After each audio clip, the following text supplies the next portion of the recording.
All right, awesome. Thanks, nigga. All right.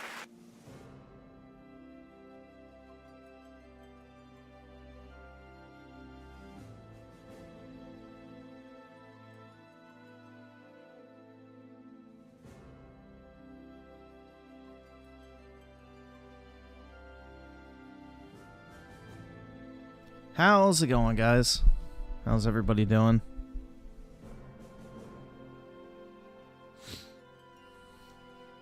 Yeah, I fell asleep because I was not able to fall asleep last night, so... Or should I say, this morning. But, yeah. I didn't fall asleep until like 9 p.m. tonight, though, so...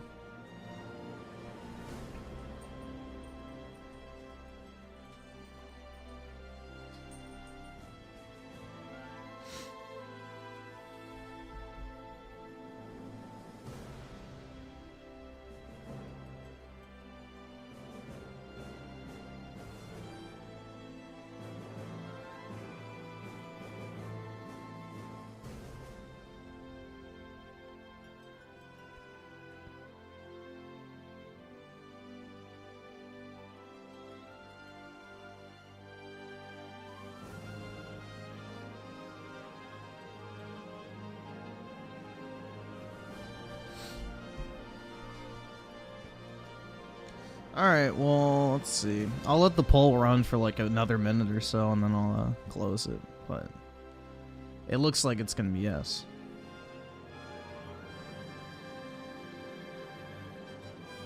Tyrone got Griff. He couldn't sleep. Yeah, exactly, dude.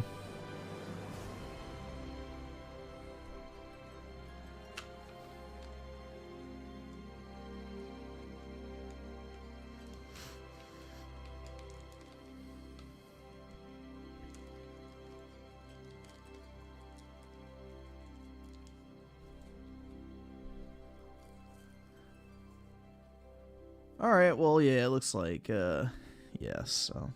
All right, awesome. Thanks, nigga. All right. Let's see. El Gato.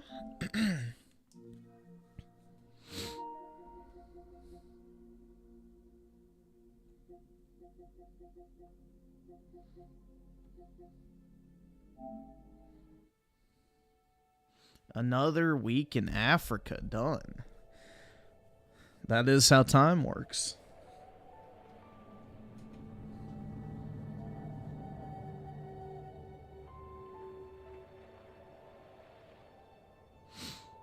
Yeah, I'll pull up that article in a little bit.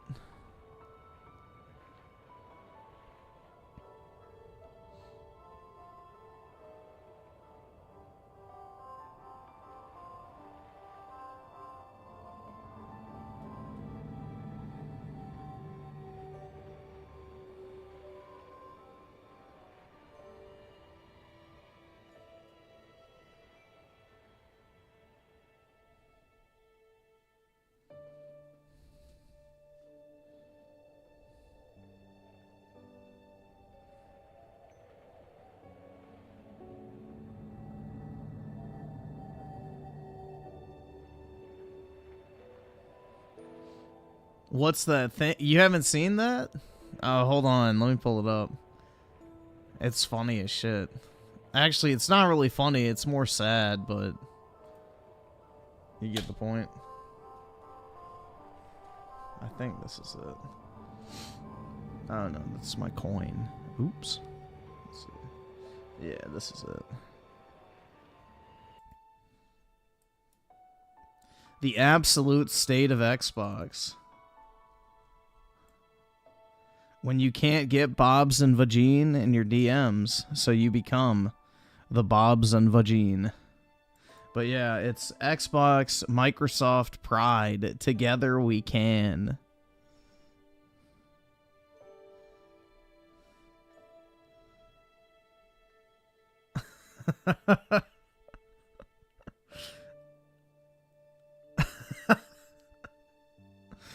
Yeah.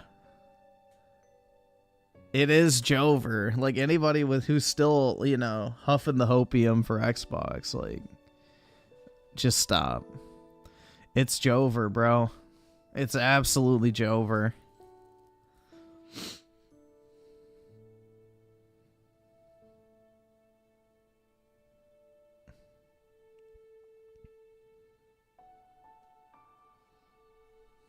Like I said, maybe it should have shut down. Maybe that would have been the, you know, morally correct choice.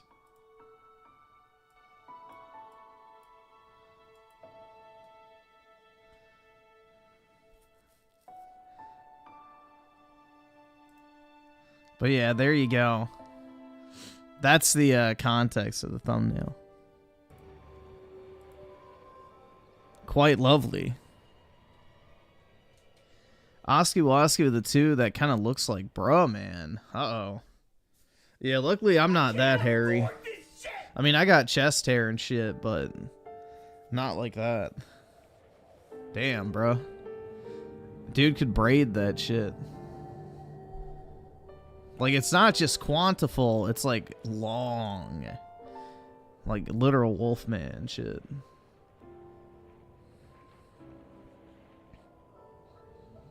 That's probably how he got his H-1B visa, you know, LARPing as a trans. And then, you know, the Biden administration was like, oh my god, we must let him in. I mean her. I mean it.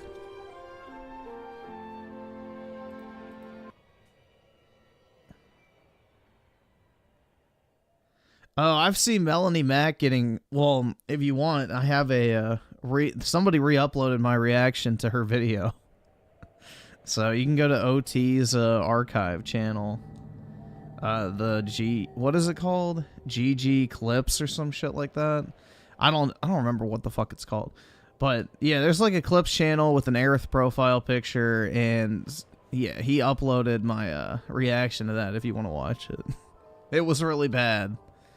And I've seen everybody roasting her on Twitter today, just responding to it with an empty egg carton picture. So yeah. It's going about as well as she could have hoped. And somebody made a good point, too. It's like she can't really grift to, like, the MAGA base anymore because, you know, most of the guys there are anti-degen, and they like more traditionally beautiful women, not women caked in makeup with the emo goth look, tatted up like crazy, you know. So that's also a good point, is she has to find like a new group to pander to politically, because it's like, but at the same time, religious puritanism is not exactly going to embrace her with open arms, no pun intended. But yeah, that video was fucking insanely bad.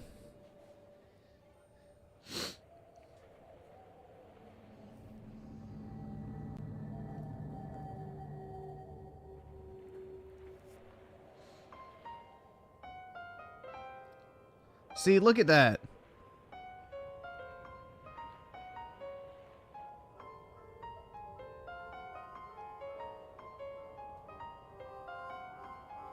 This is soul, guys. This is what you call soul in a video game. Modern menus could never.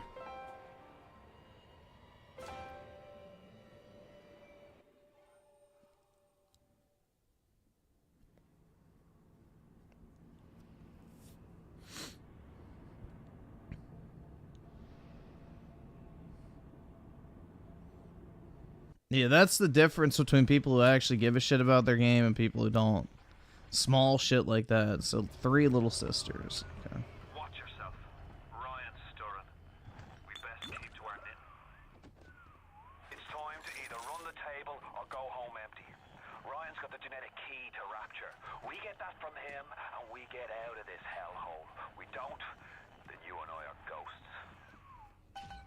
Now would you kindly head to Ryan's office and kill the son of a bitch? It's time to finish this.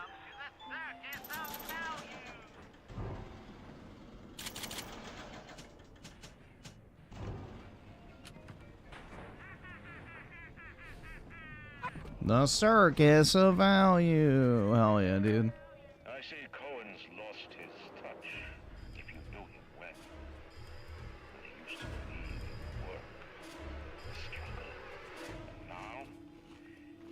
spots in that Neverland, waiting for someone to come and tell him he still got it.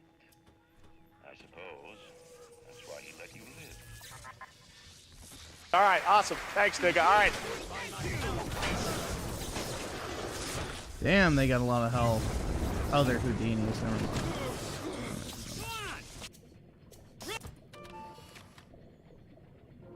Oh no, they're thug shit.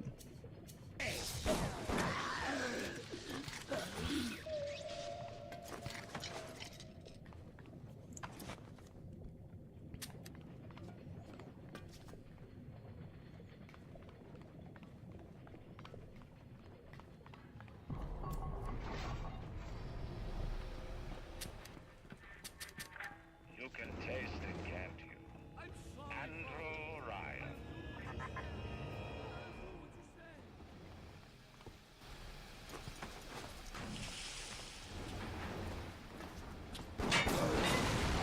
Oh, whoa, what the fuck? Why'd it blow up all the way over there? Shit. Alright. Let's see. Claus Mystery of the 50s. Summary of what Melanie Mack said. Men liking woman bad. Stop being fruitful and reproduce. Yeah, no, more like it's, I'm getting older, I'm not married, men should not be deriving sexual pleasure from anyone but their wife because I want to be married and I'm upset that I'm not married because other people around me are in happy couples. I'm divorced, I'm childless. The end of my biological, reproduction life is screeching to a halt, and now I'm angry, so let me take it out on fucking fictional video games, but not the video games that I like that do the exact same thing, if not fucking worse. That's the exact way I would put it. That is the exact energy I got from that video. Like, it was way too hypocritical to actually be principled. It's more so redirecting her rage.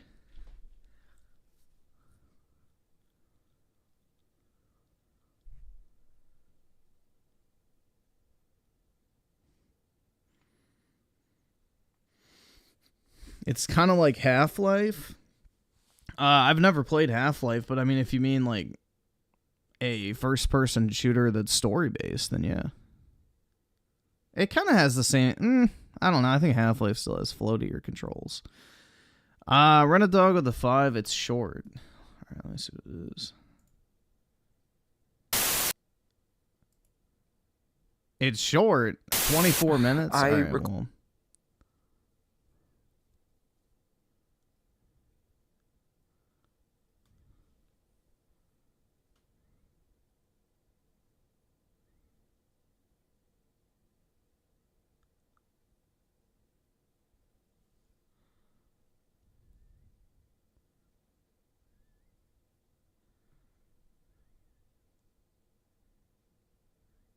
Must have meant to send this. It's a clip. Okay.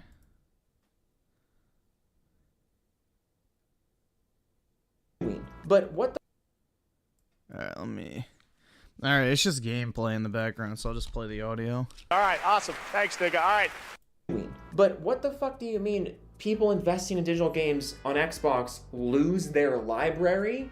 No one's taking games away from you. What the fuck are you on about? A game doesn't get snatched out of your library because it went to another platform. When Valorant got ported to console, someone from Riot Games didn't come kick the door in and uninstall it from my computer. No, I uninstalled Valorant myself for a week. But what the fuck do you mean people investing in digital games on Xbox lose their library? Lose their library? That's easy. Because if Xbox doesn't make new consoles, your digital library is relegated to retro hardware. And if they ever decide to turn off the ability to download that shit, you're fucked. I mean, that's the way I would look at it. Is that what I'm supposed to take from that clip? Like, yeah. If the Sega Dreamcast was selling digital games and all of a sudden Sega says, yeah, we're not making consoles anymore. Well, all of a sudden, your entire game library is fucking stuck on old consoles. So that means the price of retro consoles would fucking skyrocket because it's the only way you would ever be able to access your massive catalog of games. God forbid your console ever breaks. So that's the thing. It's a very real possibility that you lose your digital library once a platform goes away. So we don't ever see it, so it's not really something people think about, but it's like, yeah, if, you know, Xbox stops making consoles, all of a sudden you need digital games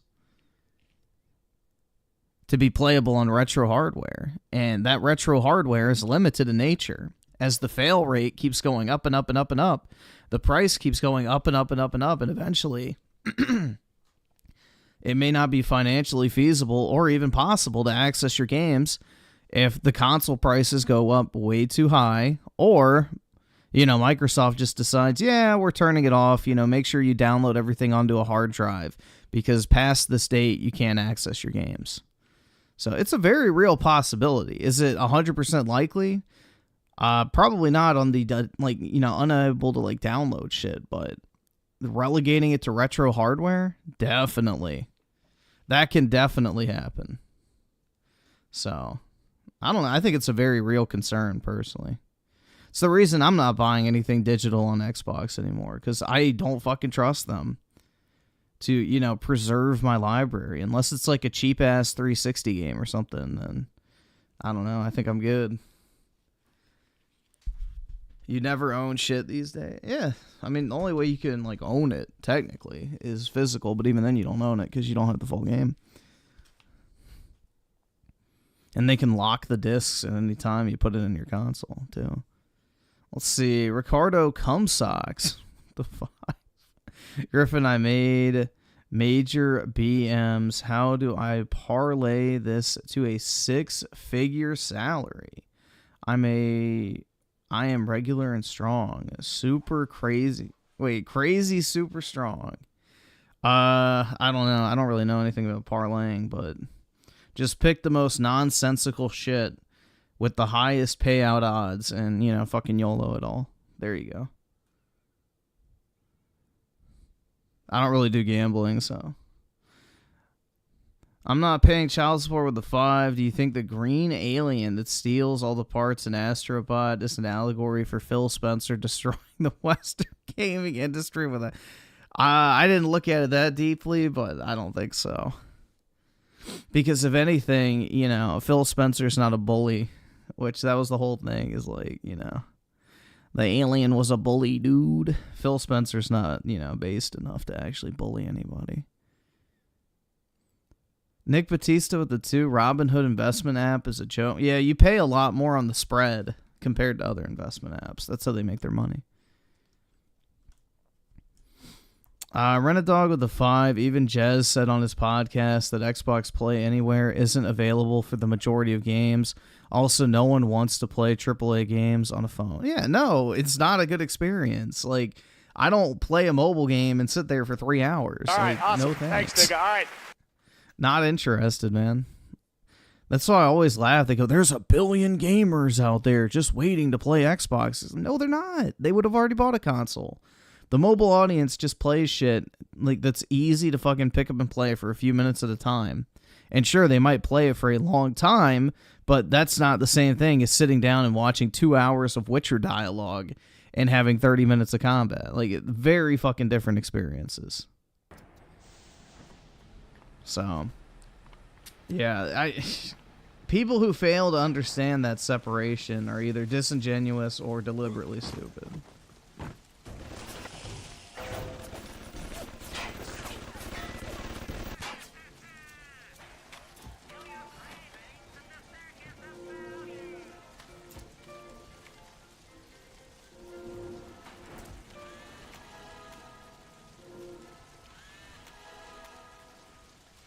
Oh, shit.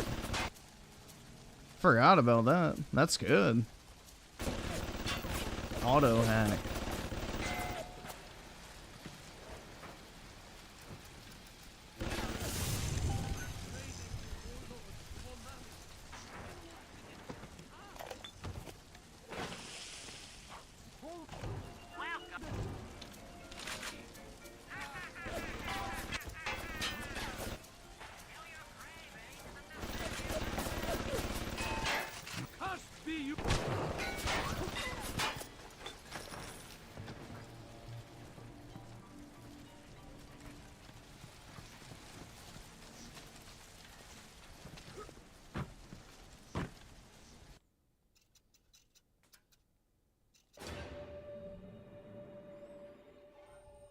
I would hate to watch a movie on my phone, let alone a movie game. Well, I've watched movies on my phone, but yeah, it's not ideal. Definitely.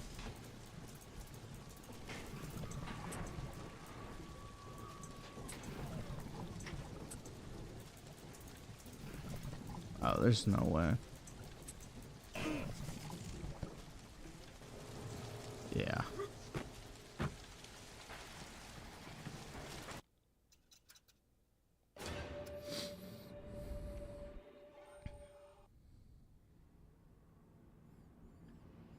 Yeah, I mean, that's the reason why the Switch is still selling so well in the age of mobile, too. It's like, that's what people want.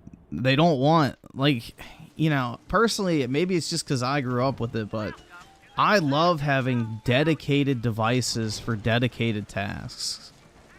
Like, I want my game machine, whether it be a handheld, a console, or a computer, to be primarily for gaming. I don't like these multi-function devices being like your end-all be-all type thing. So personally, I like having my phone free to do phone things, and I can play games on something else.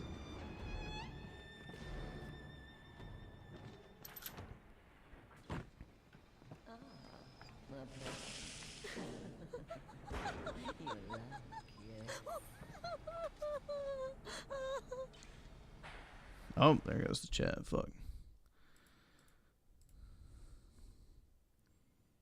Hacking with mouse is easier. Well, everything with mouse and keyboard is easier, computer task-wise. Doing anything somewhat intensive on a fucking touchscreen is awful. Run a dog with a 5... Oh, wait, no, I read that. Why did that just pop? Dude, this thing is fucking bugged. I mean, it keeps crashing, so obviously. It just popped up again.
All right, awesome. Thanks, nigga. All right.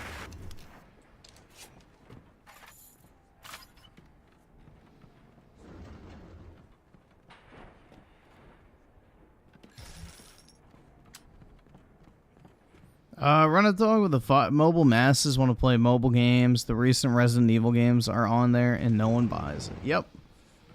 Exactly. There's not a demand for those type of games. A worm looks up and sees the face of God. But look around.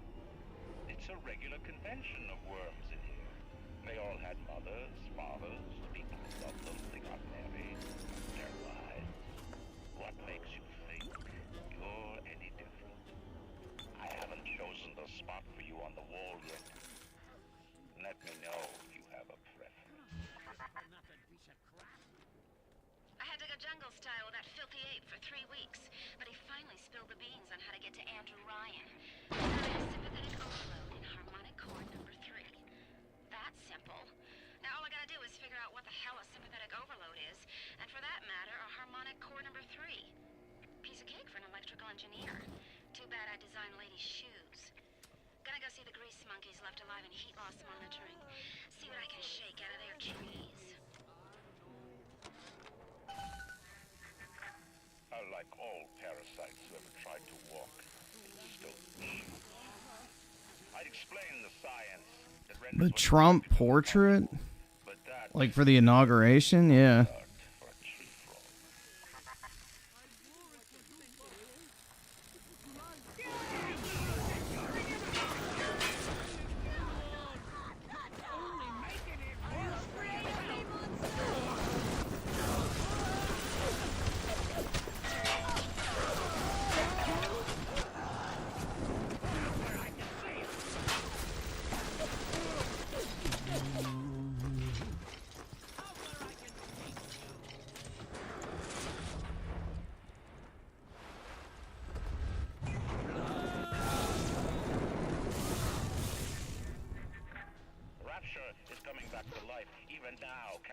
breath returning to her lungs, the shops reopening, the schools humming with the thoughts of young minds. There we go. My city will live. My city will thrive. When that day comes, use your tombstone for paving tiles.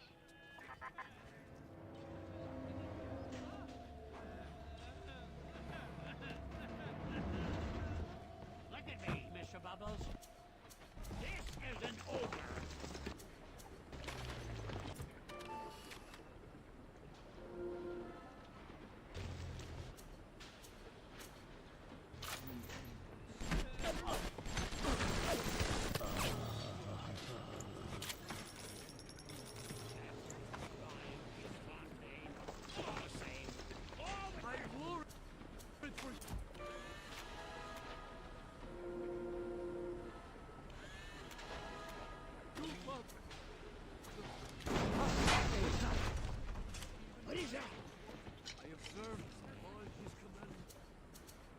Easy enough.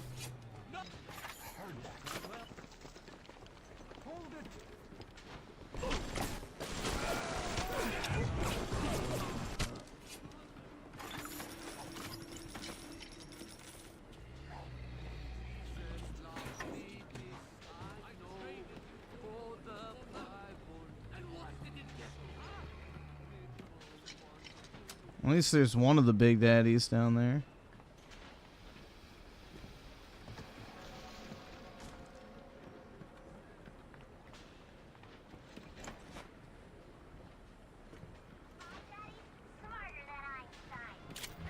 Oh, nice. Let's see. An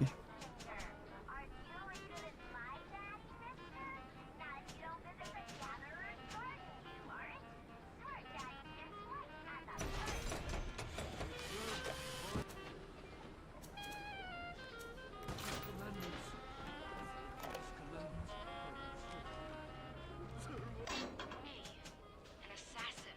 Oh, that's rich. I could have gone along, I suppose. Sliced up.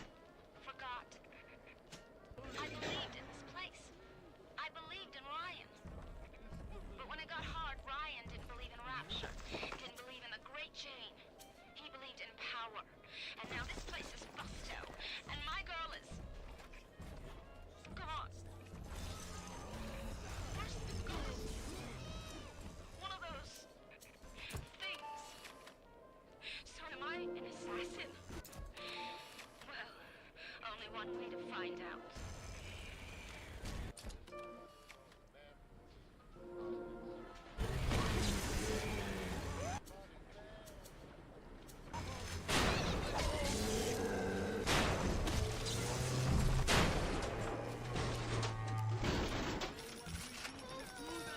I send.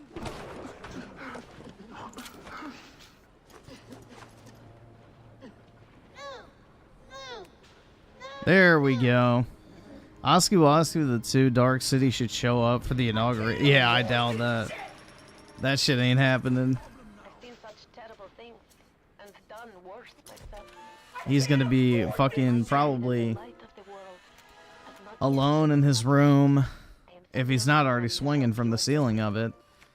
You know, pounding whatever alcohol he has on hand.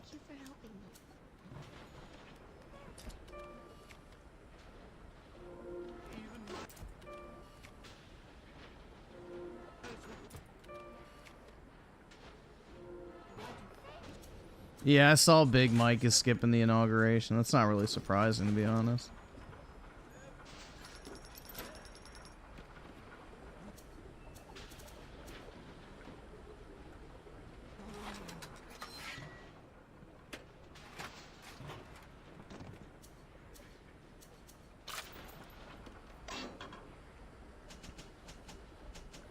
I can't afford this shit.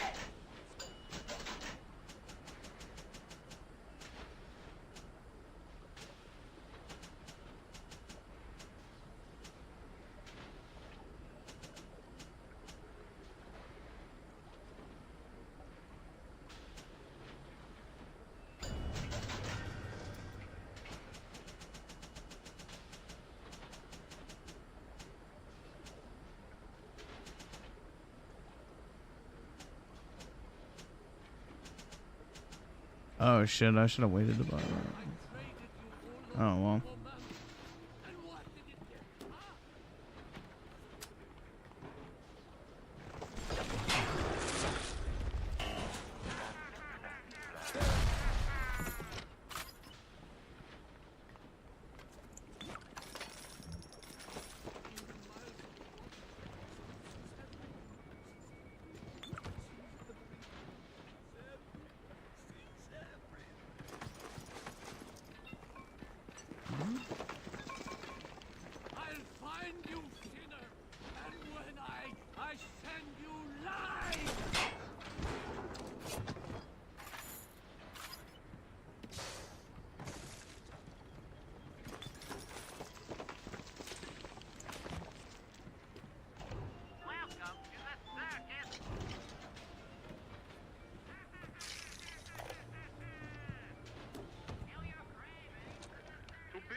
At the bottom of the sea, insanity. What is a splicer? Somebody that genetically like alters their DNA, like splicing DNA essentially. Like when you alter your genetic code.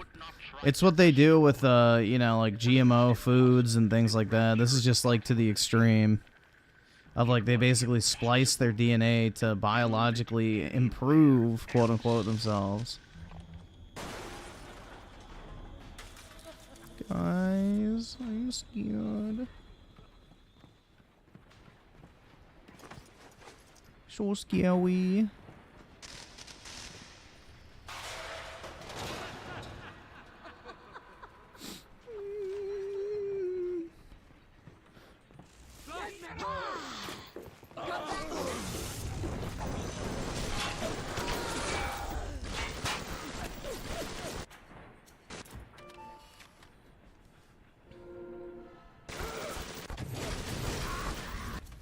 Oh, I didn't mean to use that, but alright. It took to create a place like this.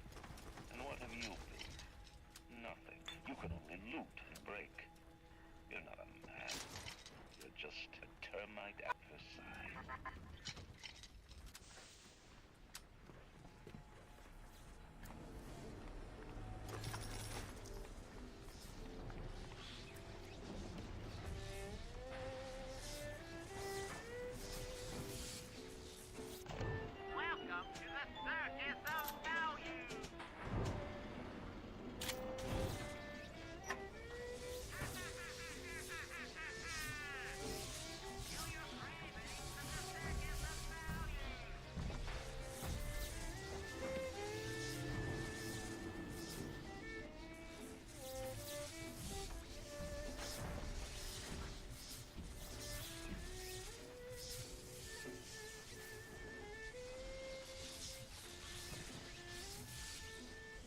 Yeah, I got rid of Apollo. Let's see. Straight no more with the 2. You're one of the big daddies too. Not yet. I got a little while longer. And Renadog with the 2. EDP played this game. He probably did, honestly. He liked the little sister aspect. Oh, speaking of which, there's another one.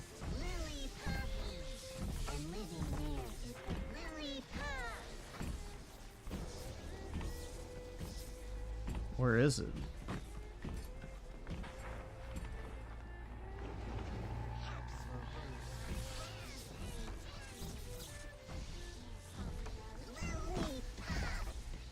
There we go.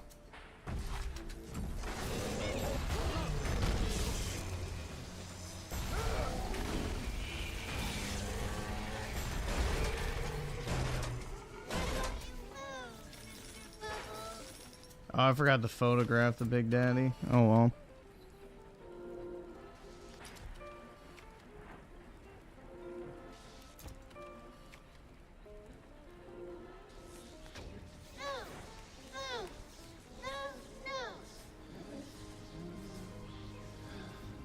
And Creators Freedom with the 2. Who made this game? Good. B and the D. I was poor. What? Dog, what? I don't even know what that's supposed to mean. And the various of the two play Donkey Kong. Possibly. See how long this takes.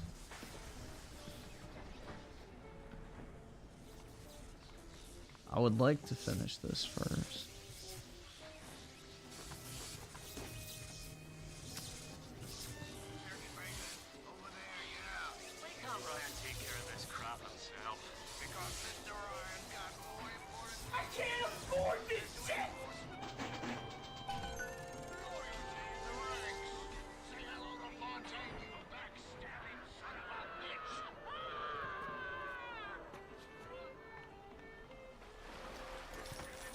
Before the final rat has eaten the last gram of rapture, I will lead a parade. Who was that, they'll say, as they point to the sad shape hanging on my wall? Who was that?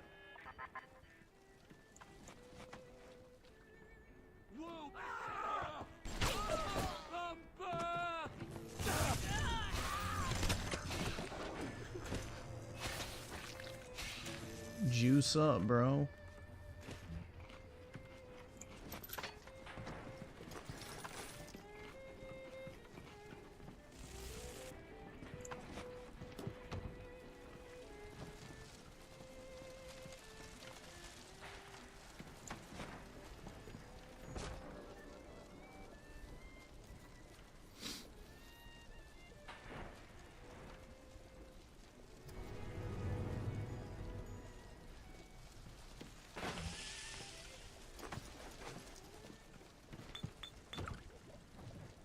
All right.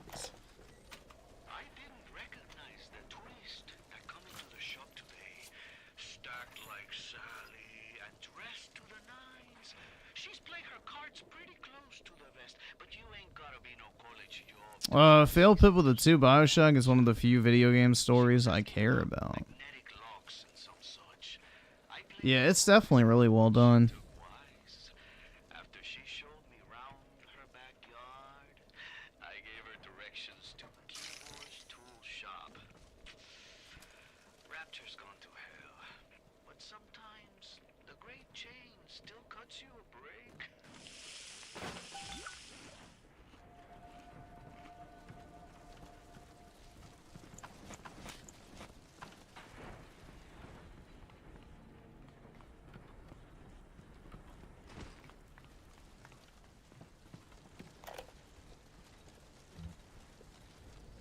Let me tell you something about keyboards and all them university types.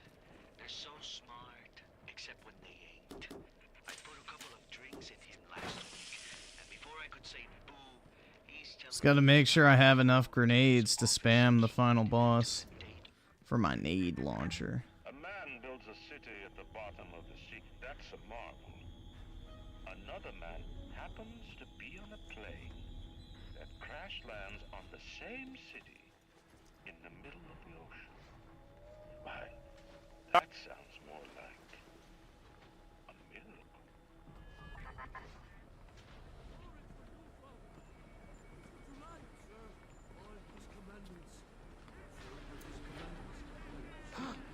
Do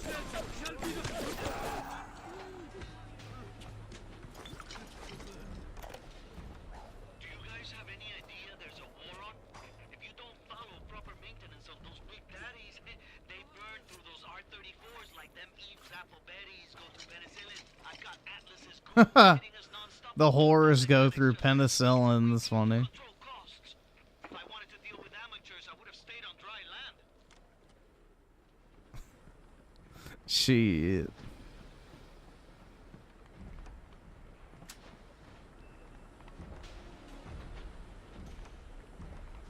Oh, shit, nice. Let's let him get his little sister out, so then I'm done.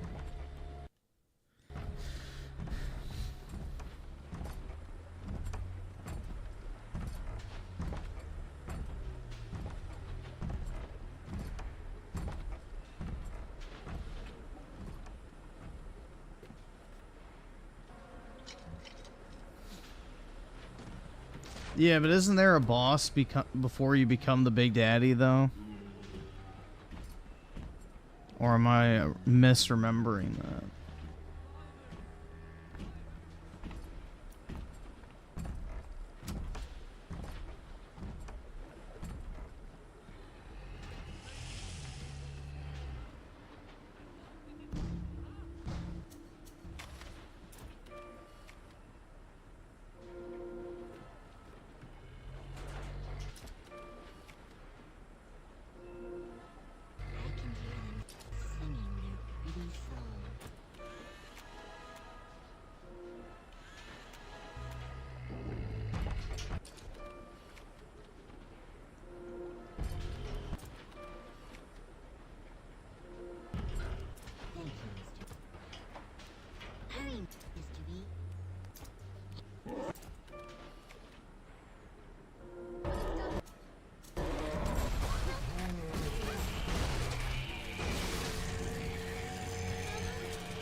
you, Master.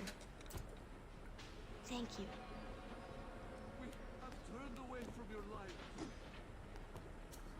Dumb kid. All right. Where was that Atom station?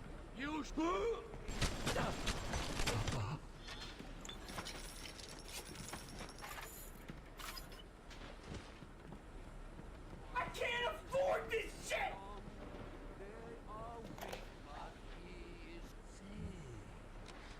Strikes me that Fontaine wasn't overly inconvenienced by his own demise. On New Year's Eve, these wretched splicers come streaming out of the poorhouses and stormed the proverbial barricades. Dead right in the streets. Johnny and Jamie Citizen are lined up round the block for plasmids. Anything to help fend off the rabble.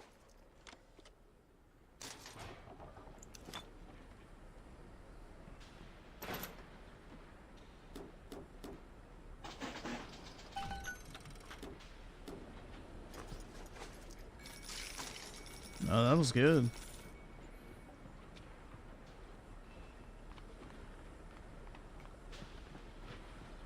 Need to find the Atom vending machine. There we go. All right.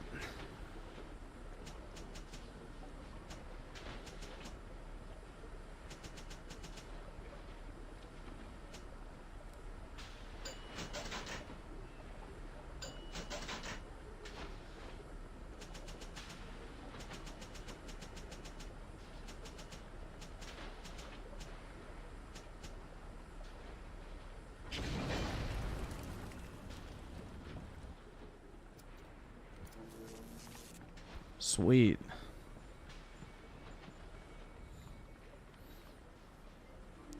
See, run a dog with the 5. What does a nosy pepper do?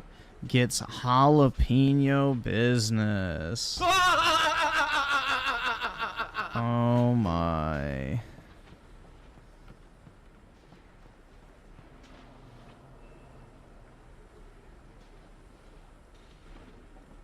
Yeah, gathering, or not gathering, fucking harvesting. Yeah, it's not really worth it in my opinion. Not to mention you get like the rewards from, you know, Tannenbaum when you save them. So you get like additional items and all that type of shit too.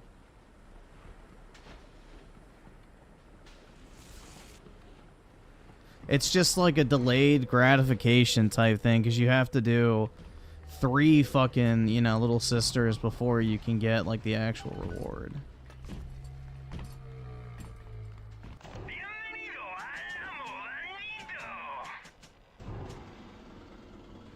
This is America. We speak English. Not that fucking bean speak. Fail pit with a 2. Do you harvest or rescue? Well, I think that's kind of self-explanatory now because I just rescued.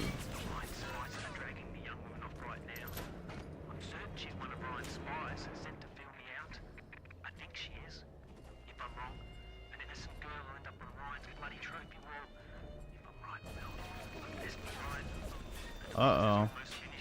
Oh, is he not going to attack him? Oh, they're turrets, that's why.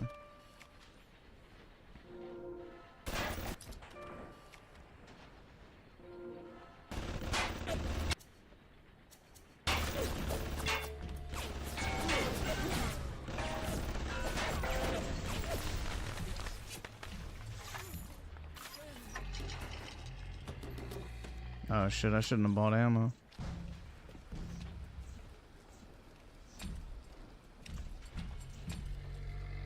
No little sisters left. Sorry, big man.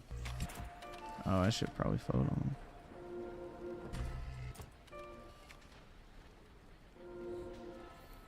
him. David Delay with the 2. How screwed is X? Well, the platform's done.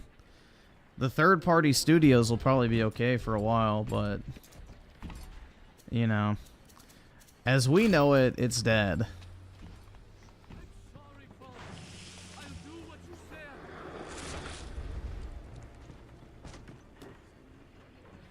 There's not really a way to come back from continuously dropping sales and putting all of your stuff on every other platform. Like, at a certain point, it's like, okay, you're not even, like, trying to convince people to buy it, so...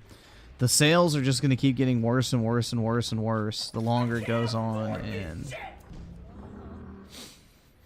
It's just, there's no corrective action, so it's not going to improve.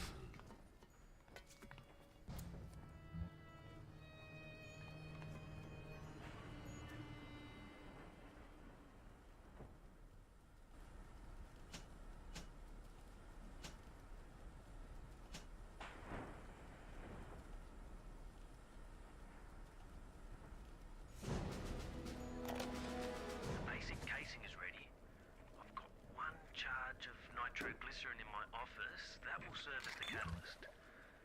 Now I need a 4R34 lead shield wire stuck to pass the circuit.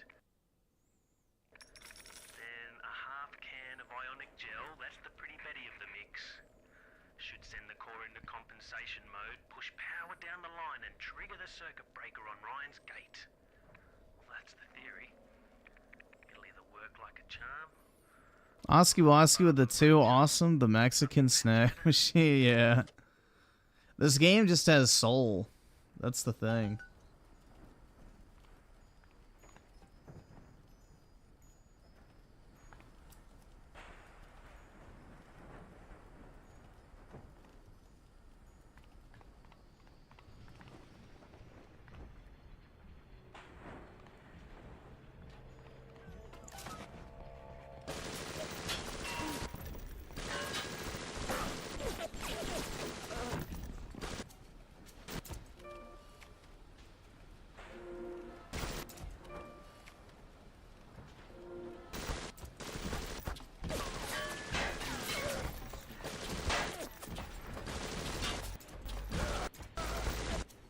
Oh, can't get anything.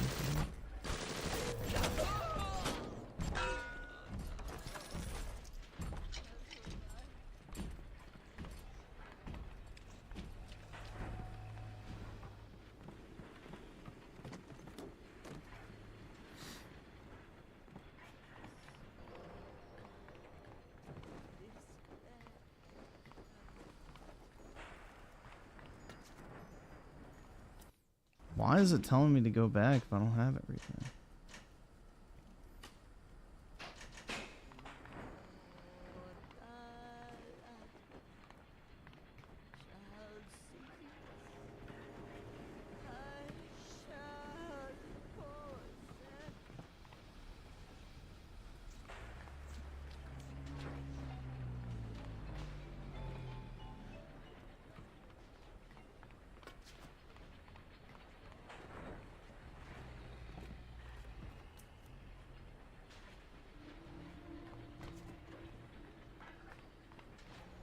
Wonder how you get back there.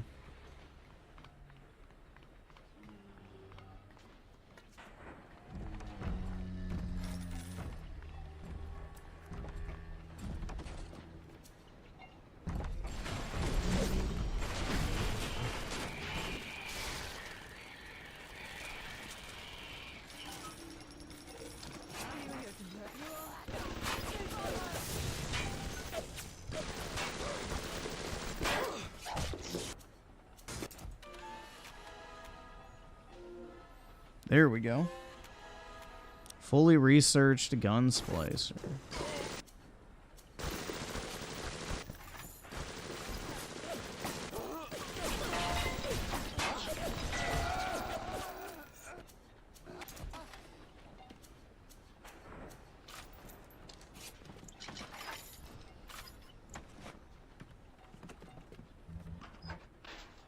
Huh.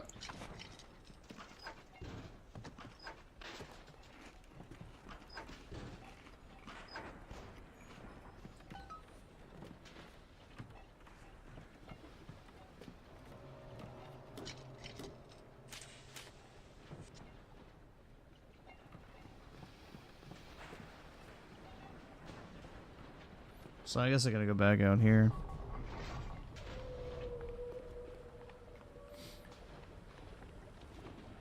Usually it'll tell you like the general direction you need to go. I wonder why it's not doing that.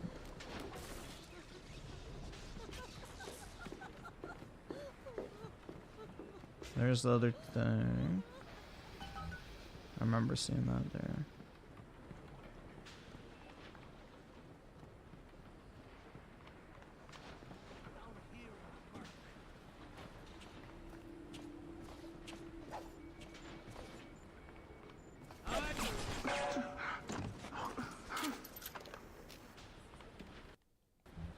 So what do I need?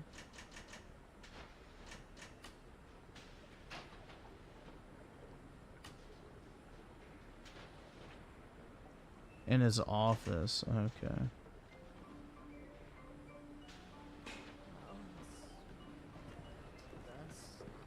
Of course, the Big Daddy bodies that I killed earlier aren't still around.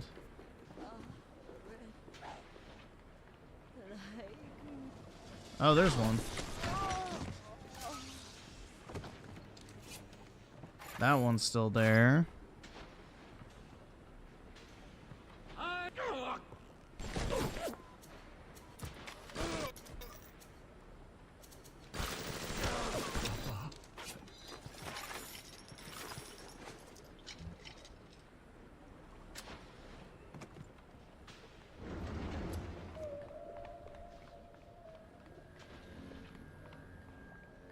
Yeah, I know to check my journal. It's just I don't know where a bit. There we go. Another body. I'm looking for the dead bodies of the Big Daddies. So now I need to go to the workshop. I needed Big Daddy carcasses, which I knew I'd kill some, but I just didn't remember where.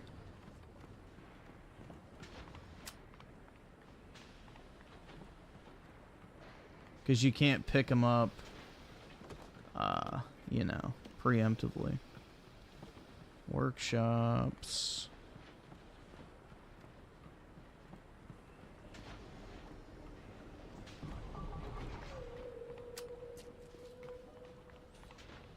The other? It's in his office.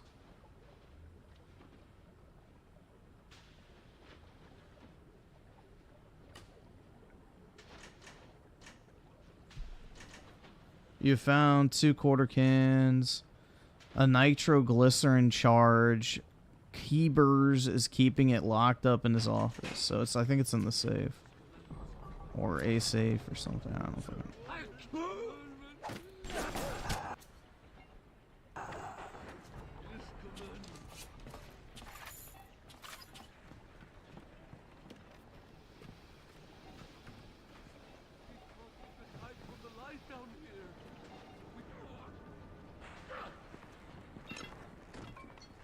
The directional audio is kind of shit in this game, though. You can't tell where people are half the time.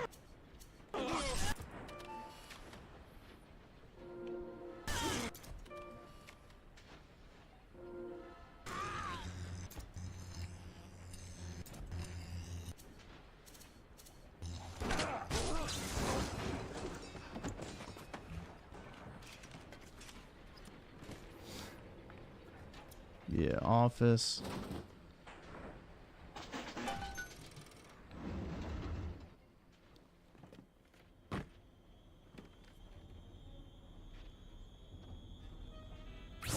Oops.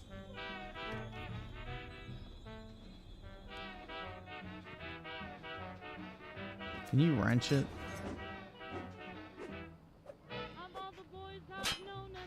Nope. Whatever, I don't care. It doesn't do any damage.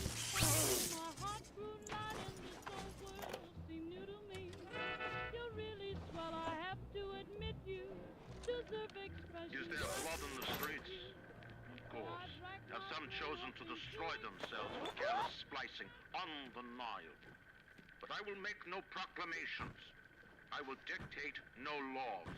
The great chain moves slowly, but with wisdom. It is our impatience that invites in the parasite of big government. And once you've invited it in, it will never stop feeding on the body of the city. Based. That is true. Can't get rid of big government once you get it.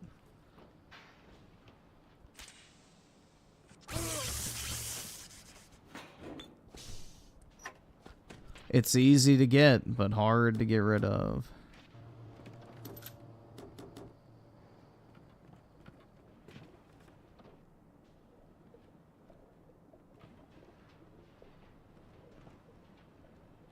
Alright, I don't remember how you're supposed to get that.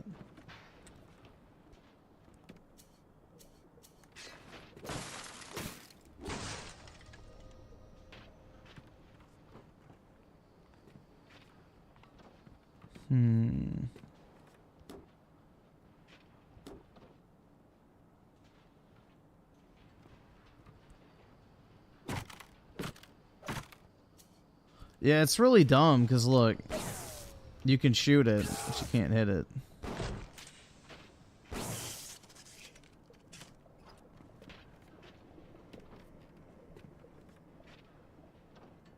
Yeah, I don't remember how you get in there. Check the desk? I think I did.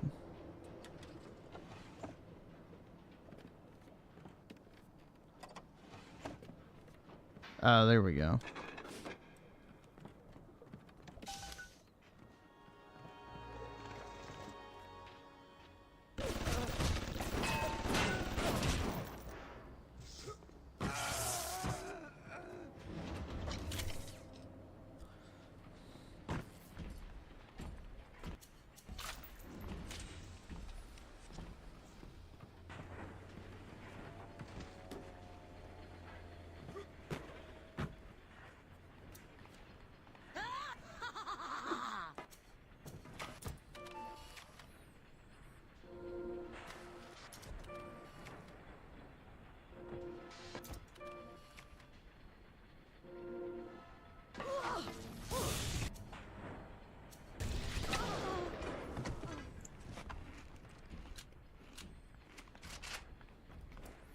Sit down, bitch.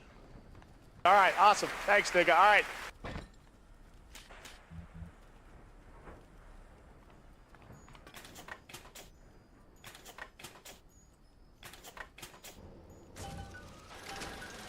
I wonder where I put it. Does it look like it's a real Bob? I'm not a woman, so, you know, I don't have that extra pocket. You got to put it on the core past geothermal control. And we'll see if these needle noses knew what the hell they were talking about.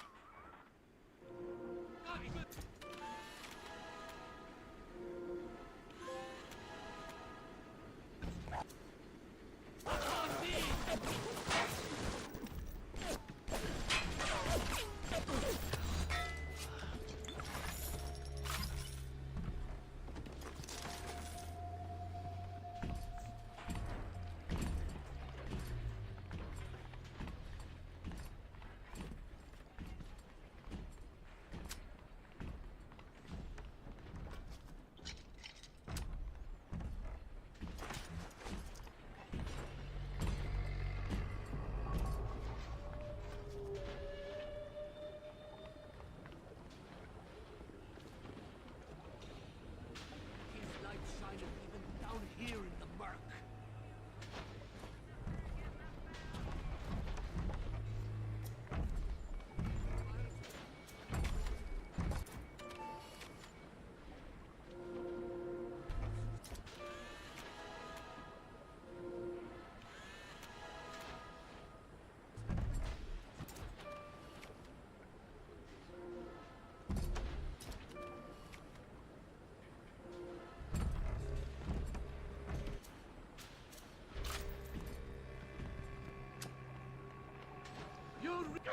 The guns are alright. They're not the main focus, though.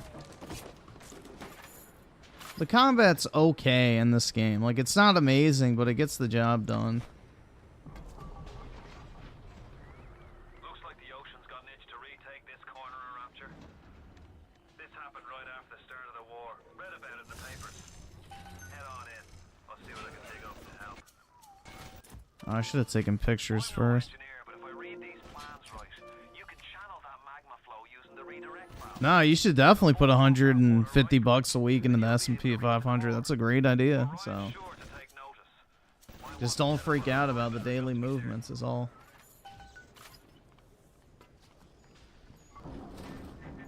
Will these creatures kill you? Even I don't know. As you drag me closer to the abyss, you pull yourself right along with me. I offer quick death, perhaps.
Rent a dog with the 5, copyright with the 60. Alright, I'll pull it up in a second. Let's see.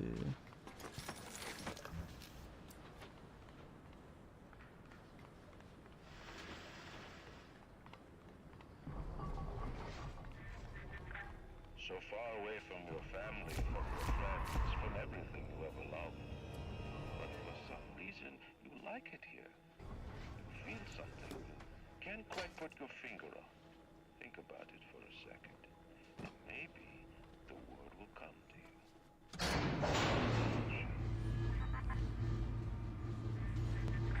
What did Atlas offer you? A piece of my plundered city? Mark my words, you're only a fool.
To me is you, and all that matters to you is you. It is the nature of things. There we go.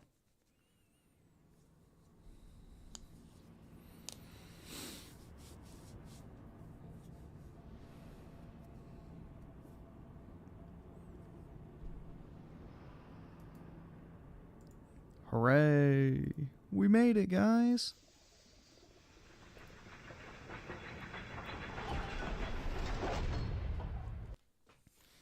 Alright, I'll pull up your video real quick. Just so I don't forget.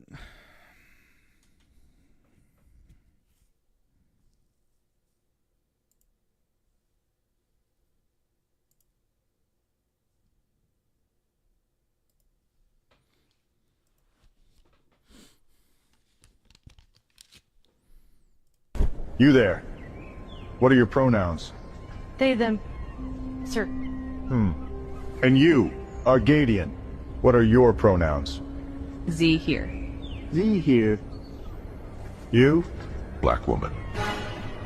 Are you serious? Spartans! How many genders? We can't let this nonsense spread any further, Spartan. You have to put things straight. I will literally put things straight, my love. He doesn't say it, In your ass. There's no room for jokes when it's war. Not in Sparta. No place to discuss some mentally ill stuff.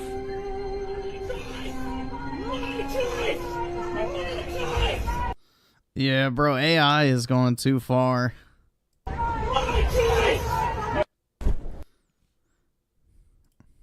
His wife was so bad. I don't know. I never really thought she was that attractive, personally. But I didn't think she was hot.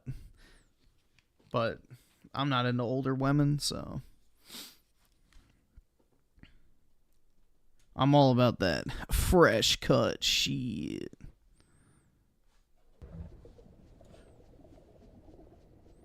His what? Wait, nah. No, she's not. Wait, she's not good. Lena Headey, fine AF.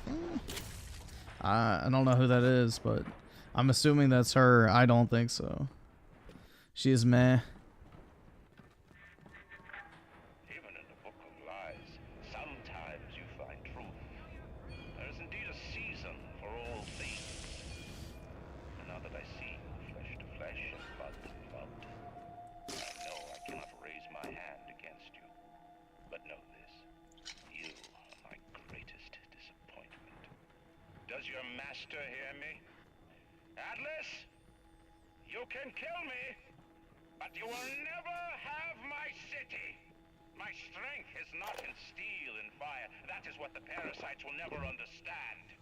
A season for all things. A time to live and a time to die. A time to build and a time to destroy!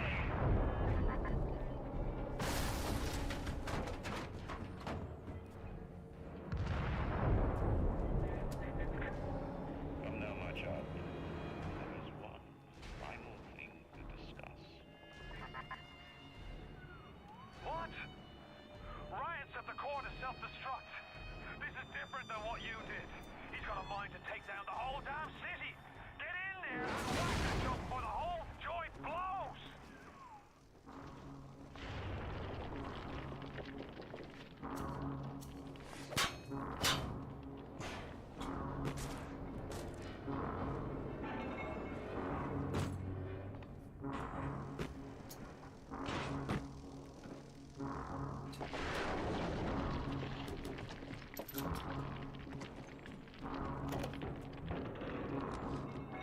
Advanced deployment, Lot 111, Dr. Such. Did you talk to your partner? She's very pretty. Thank you, Papa Sushon. Would you kindly? Uh-oh. Break that sweet puppy's neck. No, please. Break that puppy's neck. Would you kindly? No. No.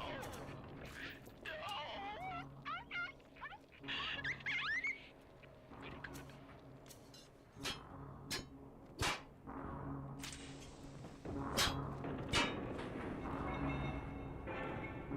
The assassin has overcome my final defense, and now he's come to murder me. In the end, what separates a man from a slave? The color of his skin. Power? No. A man chooses. Oh. A slave obeys. You think you have memories. It's supposed to be like a parody kind of Walt Disney, but An airplane. A crash. And then this place. Was there really a family? Did that airplane crash? Or was it hijacked? Forced down. Forced down by something less than a man, something bred to sleepwalk through life until they are activated by a simple phrase spoken by their kindly master. Was a man sent to kill, or a slave? A man chooses. A slave obeys. Come in.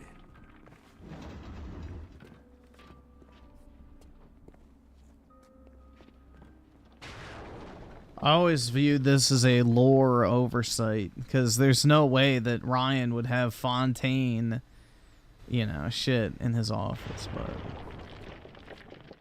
Stop, would you kindly? Would you kindly? Powerful phrase. Familiar phrase. Would you kindly?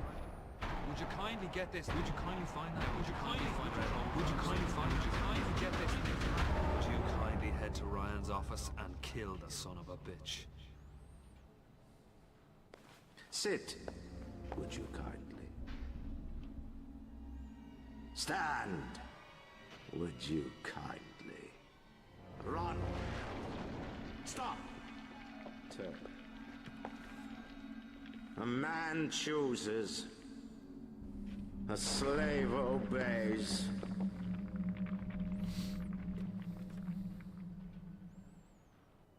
No, I don't want to Abby Zilla him. Kill.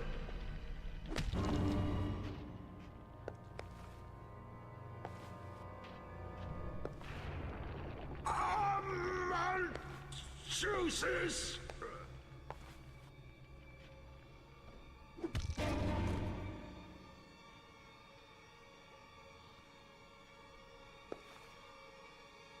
A slave obeys.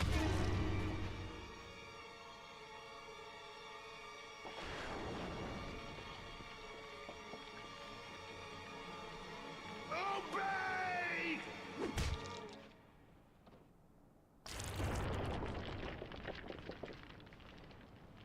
Hurry now! Grab Ryan's genetic key! Now would you kindly put it in that goddamn machine? Never.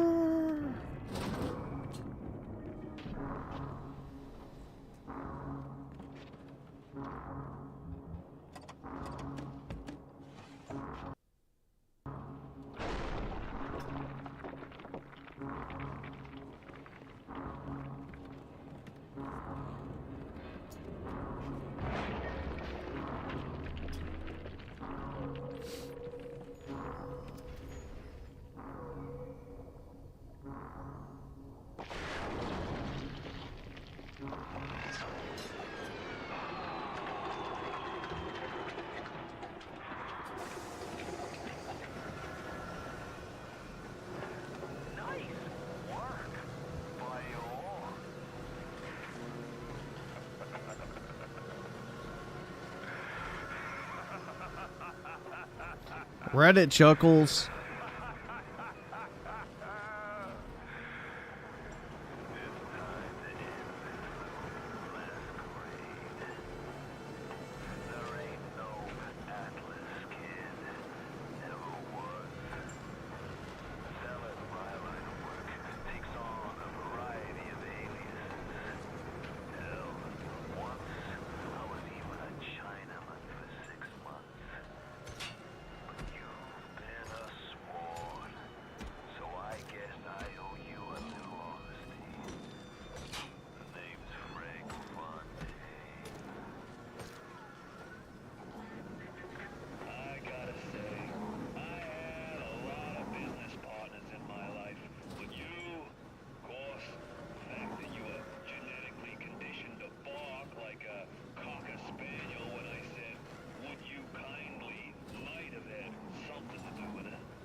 Yeah, he went from having an accent because he was literally talking about how he pretends to be different people to, you know, accomplish his goals. Like how he was pretending to be a Chinaman for fucking however many months.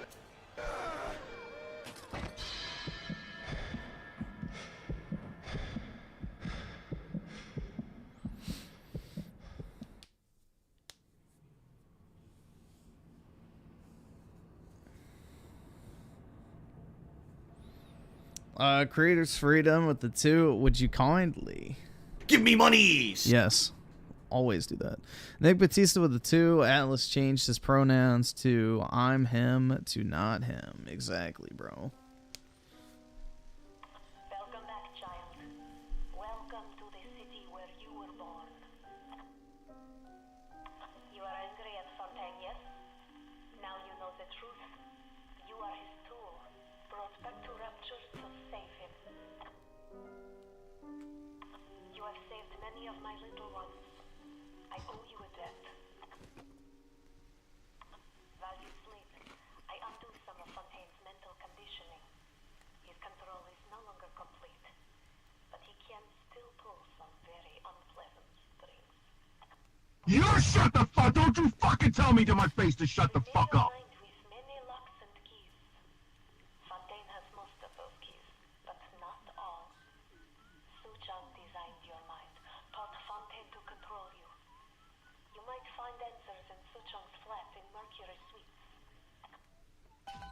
Who's he? He's the one who saved me. Come with me! Mom said he'll help us. It's a trap.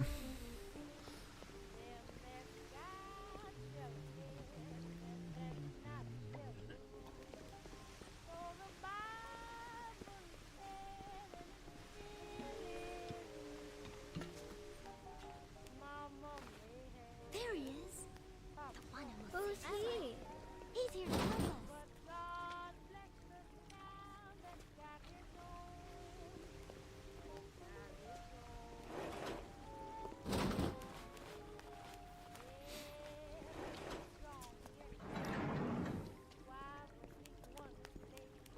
So EDP got caught? Yeah, exactly.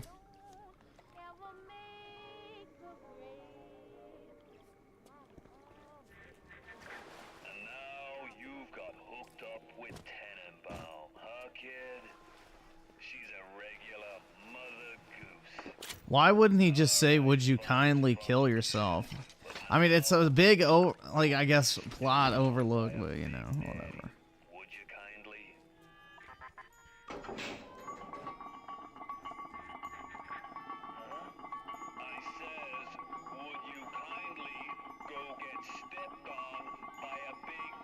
There we go. Now he's trying. See, that's the thing, is like, why would he send the bots when he could have just said that in the first one? Whatever.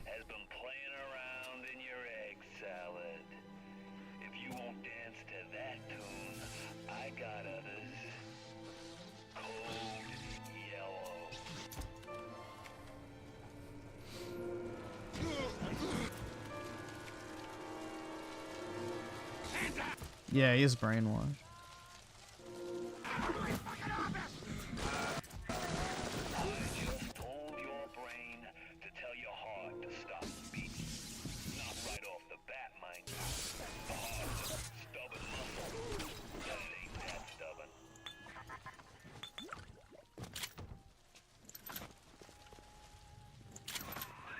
Once you are free of Fontaine's control, then you can have your revenge.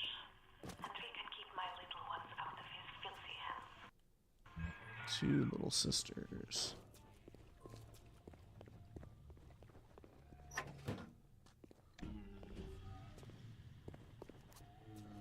There's another one.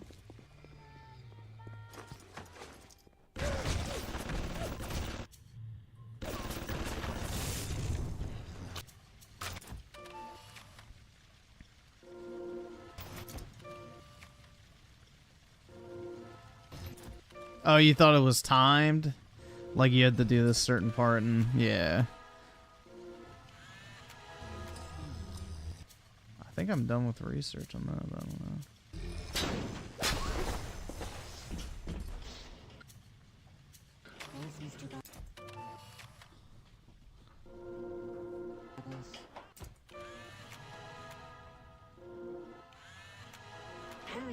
Hurry, Mr. Bubbles. The bigger daddies. You're broke! You're fucking poor!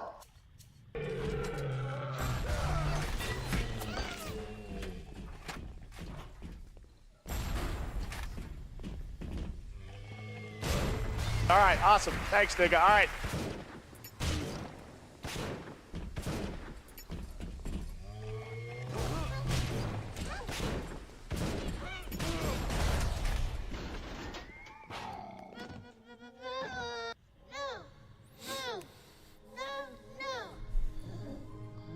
How is the girl not dead? Because it's a video game. It's not real life. Adam improved every aspect of man except his character. Perhaps there is a plasmid that can grow the spirit. Perhaps in your DNA, the secret lies.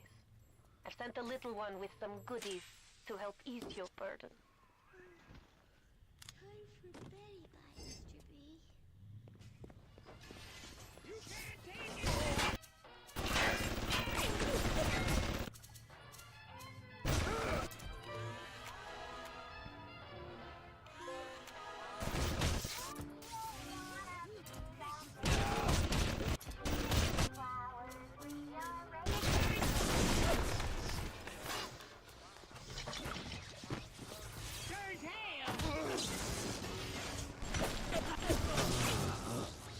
Ah, shit.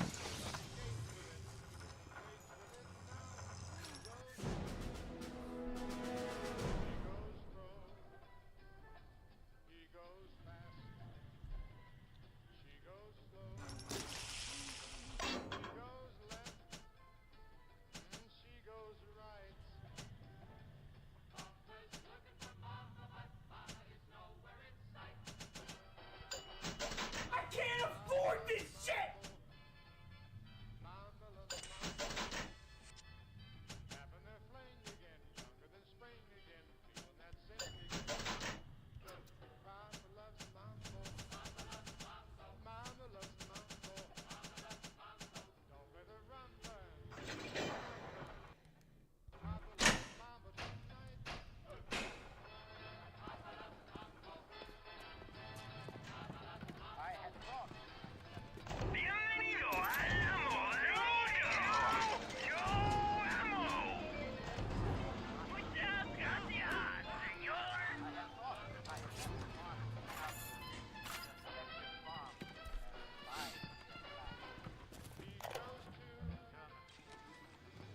That's quite a little monster Fontaine's dug up.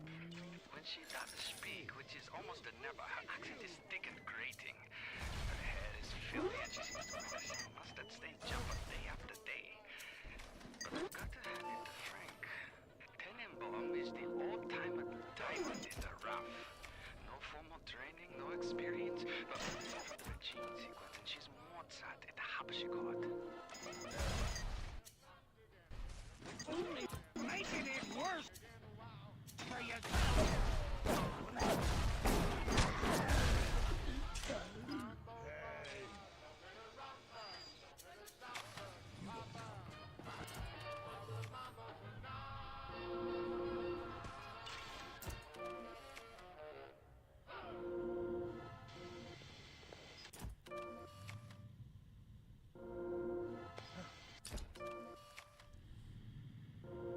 Somebody there?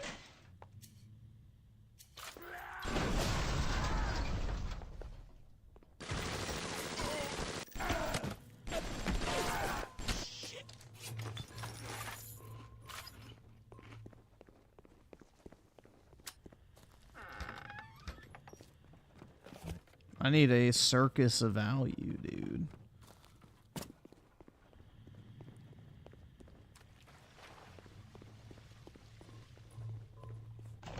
Welcome to the circus of value. Come back when you get some money, buddy.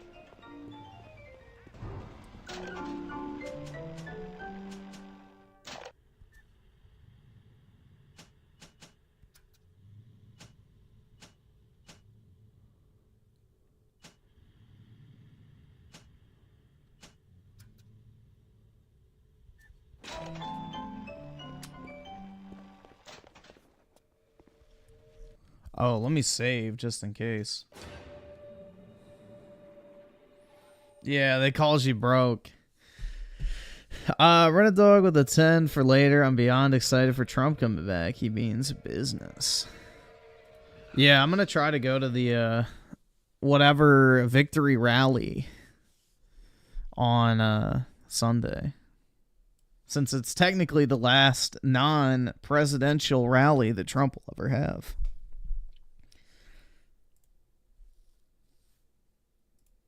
There we go.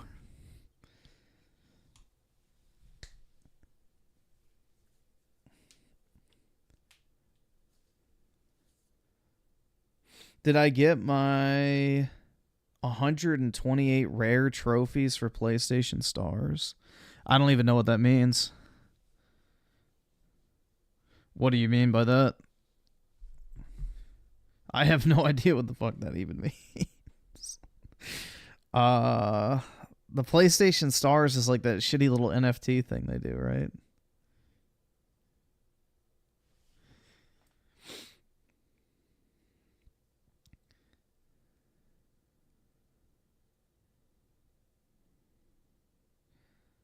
Campaigns, holiday sale.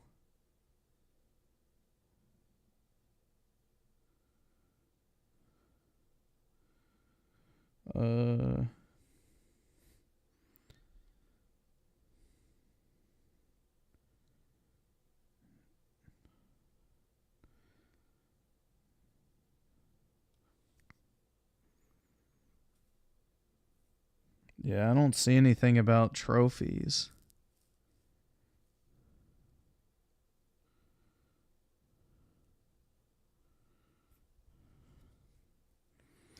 Apparently I have 10,000 or 10,000 points. And that gets you, like, I guess, money. Yeah, so 10,000 points gives you $40 to spend on the store.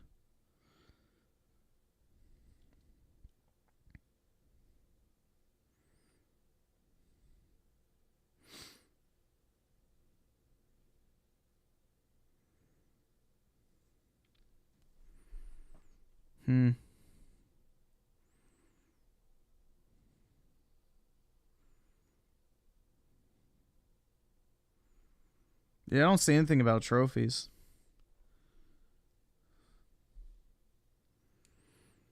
Those points expire? Oh, I'll redeem them for store credit then. Might as well. It's $40 I can spend on whatever.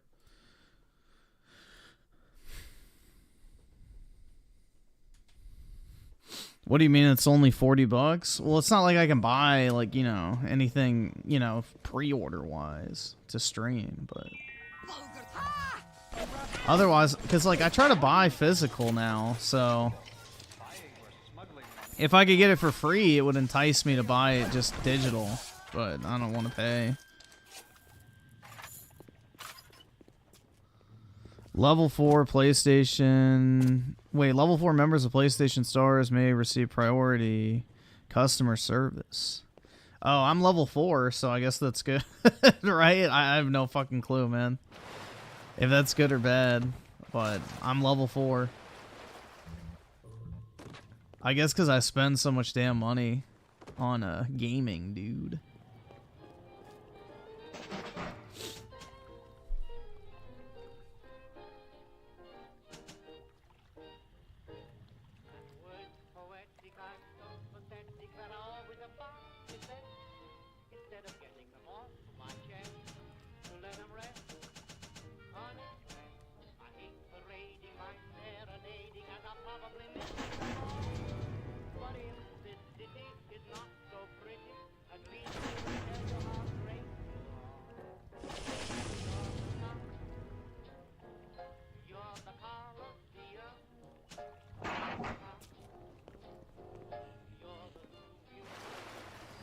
I think this is where I missed a bit Big Daddy the first time I played through this game.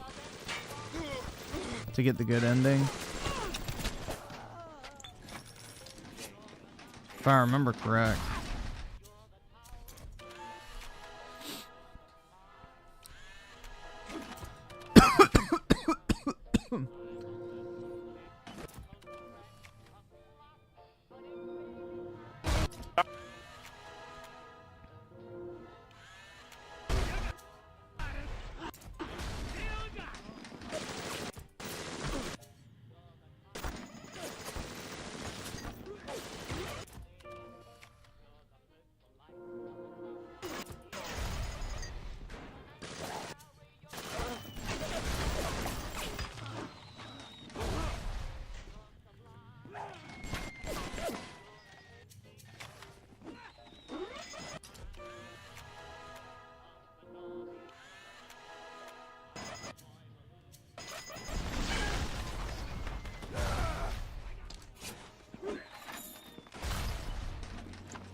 Well, I need to max out their research, so I hope there's plenty of them.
Well, I got both of them, so. Thank you, mister. Thank you. You're welcome.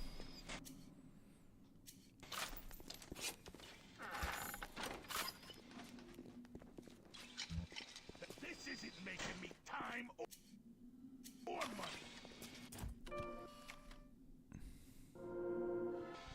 I like the good ending in this game. It's way more satisfying than the other one, where they just fucking kill you. What is it?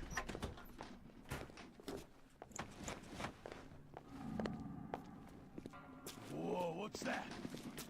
Who the hell is that?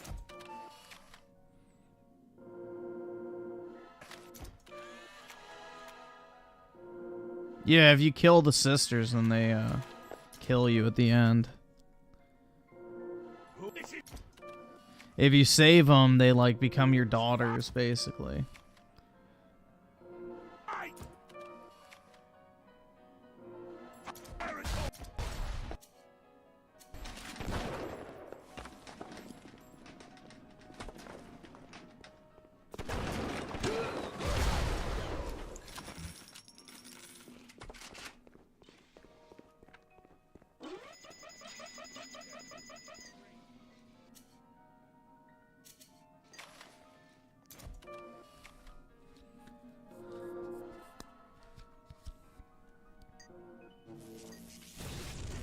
Who's the mother? Tannenbaum.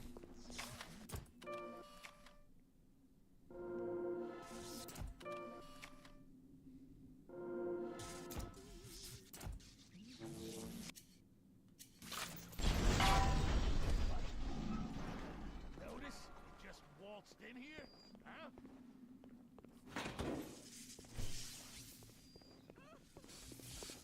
Wasted my goddamn time.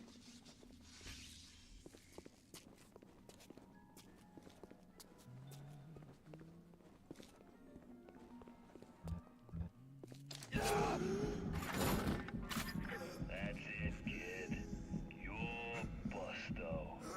My new friends will catch up with you soon. Kid. I hope they make it quick.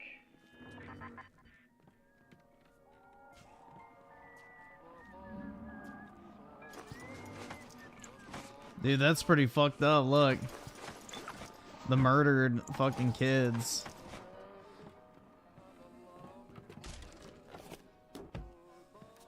So I think the one place in the game where they actually have the dead kids.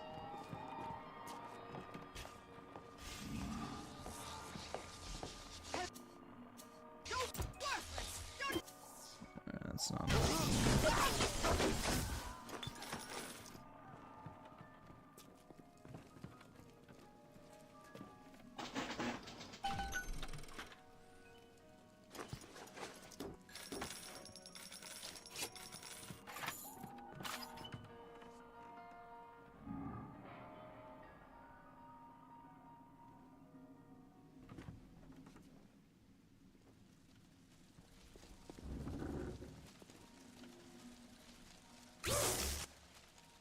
Oh yeah, I think you are supposed to take a picture of Ryan. Shit.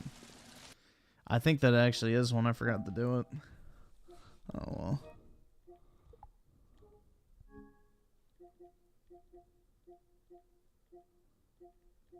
So I still need the Houdini slicer or splicers and Rosie. That's easy. Hack the turret. I've done that. That must be glitched. I've definitely hacked the security camera.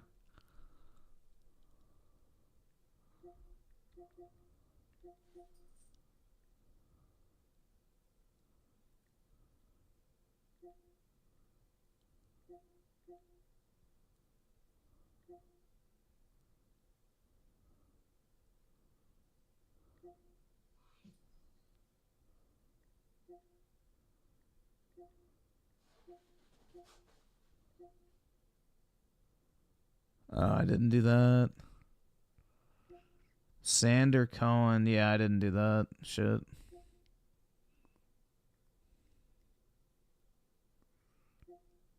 Oops.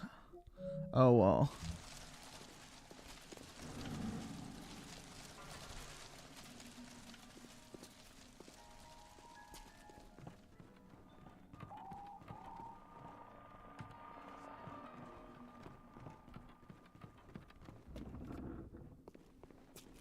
I don't really care. I'm not trying to platinum this game, but, you know, I would like to get as many as possible, dude.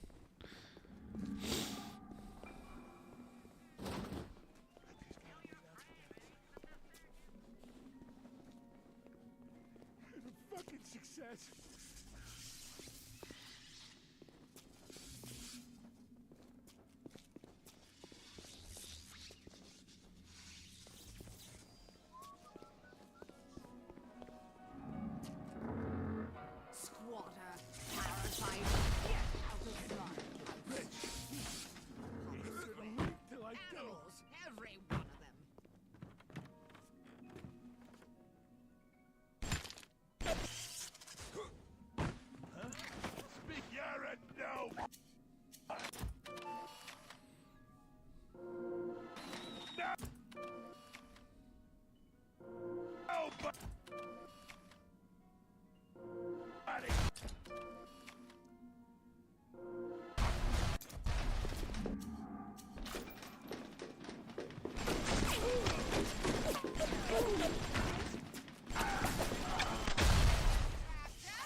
I know better.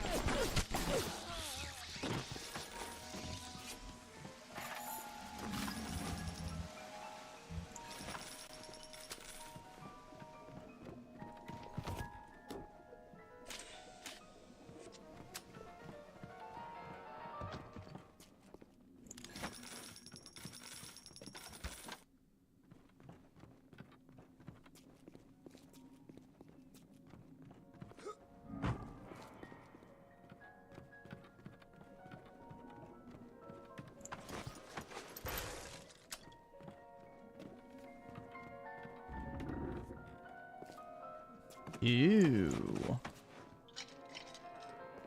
Listen.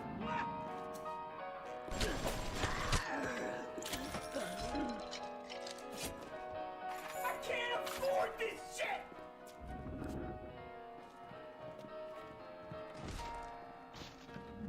I can't afford this shit. Well, that was kind of uneventful.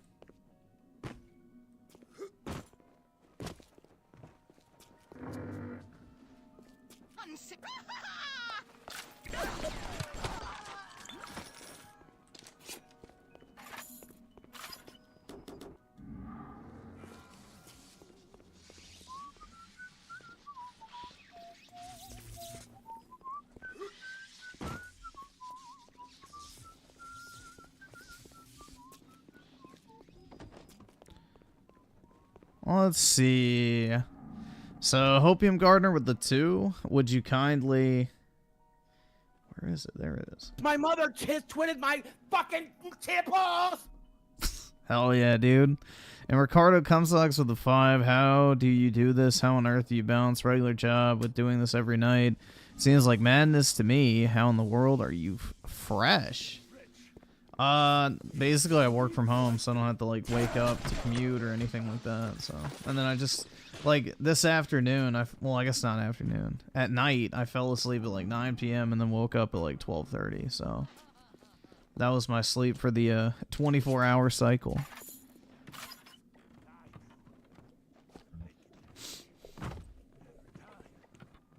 But I don't know, I just got used to being tired all the time.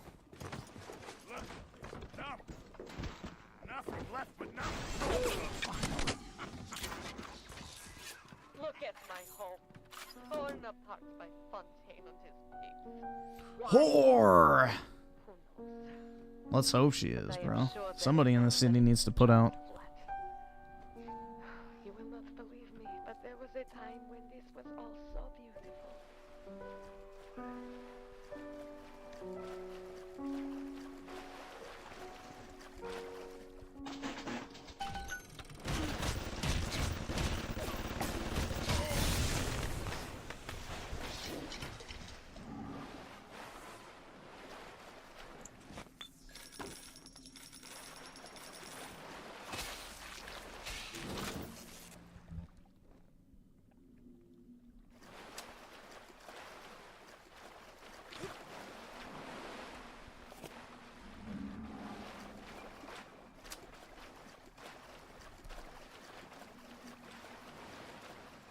Run a dog with the 2. She said no, Griffin. No means no. Unless. Actually, dude. It only means no under the right content. But yeah. What fucking thing said that? No just means try harder. Like some woman said that. It's like, oh my god. Yeah, please. Keep saying that.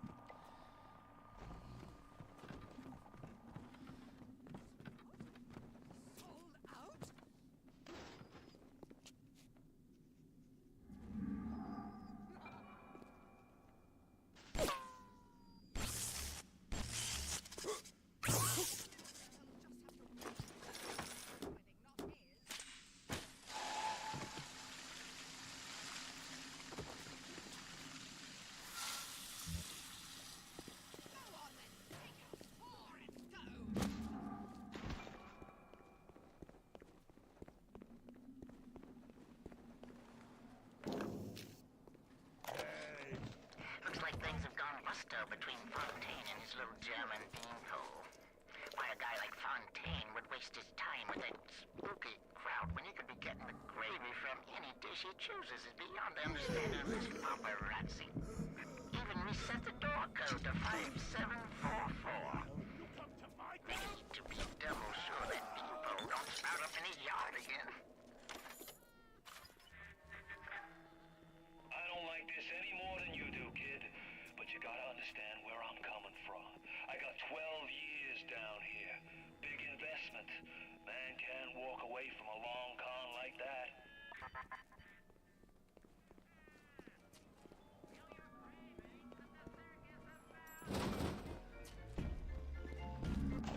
Welcome to the Circus of Value.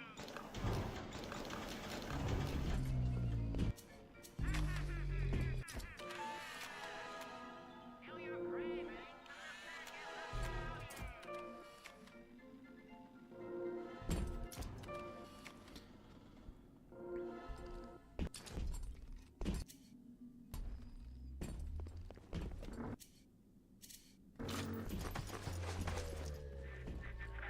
That Tenenbaum ain't what you think. Florence Nightingale, huh? That'll all come crashing down before you can say canned tomatoes. I've seen good Canned tomatoes. Hell yeah, dude. great bunko. But when you waltz through Rapture and World War II without even a scratch, you got more than leprechauns watching over you. Fontaine's becoming some kind of boogeyman in Rapture. That myth gives him power. But peel back Flim Flam and a humbug, he's just another con man. And like all con men, he worries he'll end up on the wrong side of the beef. That's why he commissioned a lot of 192. The antidote to the mental control philosophy. Fontaine said I'd better not tell anybody about the antidote. Not even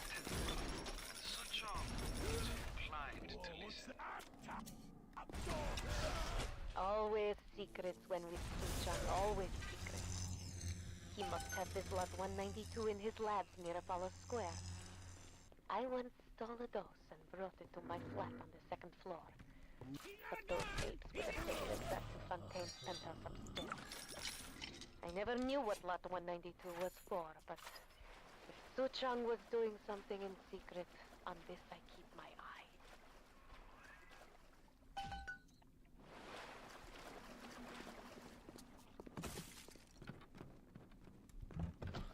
Alright. See, like, I just hacked that turret and it didn't give me the, sheet. Alright, awesome. Thanks, nigga. Alright.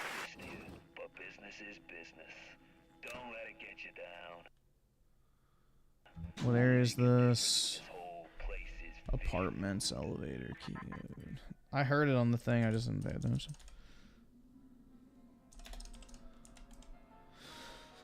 Elevator, code, Bioshock. 5744.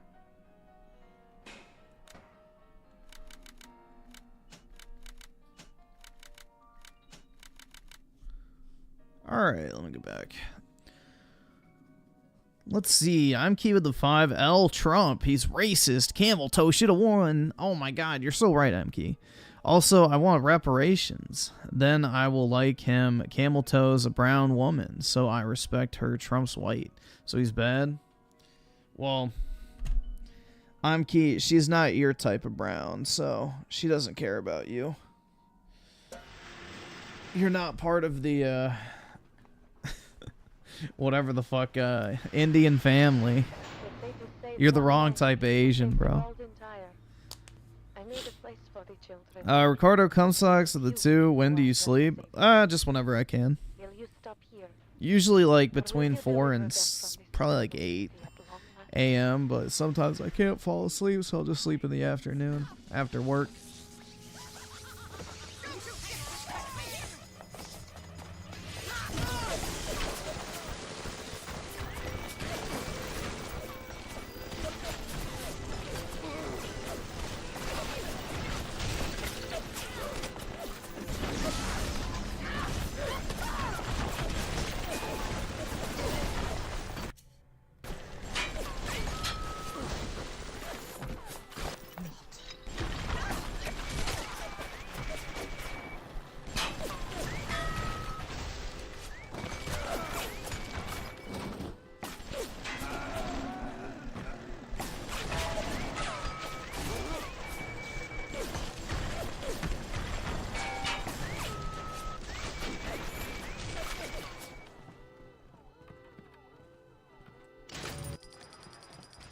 Jesus.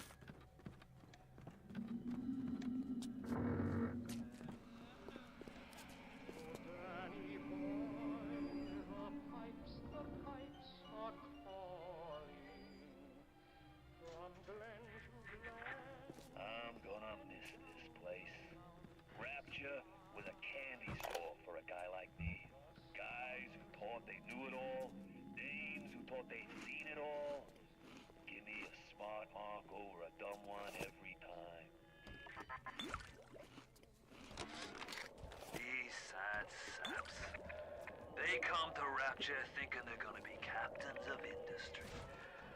But they all forget that somebody's gotta scrub the toilets. What an angle they gave me. I hand these mugs a cot and a bowl of soup, and they give me their lives.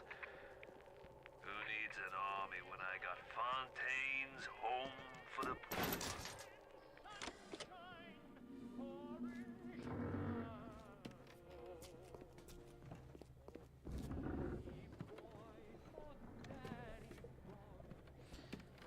That's actually a pretty accurate portrayal of charity. A means to control.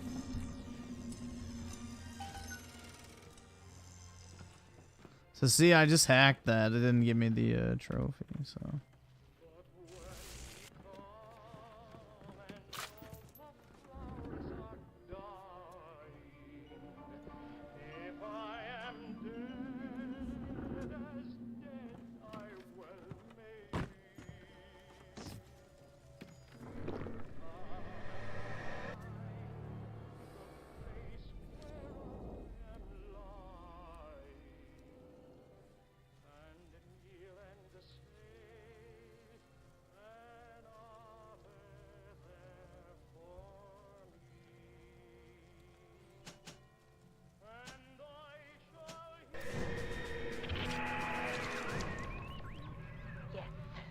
Compound is taking hold.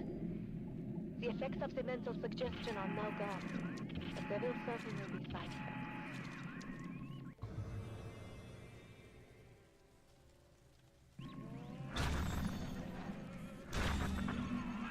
Lot 192 has reorganized your entire plasmid structure. I should have known you would need a larger dosage. You'll have to locate another dosage to fully remove the effect. Good.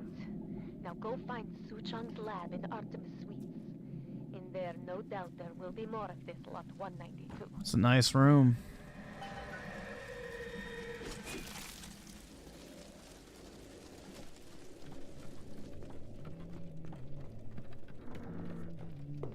What is it? Perfect. Hopefully I can finish up with this.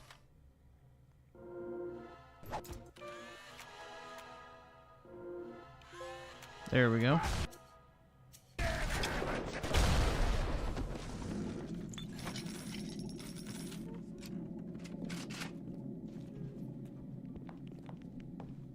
I already have those. Let's see. David DeLay with the 2. Did you hear about the girl who did 1,000 guys? That's like physically impossible. There's no way. She may have like sucked 1,000 different dicks for like 10 seconds, but you can't have sex with 1,000 people in 12 hours.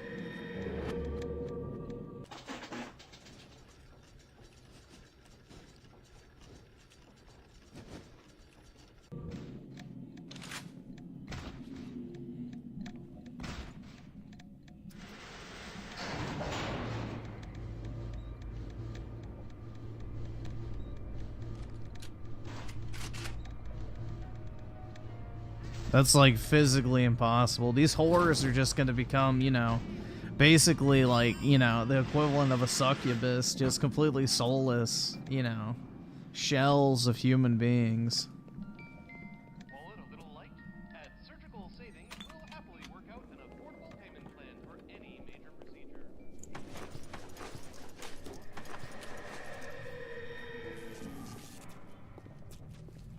I wasn't, dude, I'm not interested in being in a room of 1,000 guys getting their fucking dick sucked by the same chick. That's fucking disgusting.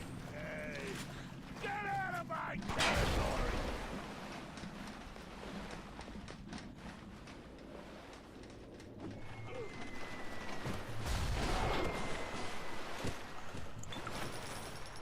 That is actually foul, bro. Like, no thank you.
Yep, got all the little sisters. All right, cool.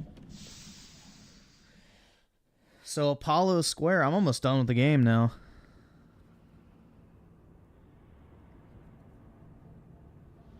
Then I just got to become the Big Daddy, and I'm pretty much finito. Ricardo Comsauce 5.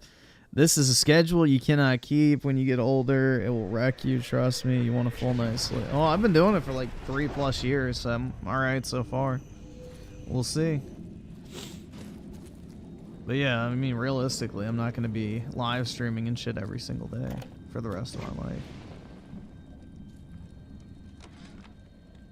I was so angry when I came down here, but my God, I had no idea. There's armed men all over the place. I saw a woman climb over the fence trying to escape. One of Ryan's guards pointed at her and she lit on fire. Just like that. What's happening here? Don't be a slowpoke, Mr. B. Two little sisters.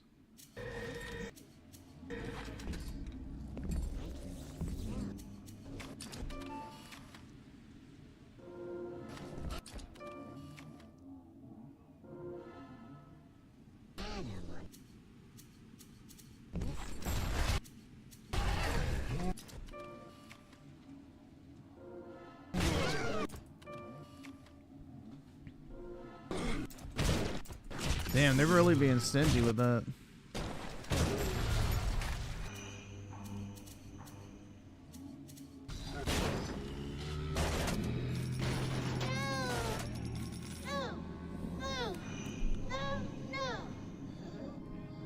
I'm Key, you were in here shilling for Bioshock 2 months ago, so I don't want to hear that shit. Stop. You gotta be believable with your fucking rage bait, bro. You literally used to shill for Bioshock 2 in this fucking chat. So, nice try. You go, that's the best one. Bioshock 1 and Infinite suck. Bioshock 2 is the only good one. If you're gonna rage bait, you have to be believable. You gotta keep the consistency.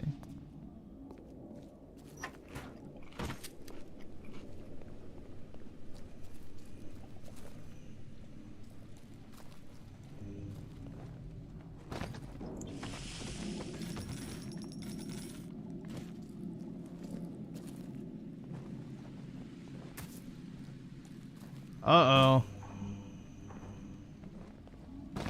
There we go. Woo! I was about to have to hit the... Oh my god, stop, bro, I'm stuck. Can you help me?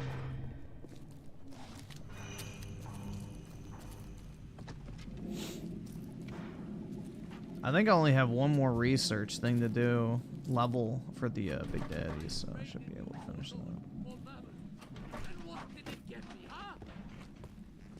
Did I finish them? Yes.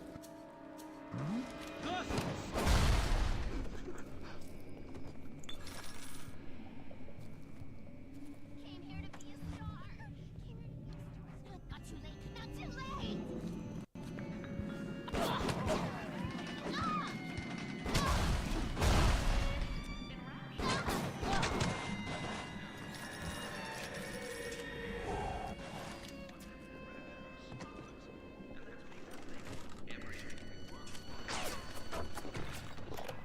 It's too dangerous to re-engineer your plasmids in the state containers put you in.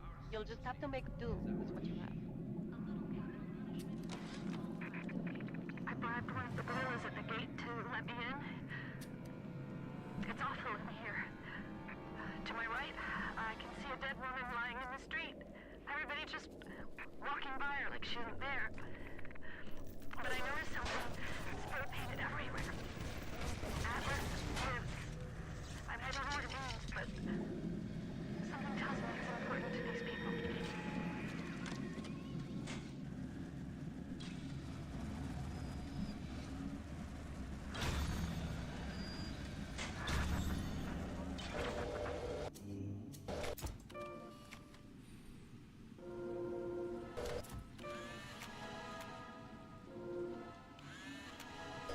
Well, the entire game you play as a Big Daddy.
There we go.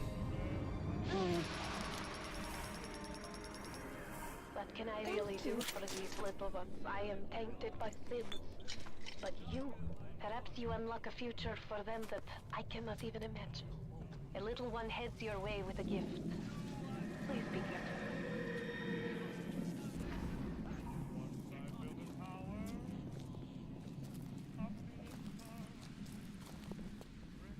Let's go get the gift.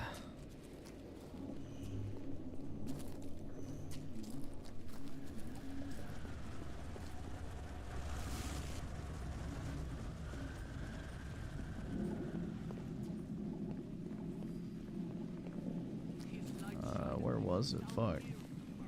There it is.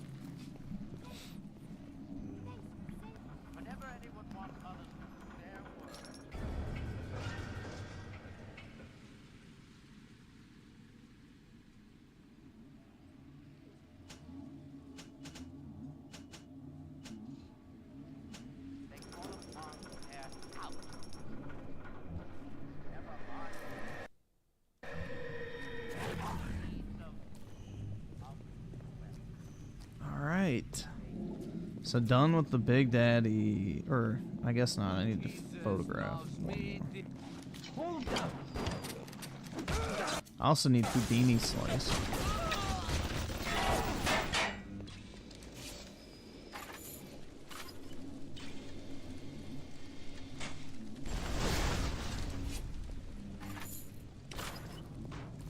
I don't want to go that way yet.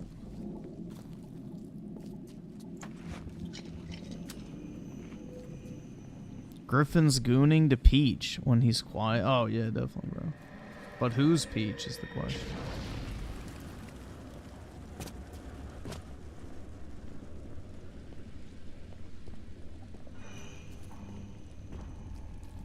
Oh, nice. Ask and ye shall receive. There we go.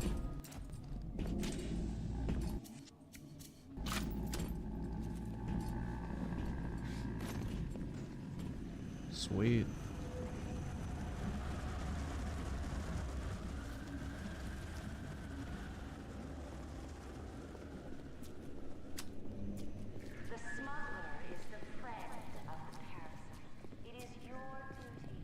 Ricardo Comstogs with the 5. Trust me on this. You neglect regular sleep. This will destroy you. Don't fuck around with this. All right, Till awesome. it's too late, Thanks, you'll nigga. find All right. out. Yeah, it is what it is, man.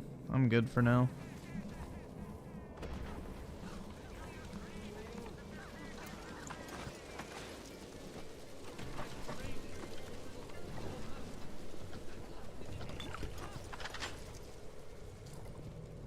I haven't slept regularly since I've been in like middle school, so.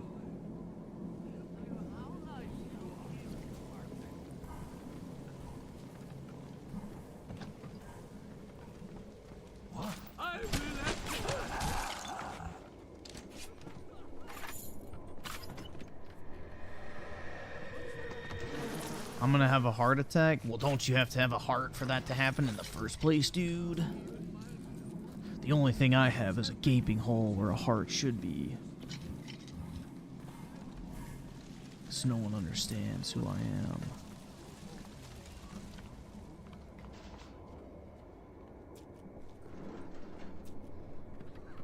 Yeah, wasn't that edgy, bro? Hell yeah. Don't cut yourself on all that edge.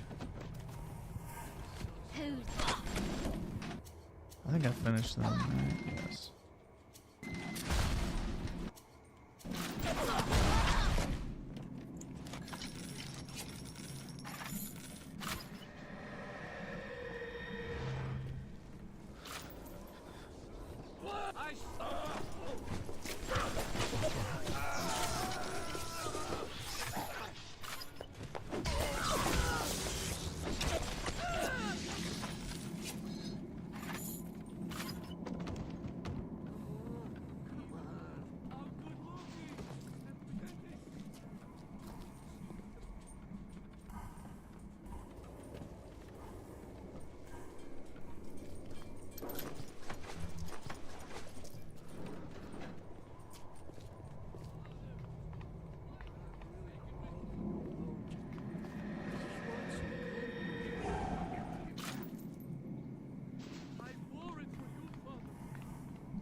thought there was a Pack-a-Punch around here, but maybe I'm mistaken.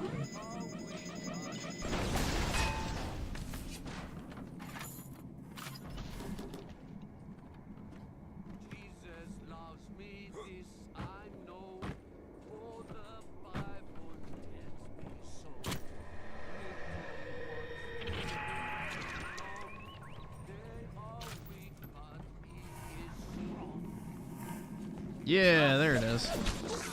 That's what I thought. I still remember some of this.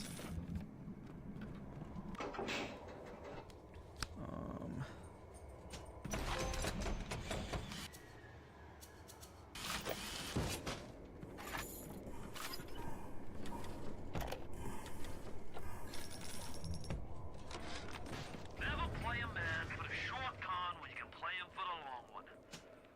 Atlas is the longest con of all. Ryan wanted Frank Fontaine dead. I just gave him what he wanted. As Atlas, I got a new face, a clean record, and a fresh start. Now, it's time to take back the rapture. Help me, so please. Oh, Mrs. McClintock, what are you doing here? Let me just turn this off. All right, awesome. Thanks, nigga. All right.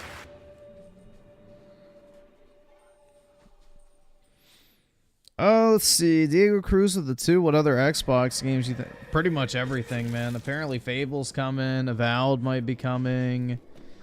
Gears is probably coming. I mean, pretty much everything. I mean, Phil literally came out and said there's Thanks, no nigga. red All right. line. AKA, everything's coming. So... they just keep saying it without saying it, that, yeah, everything's coming to PlayStation, so... I would just bet on that going forward.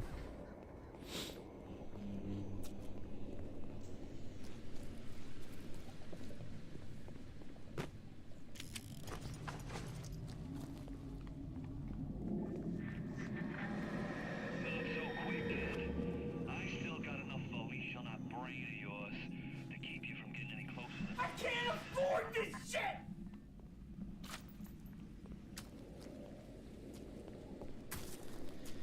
Zuper with a 5 want to upgrade my old PC, but don't know whether to build my own or buy a pre-built. If I go pre-built, do you know any good sites? I mean, I used NZXT, but I don't know if they're still good or not. I mean, that's the only one I know of, personally. But I'm sure people in the chat can give you a recommendation on that.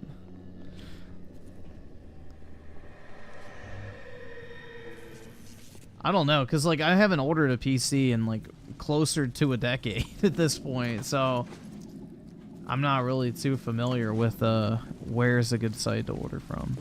I got my PC from NZXT.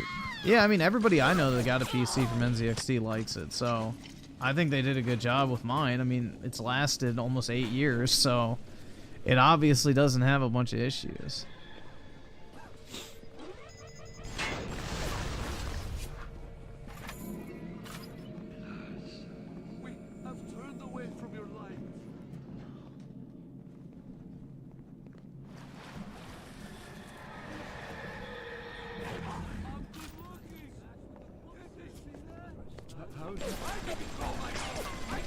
I need some Houdini slicer, bro. Or splicers, not slicers.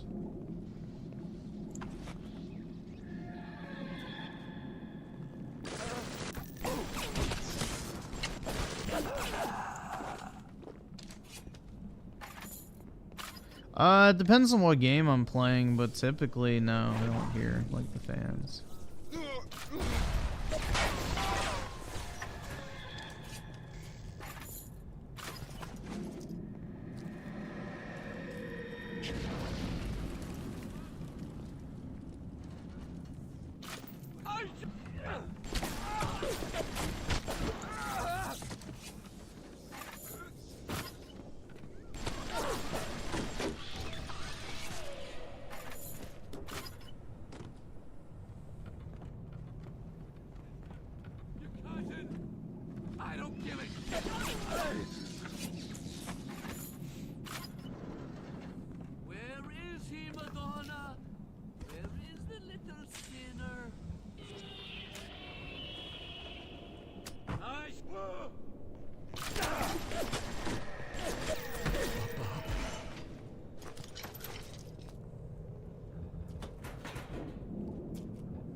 There we go.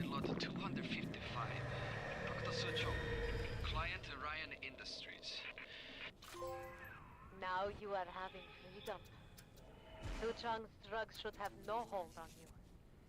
Take the bathysphere to Point Prometheus. It is time for this matter to be settled.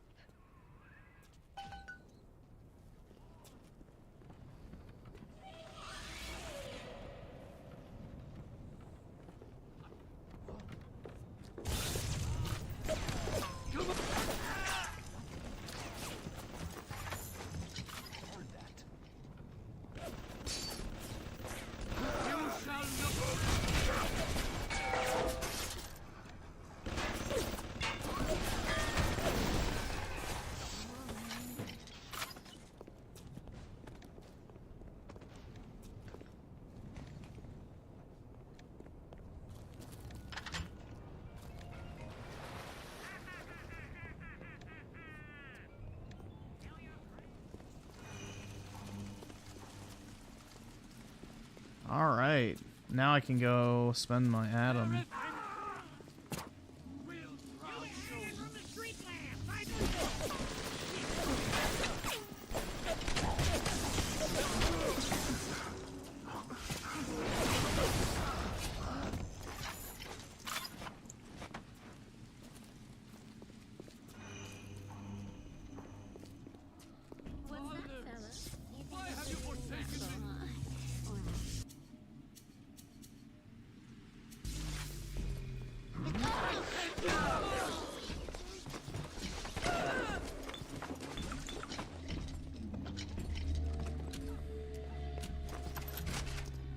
I always liked in this game how the big daddies will just, you know, not do anything to you if you don't piss them off.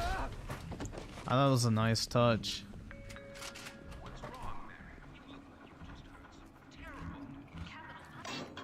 Alright, let's see.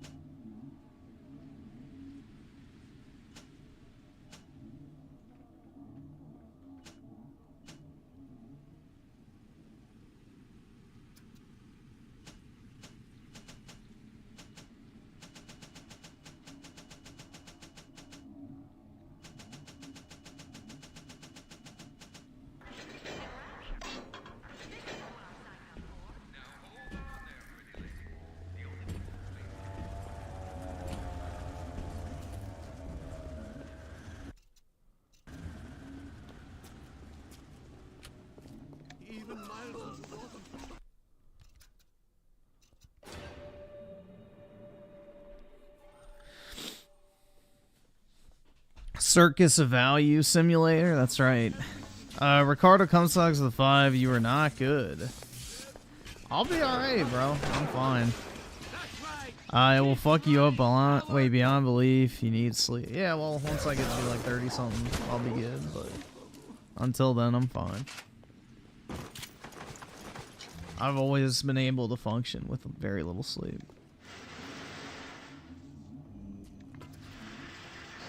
I appreciate the concern, but I'll be alright.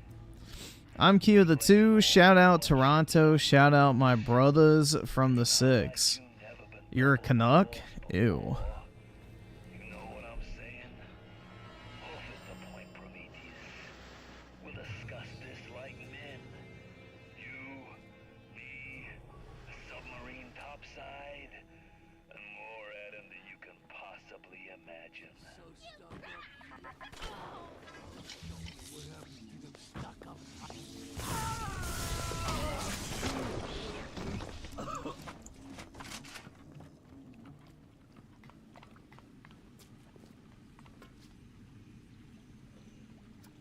Alright, I think this is the last area with the little sisters, but I'm not sure.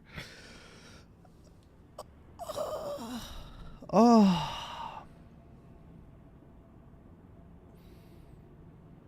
Yeah, the whole playing as a Big Daddy at the start bothered. Yeah, I mean, I didn't really mind it too much, but yeah, Bioshock 2 definitely has the weakest of the stories. out of the 3 games because it doesn't have like that really good psychological twist that, you know, Bioshock's known for.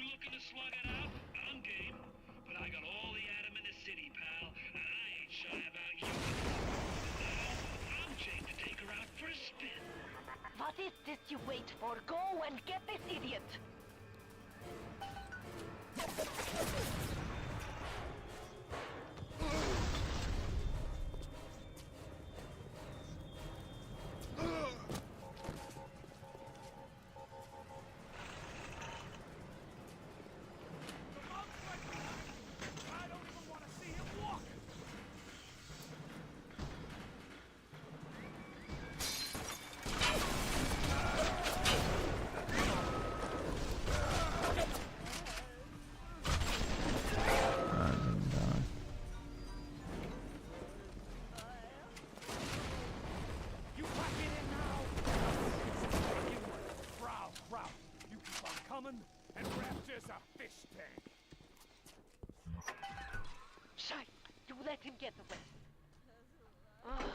New goal, become a big daddy because you let him get away.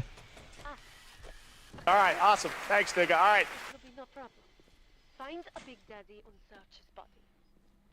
I would suggest you to be finding a dead one. You see the suit control system? So good, get it. That is step 1 of turning you into one of those disgusting big daddies.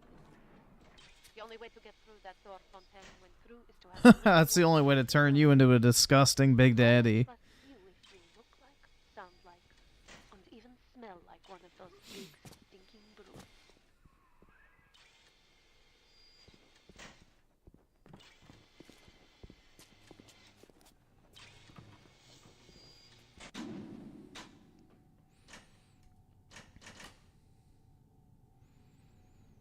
Optimized eugenics. You can find the means to make yourself sound like a big daddy,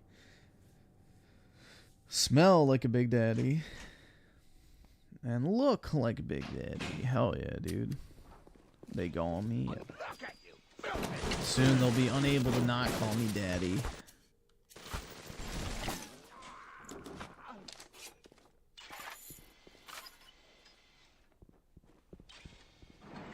Well, dude, this game is literally an allegory for the Jewish people's mission to build Israel, so I don't know. This game has a lot of DEI shit, I guess, if you want to put it that way. But yeah, there's not a lot of unnecessary, you know, black and brown characters for sure. But this game is definitely what you would classify as woke.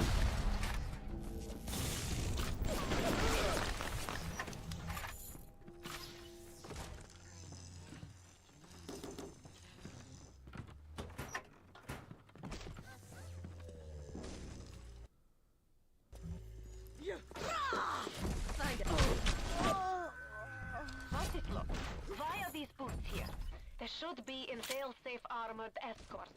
No matter. Take them, take them. Oh, nice.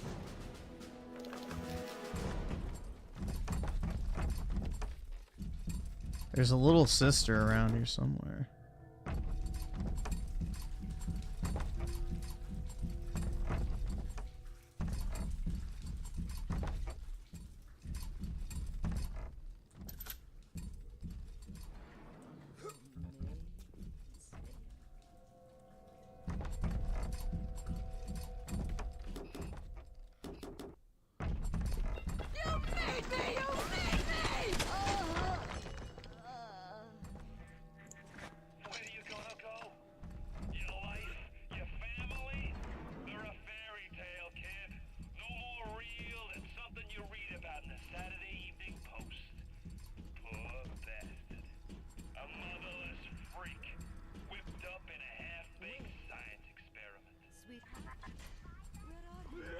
Where do you think you're going? You need to become a big daddy before you are able to draw out the little ones.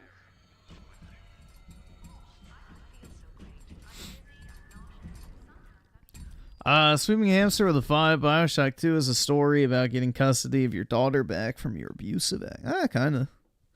Noskiwaski with a 5. As soon as you mentioned it, Claus comes running out of the woodwork. Anything that's woke, he comes crawling back like a cockroach. You gotta love it. Yeah. What's this fucking thing? Yeah, Cucaracha. There we go. Most people don't even know that song's about cockroaches, which is what's so fucking funny, bro. Like, all these Americans sing that shit like it's some fucking great thing, and it's like, yeah, you're literally singing about a fucking roach. All right, awesome. Thanks, nigga. All right. Shit's fucking retarded as hell. I need to find a circus of value.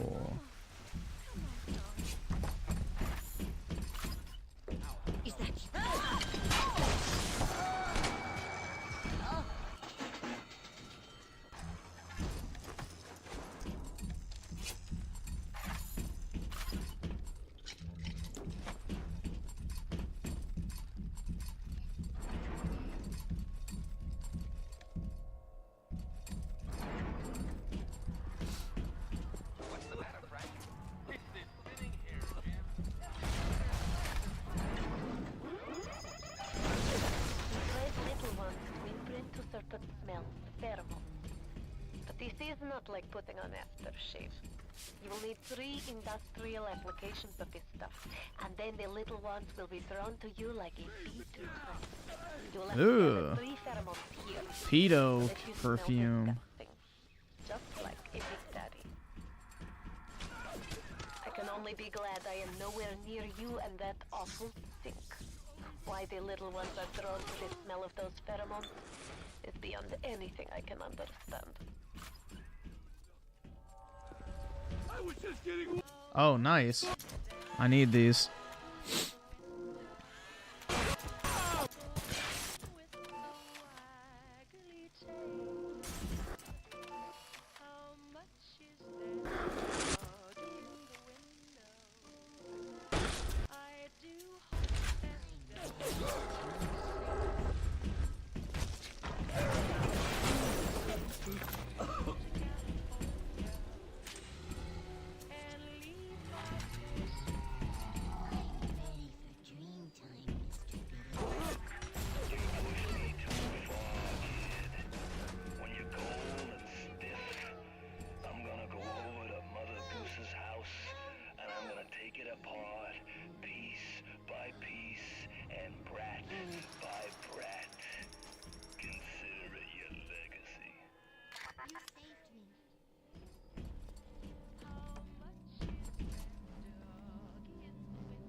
This game really does have some pretty dark fucking themes to it.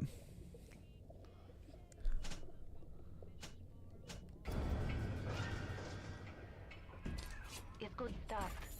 Now you need only to find the bodysuit and the voice box from the other lab, and you will be a proper. Get moving.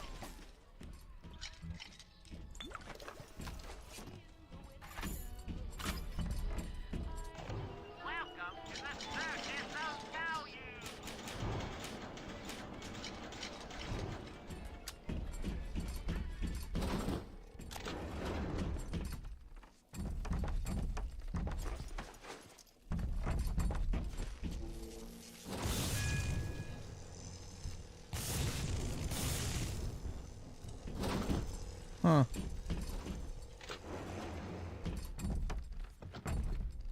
Usually you can zap those open if they're like shining like that.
Gives you Eve.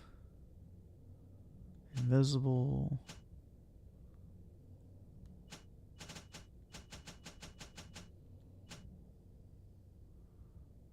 Do that.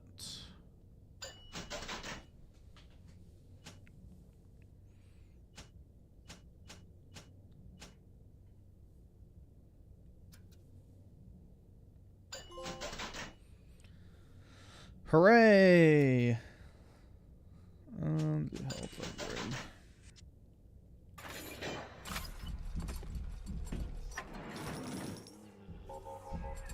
After Ryan takes this place, here is where they build their filthy skull, Frankenstein. Find the pieces of the suit. Guy, you monster. You're playing a bad hand, kid. You're just too spliced to smell it. Roll on back to Mother Goose now, or evidence gonna go busto.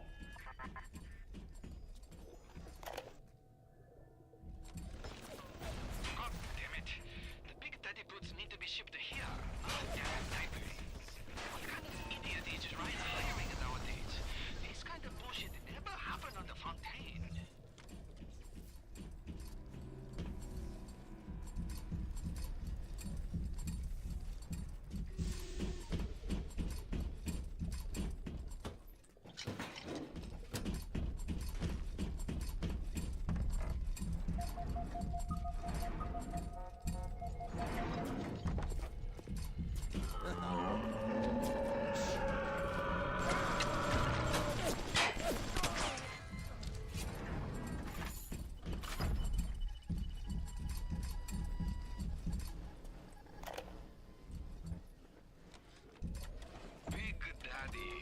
They got terrible stink. Very smelly. Maybe something can be done. But the little sisters seem to like the order.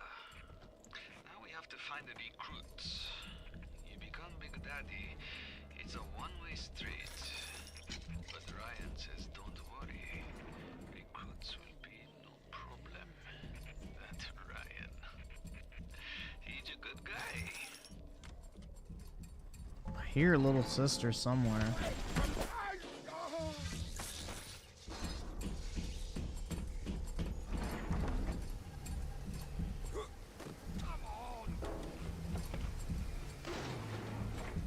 Where is it?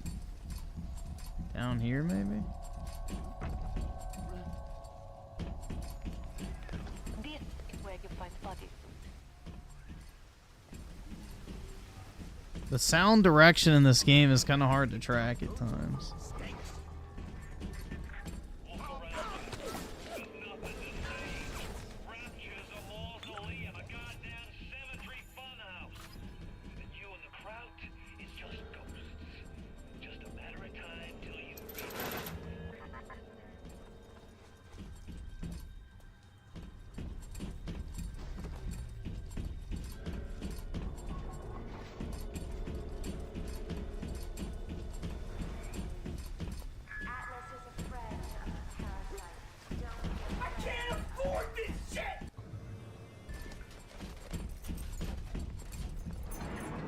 Wunderbar.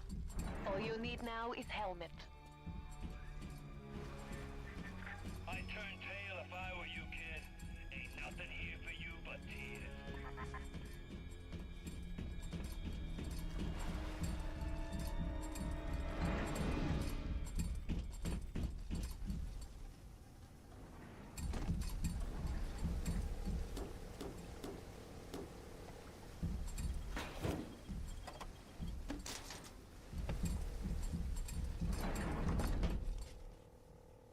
Alright, I guess they're not in here. I have no fucking clue. I keep hearing one.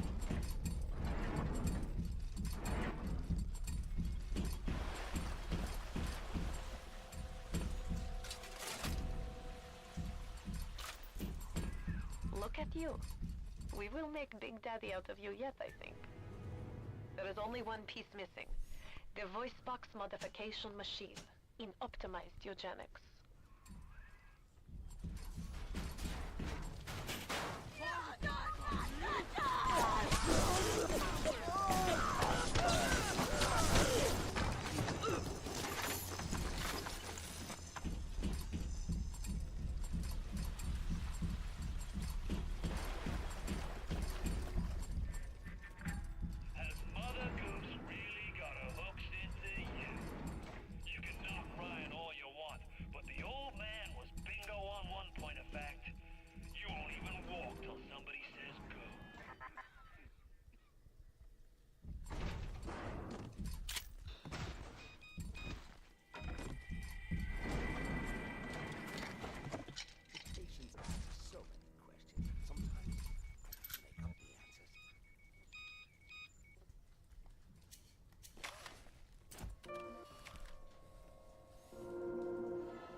Oh, wrong button.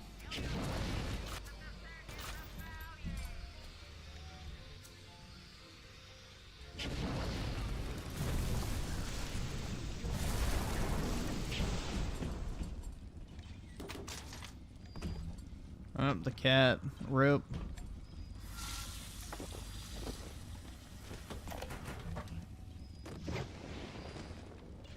Fontaine is dead.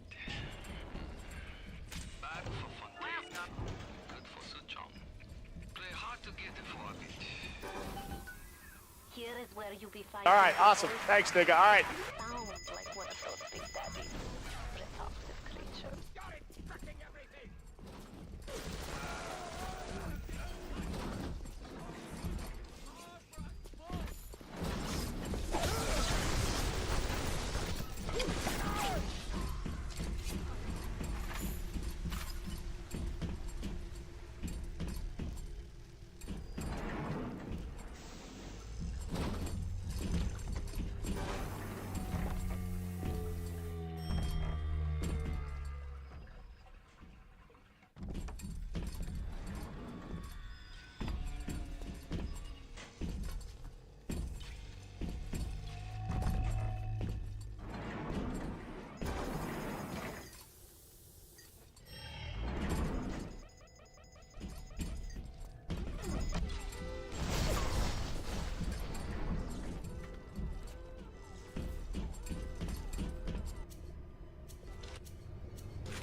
Alright, let's go see that Big Daddy.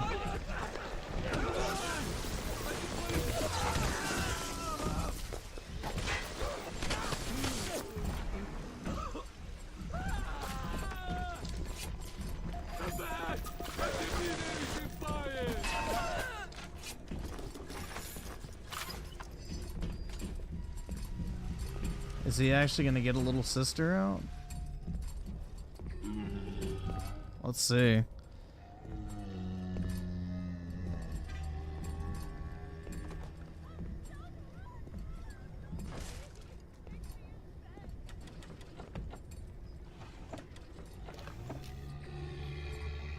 Yes.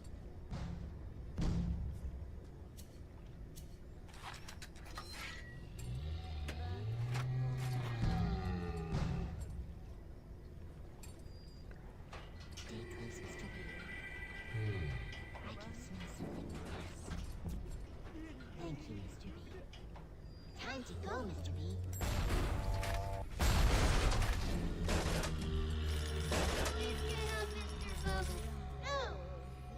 Easy, dude.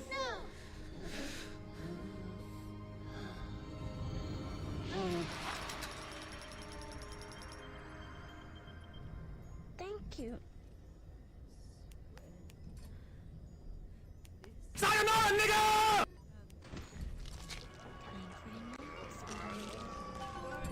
Yes. Now this is a big daddy. Are you ready? Now go to the little sister vent by the proving grounds. I've got Rapture now. I've got the Atom now. You think that build suit's even half enough to put the steer in me?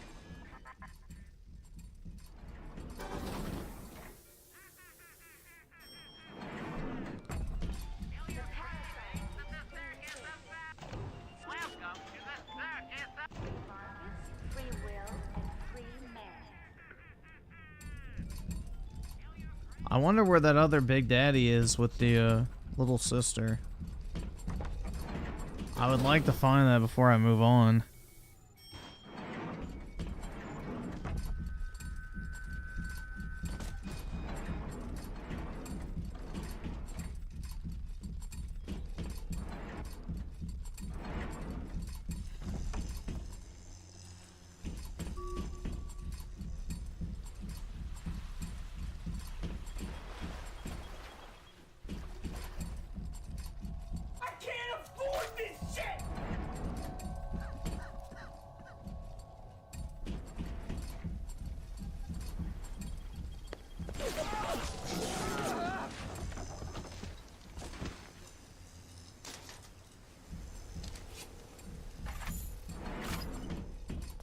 I guess there isn't one in here.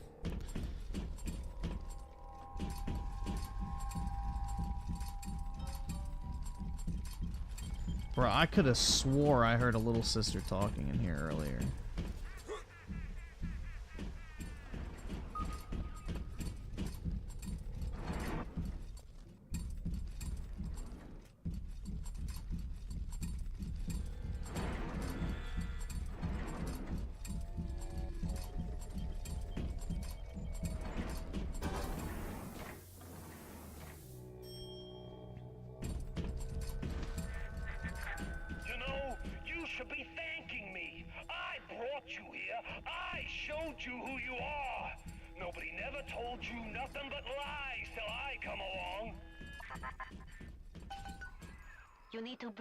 Of hiding, and then they'll let you in the door. Go on, hit the vent with your wrench.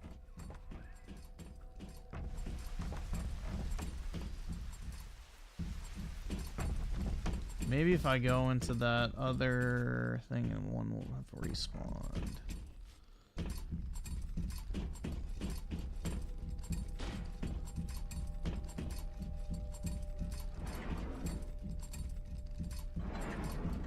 Yeah, this thing. Let's see.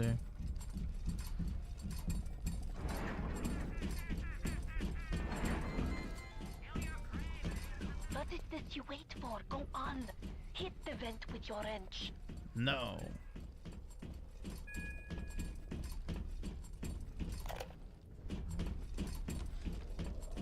I know why it has to be children, but why just girls? This I cannot determine why, but I know it is so.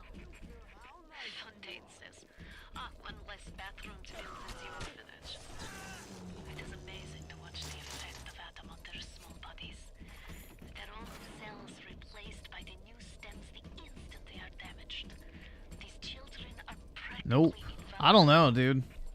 It's not spawning. You could not do the same thing to an adult. Right here, so. For a man you could not kill.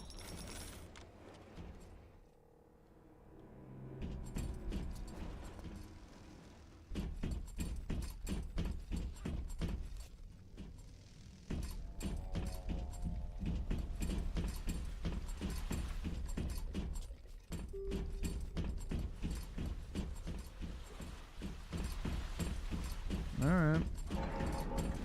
Guess I'll just have to come back. What's the matter, Frank? It's this thinning hair, Jim. Every day there's less and less. You know the problem's not it. What was the greatest lie ever created? What was the most vicious obscenity ever perpetrated on mankind? On the better. It would mean very much to me if you will be gentle with the girl.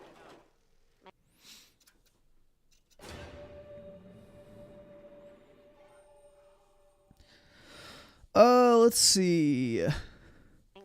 So, E-Man with the 5, mute Brit. Alright. Can do. And Ricardo Comsocks with 2, you must sleep. It's so important. Well, bro, you must not come in the sock.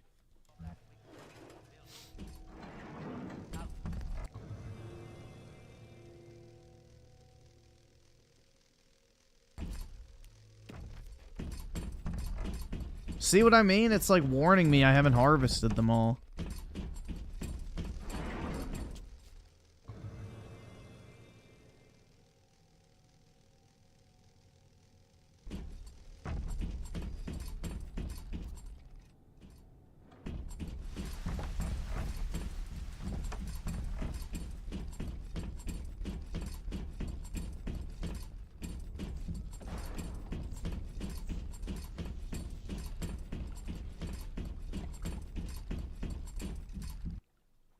Let's see if I reload. Yeah, there's one missing. I know that for a fact.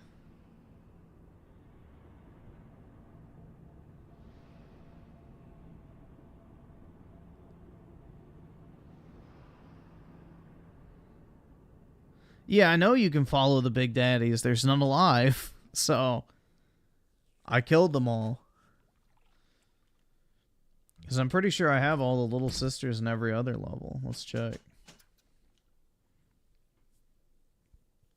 Pretty sure.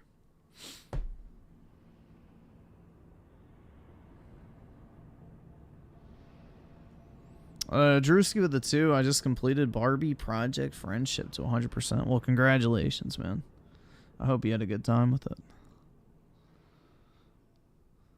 Definitely was a banger. So, little sister's good.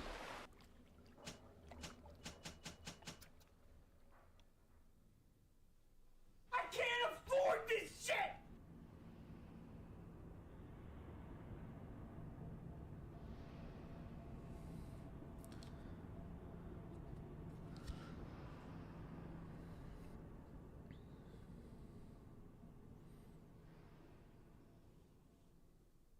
It's better to check, because that way I can get the achievo for getting the good end. Or I don't know if there's actually an achievement for the good ending, but for harvesting or saving all the sisters. Yeah, that one was good.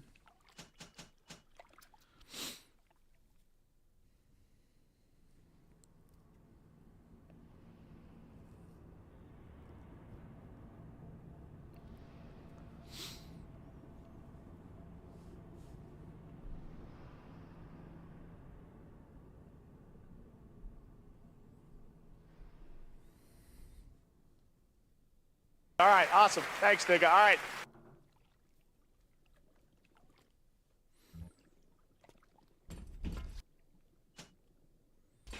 That one's good.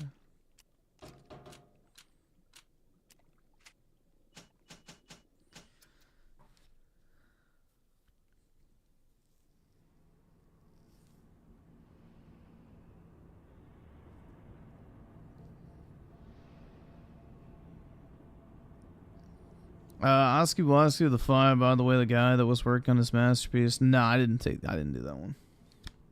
I didn't get to go into his living quarters or get the thing for taking a picture of him, which, I mean, it's early on if I wanted to get it, but I don't really care that much. It's not worth going all the way back through the game just for a few trophies. Because I'll never get the ones for beating it on whatever it's called. The hardest difficulty. Why didn't you do any content about D4? I don't know what that's supposed to mean. What is D4?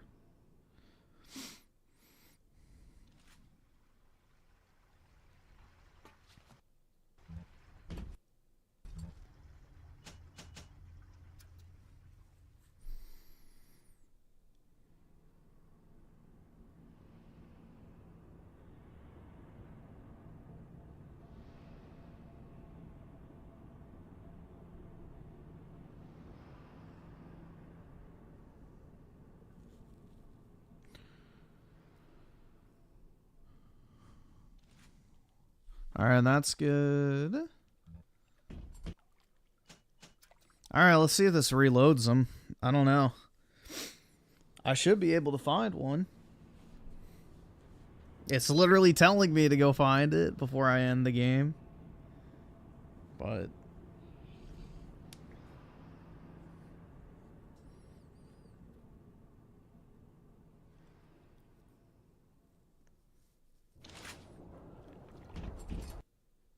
yeah, one left.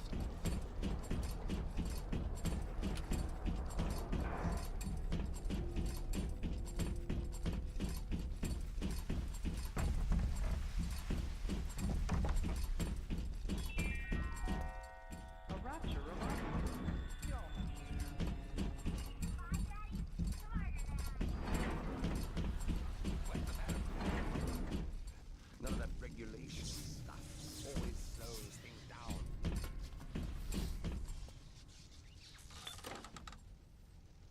I push when I should pull. I can't afford this shit!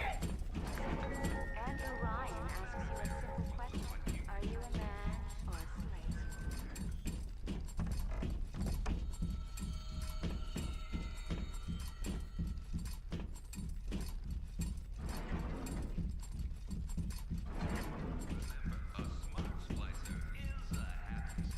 Yeah, so it was in here.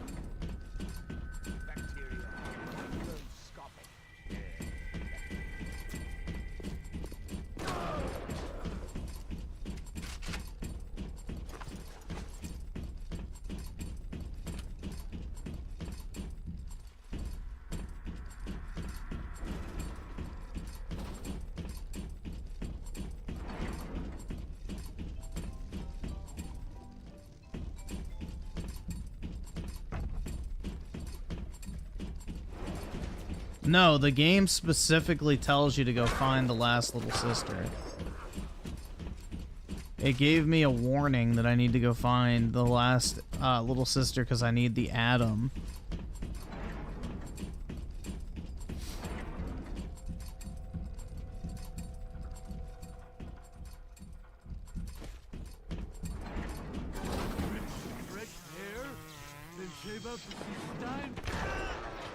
Yeah, I've killed Ryan.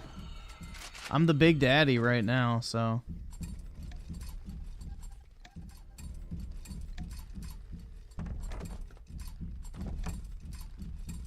See? Like, there's one left. Little sister's in this level. I have one more to get.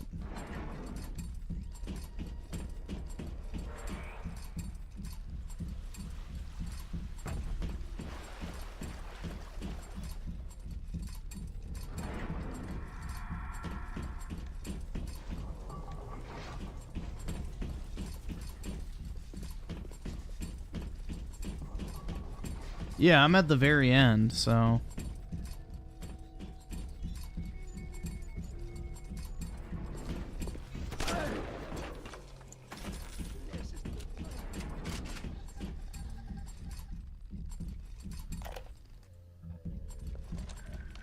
Could I have made mistakes? One does not build cities if one is guided by doubt. But can one govern in absolute certainty? I know that my beliefs have elevated me just as I know that the things I have rejected would have destroyed me. But the city, it's collapsing before my...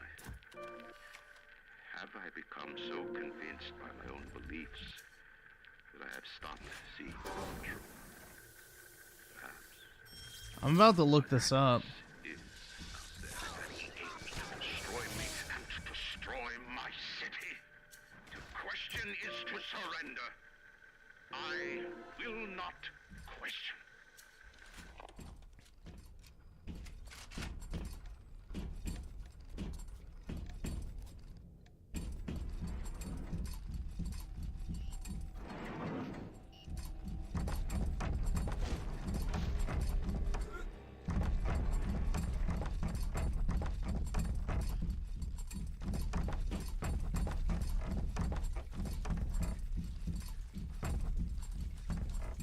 Yeah, I never had an issue with this one in the past. I have no fucking clue.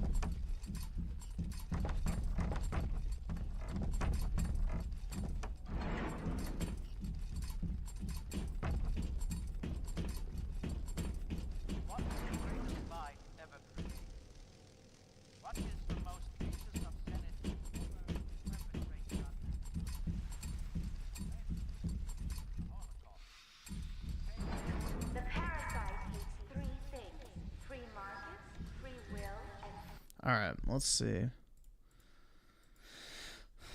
Final little sister in Point Prometheus.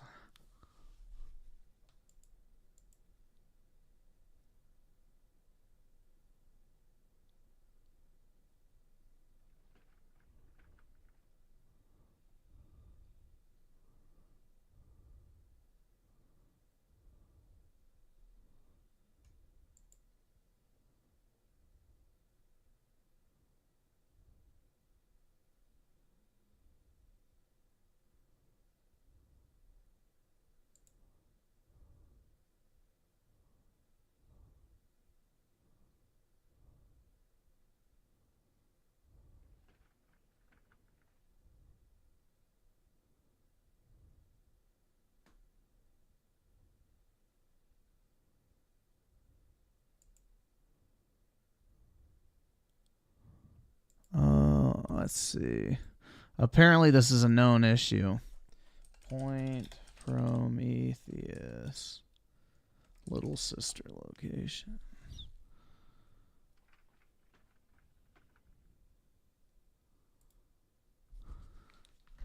Hello, it's part 51 of my playthrough of Bioshock, and it seems that somebody thought it was a bright idea to attack me whilst I was saving.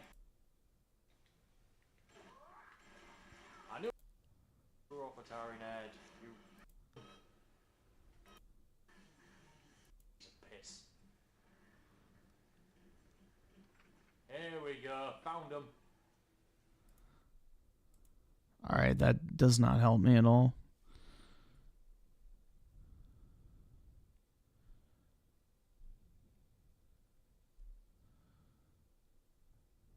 So apparently there is one in each wing.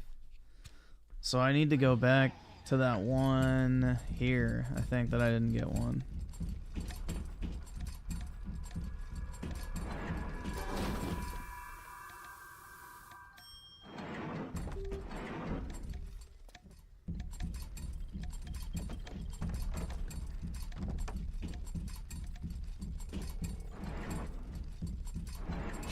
Oh, what the fuck? There it is. Finally.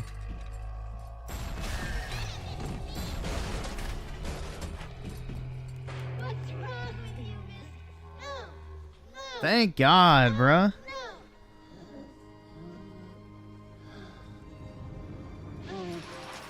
Hooray! It is a wounded world. Thank you. How can I thank you for this, Venus? I send another little one with a token of our appreciation.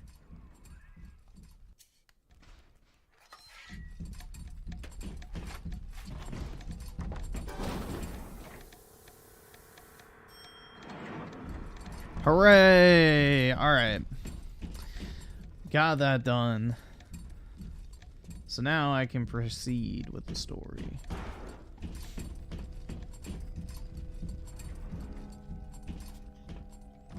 Why do you save them? One, because they're children, and two, because that's how you get the good ending. Oh shit, where was the Adam thing? Fuck.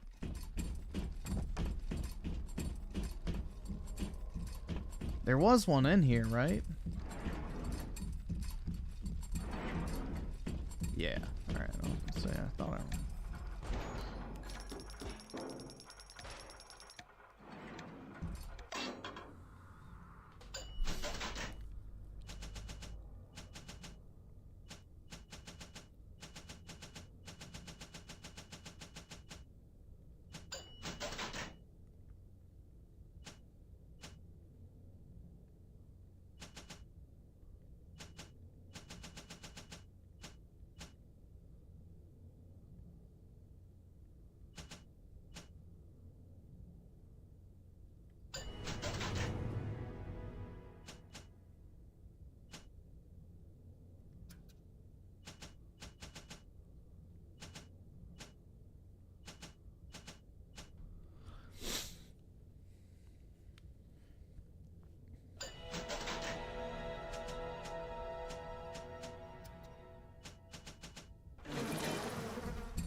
All right.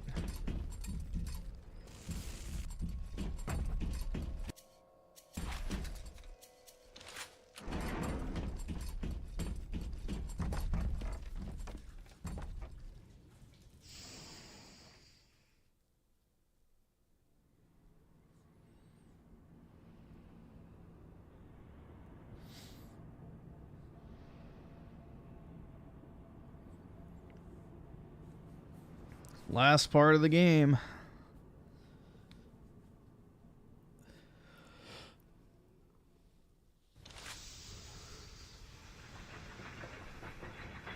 The little ones will lead you to Fontaine. I can't afford this shit!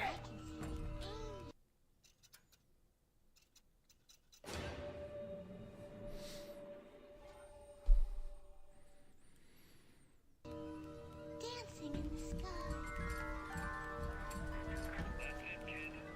It's been a long road. You don't even remember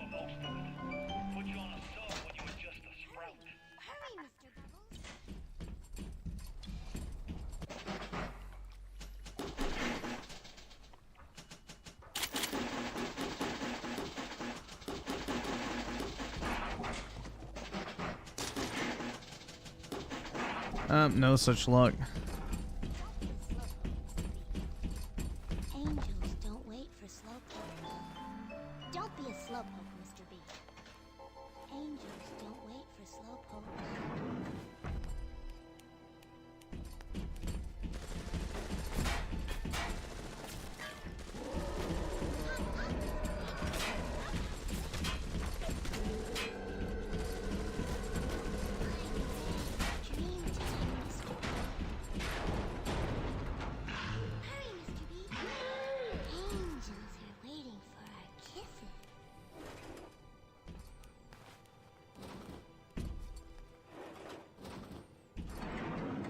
Yeah, the escort mission. I really wound you up with that wife and child bit. Oh, me poor mom. Baby, wee baby Patrick. Maybe one day I'll get me a real family. They play well with the circus.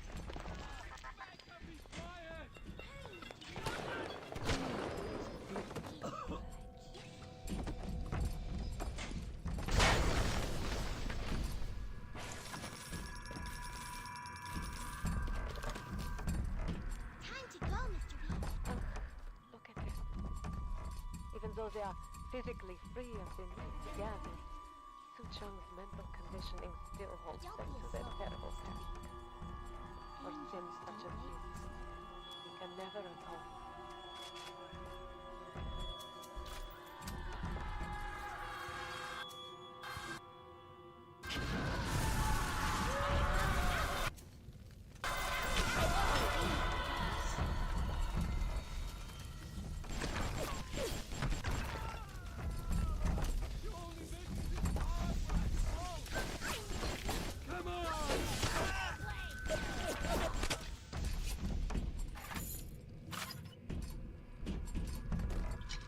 Hurry, Mr. B. I can see angels.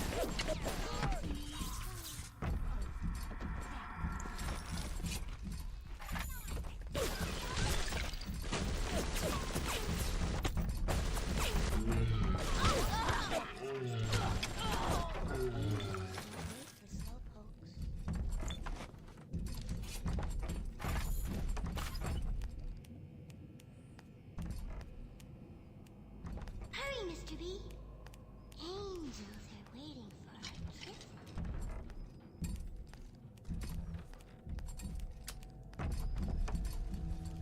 EDP playing this shit would be like, yo, you got any for me? Hurry, Mr. Bubbles.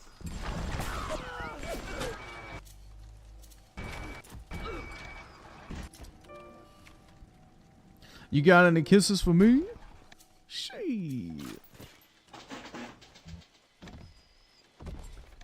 All right, awesome. Thanks, nigga. All right.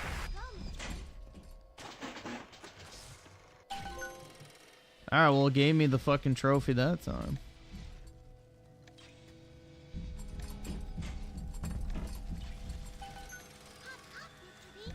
No time to wait. Watch out! For certain, their harvesting will draw the attention of this blaster.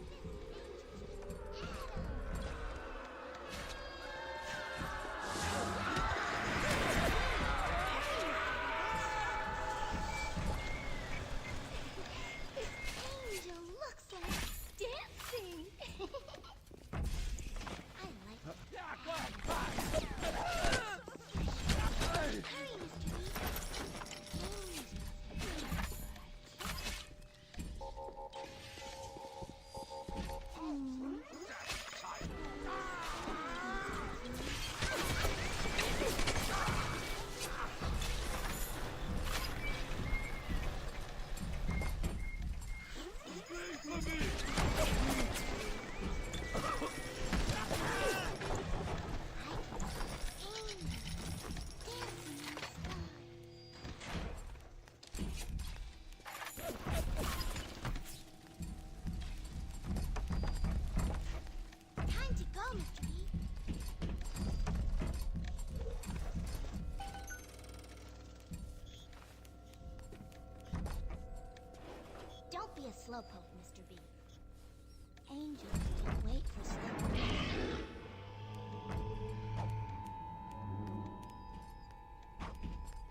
slowpoke, Mr. B. Angels don't wait for slowpokes.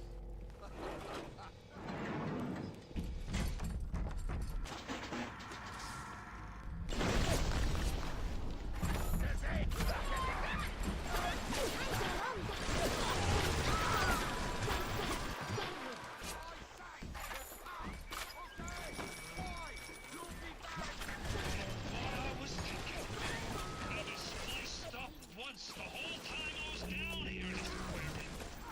Figured it was bad to mix business with pleasure, but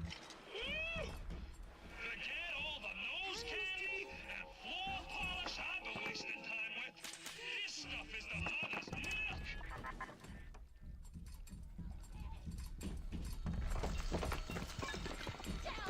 Time to go, Mr. B.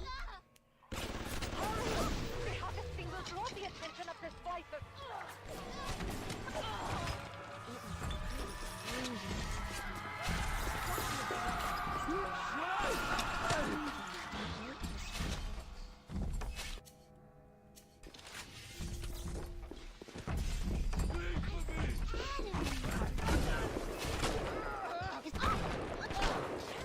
Hurry, Mr. Bubbles.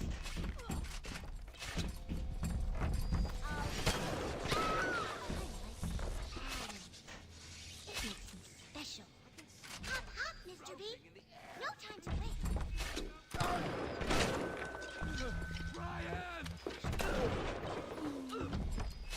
It looks sad, Mr. B. Angels are waiting. Forgot how many.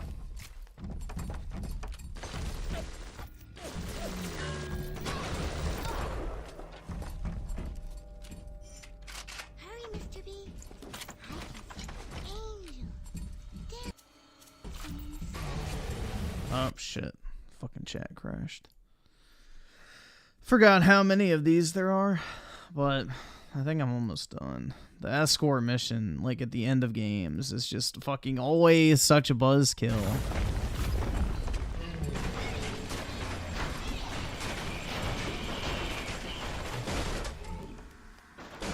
be a slowpoke, Mr. B. Angels don't wait for slowpokes. Better for the girls to be with you. Better with you than alone. Alone in the crawling darkness. Hurry, Mr. B. I can see That might be plenty for the fucking scrubs and the pencil pushers, but I need more. More! I want a slice till there ain't nothing left to slice with! Fontaine is nearby. You are reaching for it. time for a nap, sweet angel. Hop, hop, Mr. B. No time to wait.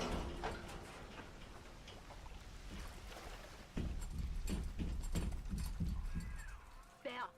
You must use the needle of the little sister to drain Fontaine of his Adam. It is the only way to defeat him. Fontaine waits above. There will be no going back from here. Make sure you are ready to face him before moving on.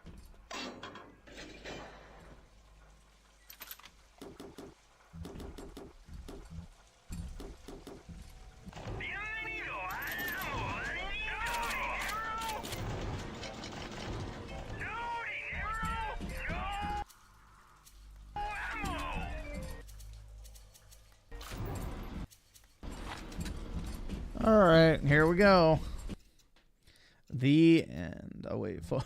I don't want to load that. I don't want to go back through all that shit.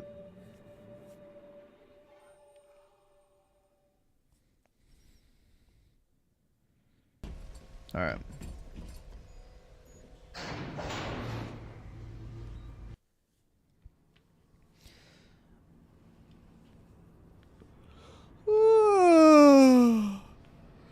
Damn, bro.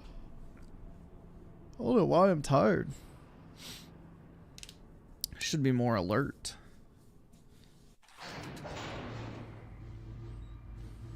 Well, of course the politics are fine to you, Jethro, because, you know, you're the good guy in it. You were no more than two.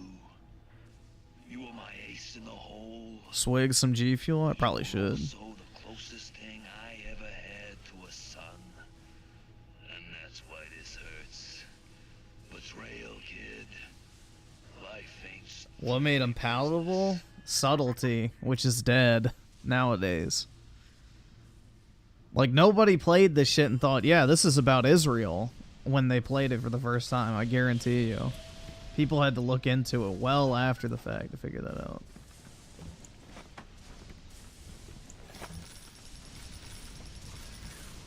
Go! Go now! Hit him with the needle! Drain his balls.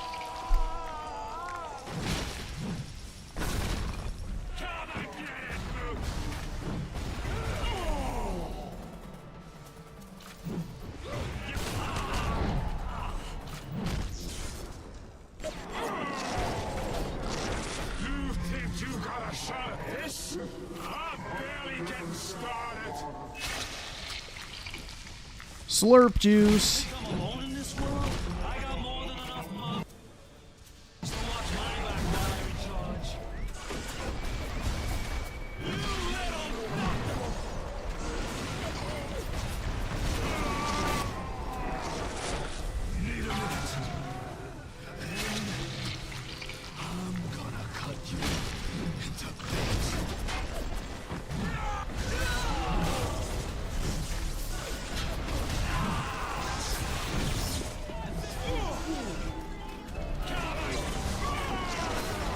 All right, awesome. Thanks, nigga. All right. Good money for you. This is what I get.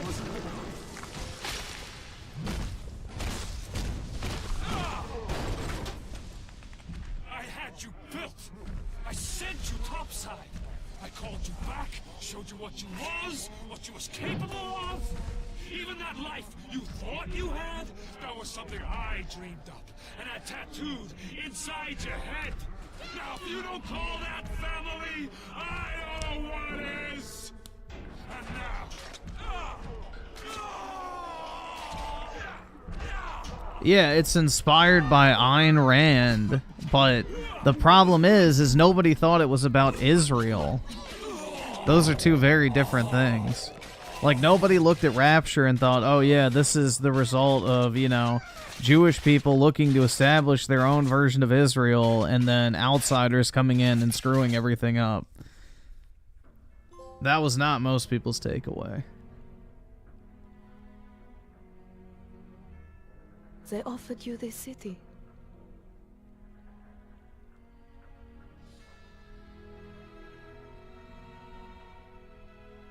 And you refused it. And what did you do instead?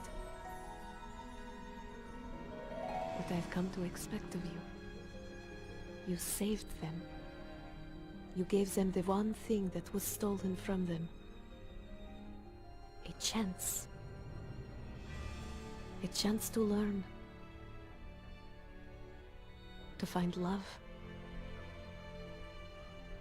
To live. And in the end, what was your reward? You never said. But I think I know. A family.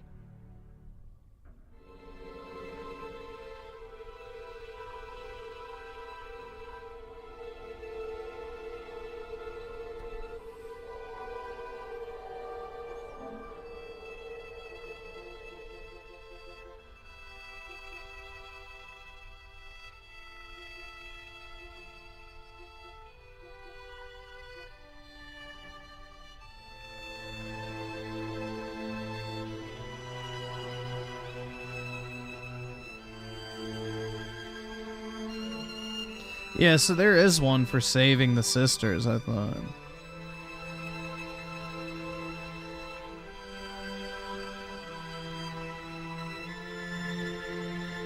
F for family, that's right. Or for... Skip it button. Fucking loser faggot. No, I'm not doing the fucking hard challenge. I don't care. No thanks. Yeah, your guy lives. You die if you have the bad ending, though.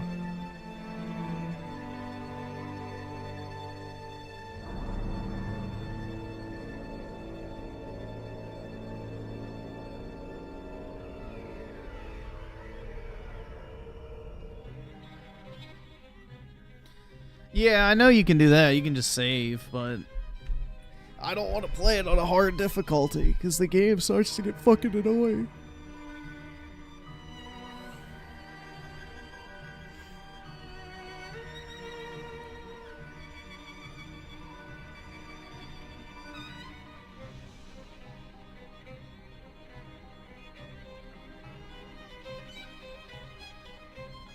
Either subscribe, donate, or get the fuck out.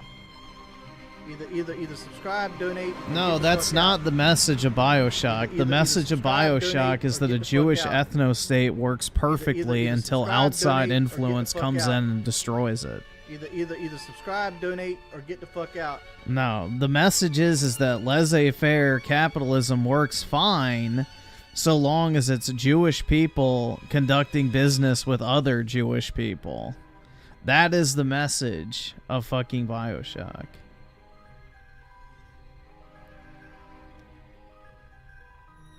Frank Fontaine is literally supposed to be like the white grifter type that comes in and takes advantage of the society in order to make his money and take control over something that someone else built and worked to create.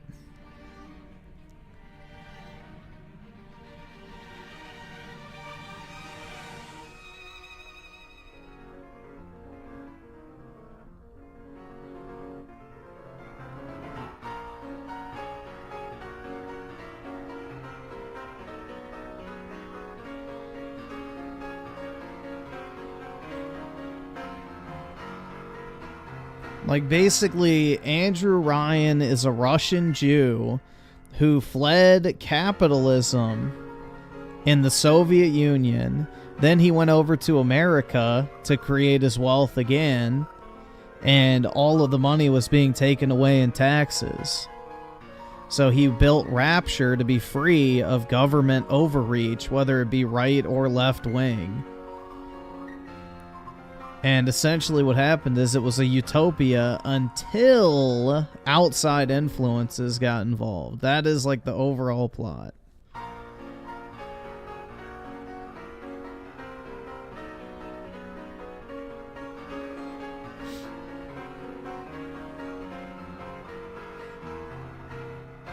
And Rapture's supposed to represent like the Jews' quest to find a place where they actually belong, instead of being a guest in other people's homes, essentially. It's literally an allegory for Israel.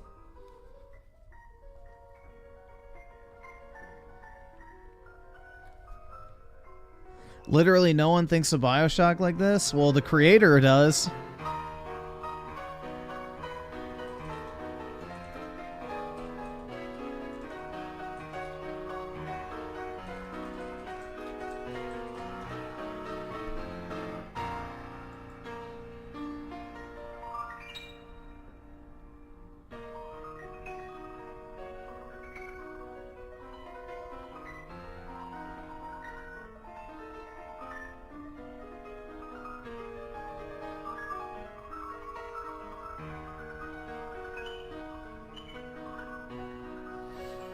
This is a quote from him. There's literal displacement, and then there's a feeling of not fitting in. I don't really belong here, Levine said. I think Jews are always going to feel a little bit like they don't belong wherever they are. There's always been that what if we have to flee mentality.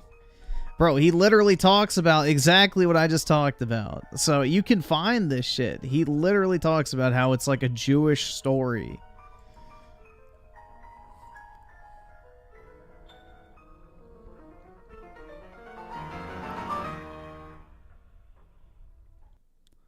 Yeah, here, its founder, Andrew Ryan, a Belarusian Jew who fled Eastern Europe in the wake of the Bolshevik Revolution. Right from the game's chilling opening, Ryan's Jewishness, and that of many other characters in Rapture, is more than just a cultural window dressing. Yeah, there's like a whole ass article from back in the day about, you know, this game being basically a Jewish story. About the Jews' quest to find a place where they belong.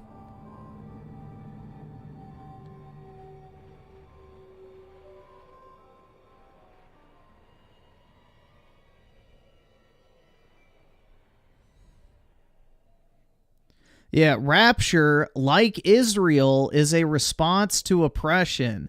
It's a response to a fear of future oppression. It's an extremely radical one, but it's not that different than starting a state in the Middle East. That is a fucking direct quote from Ken Levine. So, please, Claus, tell me how I'm a fucking schizoid, and tell me how I'm wrong about the story of Bioshock when it's coming straight out of the fucking creator's mouth. Tell me I'm wrong, Claus. Here, if you want to read it, you can read it. It might be hard for you, but, you know, there you go. It's literally right out of the fucking creator's mouth. He did an entire interview about how it's a Jewish story and how Rapture is an allegory for the Jews, like, fucking, you know, desire to found their Israel free from oppression of the outside world.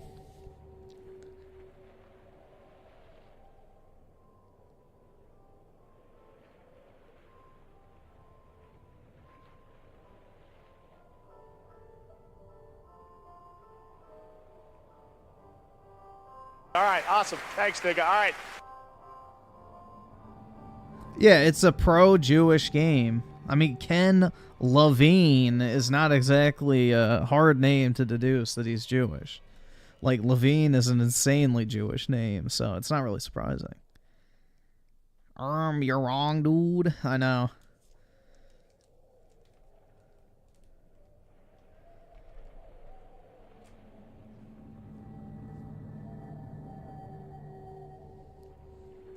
I think Synthetic Man does think Bioshock is woke. You didn't know he was Jewish? Bro, Levine is like one of the most... that's one of the most, I guess, easy to pick out Jewish name. I don't know. I mean, if you've like been around Jewish people, you know that, but... Levine's a pretty obviously Jewish name. Just like that dude on Fox News or whatever, Mark Levin. He's Jewish, too. So...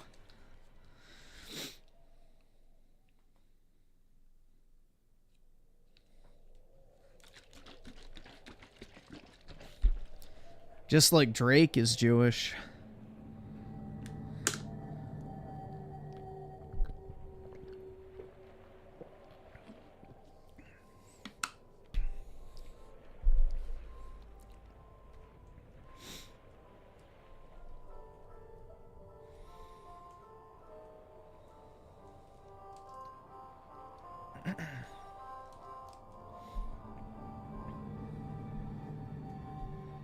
Facts, shout out Drizzy. That's right, bro.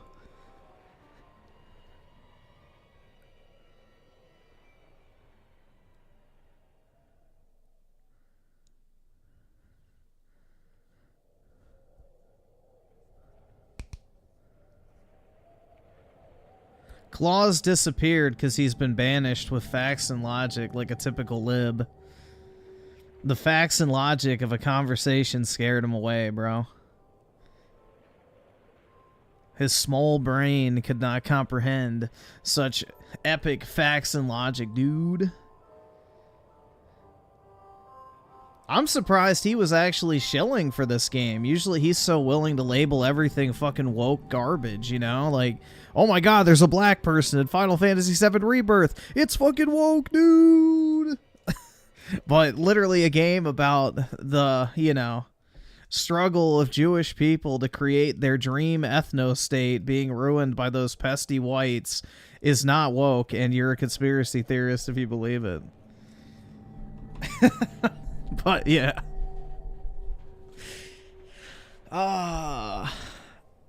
It do be like that sometimes.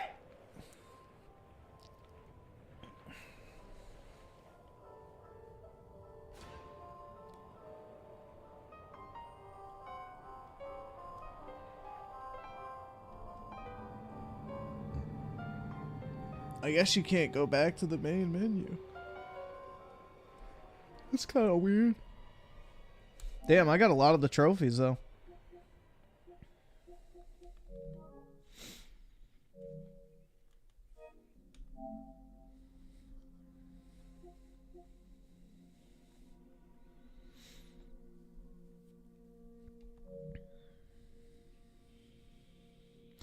Griffin, are you standing for Palestine? Fuck no. You saw all those little fucking Hamas retards bent the fuck over the second Trump is about to take over now, right? Fucking hilarious. It just shows you how fucking weak Biden is. But yeah, the thing is the Gaza whatever will break that ceasefire deal in a few weeks and Israel will just carpet bomb the fuck out of them and be done with it, is my guess. They're not going to be able to keep to it.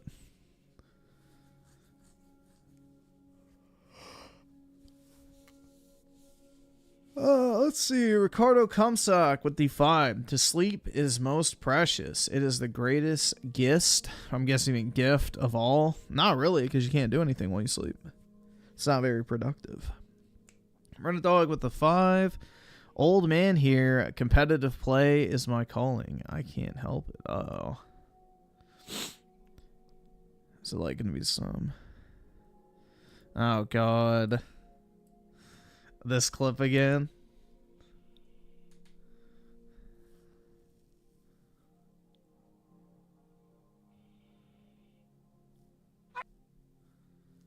Oh, fuck. Don't. Shit. Don't turn off. Alright, there we go.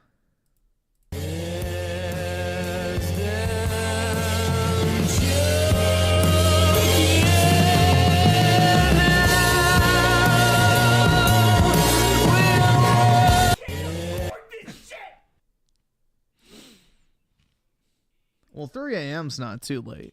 You can still get a decent night's rest at 3. If you go to sleep right away.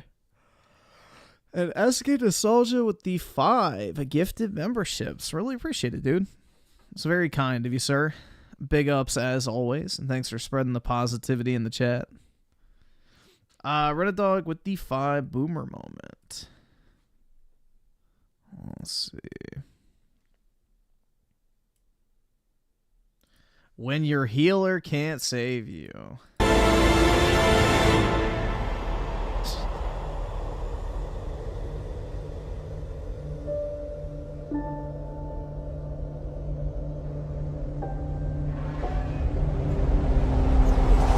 Truly one of the only good superhero movies. One of the few good superhero movies.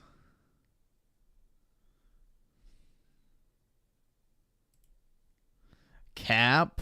How is that Cap?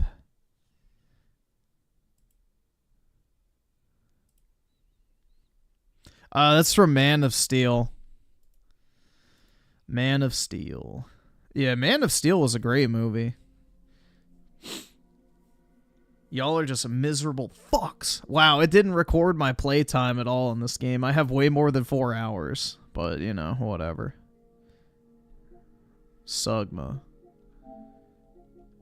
Oh, I got another trophy level, dude. Nice.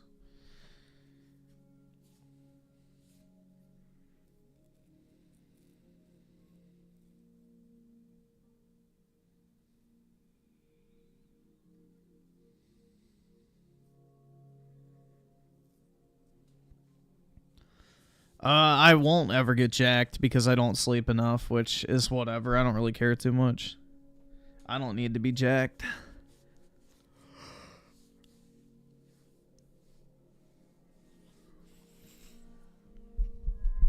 Let's see. SK Nostalgia with the 2. We're all going to hell. Nah, dude. I'm good. I will not be joining y'all, but, you know, feel free to go without me. And then also new pagers soon, possibly. That was like the most epic mindfuck moment ever. It's like they literally spent years infiltrating a fucking pager supply company, then meticulously dismantled the communication network to require them to use the pagers, And then, when the time was right, they ignited all of them, killing every single fucking member of Hamas. Or what was it, Hezbollah or Hamas? I'm not sure, but either one, like every single somewhat ranking member simultaneously exploded in one synchronized blast. Like, that's so fucking badass, dude. That's like straight out of a fucking movie. So, that shit was pretty cool.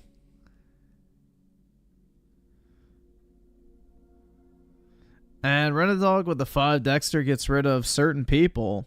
And the only one I want to ban, you know who, and I'm not a ban happy guy, my thought. Well, yeah, I know who it is.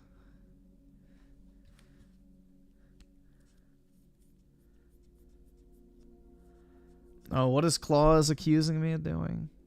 Griffin either has 3 takes. 1, a base one. 2, the correct one.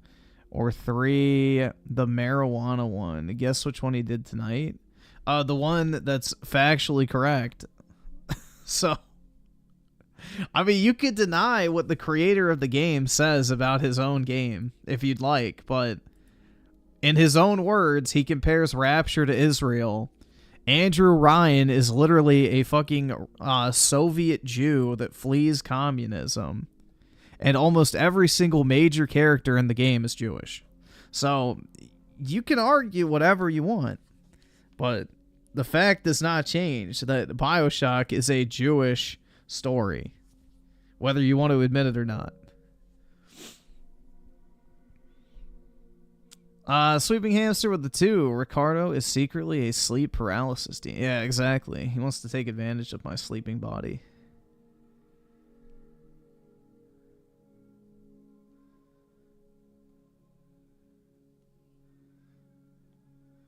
And Oski Boski with the 2. Griffin Claus is back and he's ready to listen.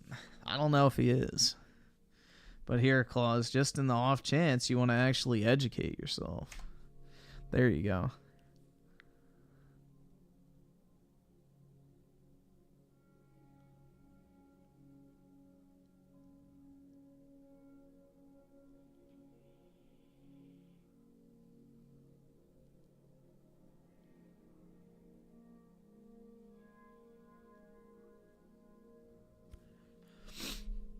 Kotak doesn't matter. It's an interview.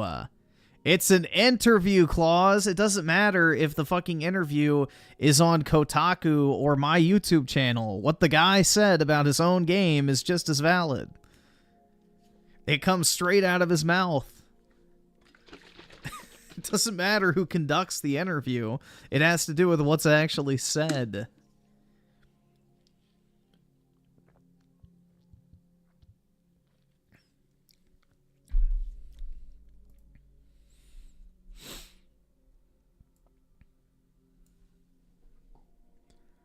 Here. There you go, Claus. Rapture, like Israel, is a response to oppression. It's a response to a fear of future oppression. It's an extremely radical one, but it's not that different than starting a state in the Middle East. Ken Levine. I can't afford this shit!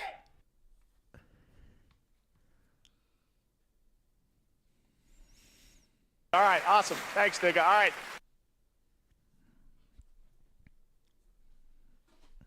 No, my source is Ken Levine, the guy that made the game, not Kotaku. Kotaku is quoting him. He is the source, not Kotaku.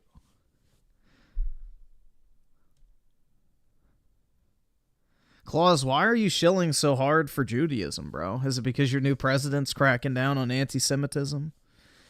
I don't know. Like, I'm not even arguing that it's bad. It's just an objective fact.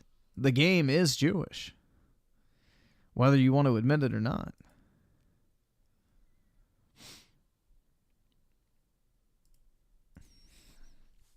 Whether you'd like to admit it or not, you're wrong.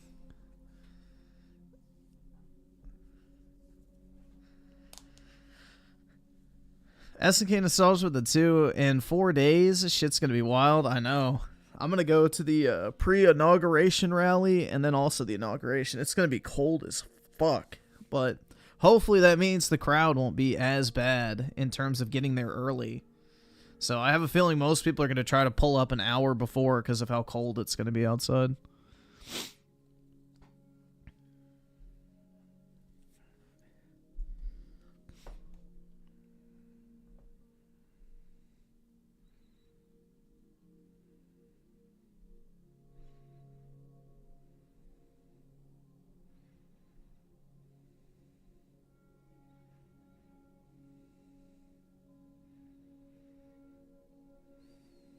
Gotta wear a Montclair. Yeah, nah. Not in DC, you don't want to, or else you're not going to be walking out with the coat on your back.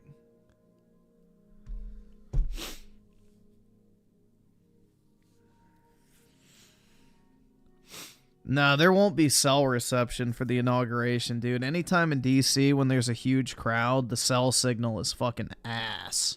You'll be lucky to get text messages. You'll be lucky if you can even get a text message.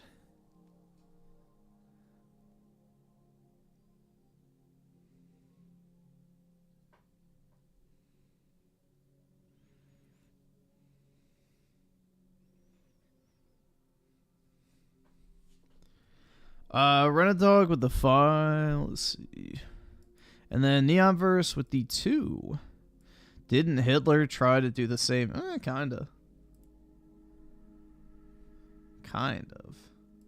Not exactly the same, but similar, I guess. Guys that say, "Oh, my PS5 outsold yours 5-1 this month." It's like, bro, what decade are you in? Like, but there is a rumor, Fonz, and you're hearing it right here first, that Xbox might be slightly ahead worldwide, ahead of the PS5. Whoa.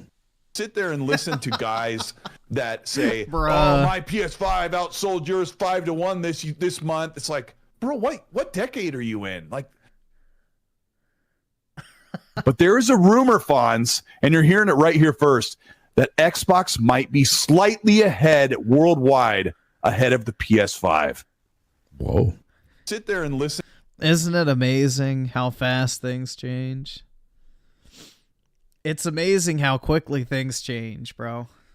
All of a sudden, the entire video game industry has been completely redefined because the company that's doing the worst decided to change it. Absolutely. It's fucking, dude, literal brainwashing type shit. Oh, do I not? Fuck. Alright, well, I guess I'm not playing Donkey Kong because I don't have my Switch up here with me, so. I think, oh, actually, yeah, it might actually be in my trunk still. Yeah, it might be down in my trunk. Fuck. Because the last time I used my Switch was during Christmas time, and I took it with me. And, yeah. It's down in my car. I think so, because I don't see my backpack up here, which means it's probably still back there. It's back in the trunk, bruh.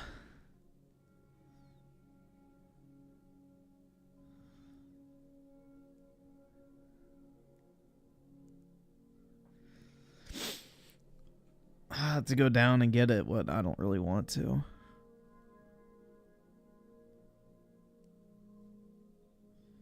Hopefully no Kang stole. Nah, it's fine. Luckily, I don't have an expensive car, so most people don't want to break into it. Oh, I'm not driving. I'm in a metro. You don't want to drive during Inauguration Day. Most of the city's locked down. So most of the roads are closed, so you have to metro in. Which is like probably 20-ish minutes. So, not too bad.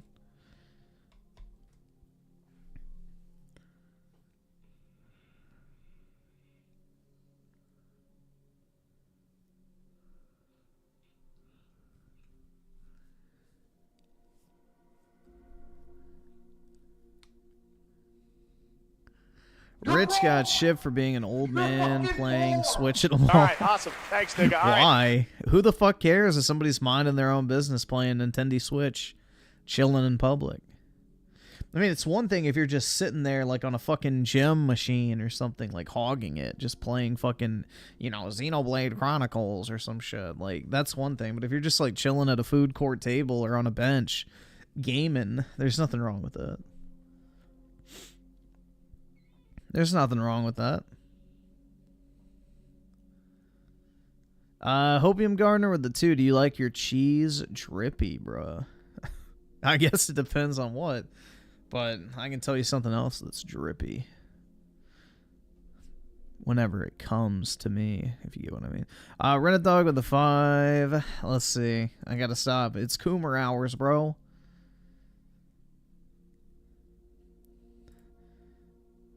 No bullshit. Who does that?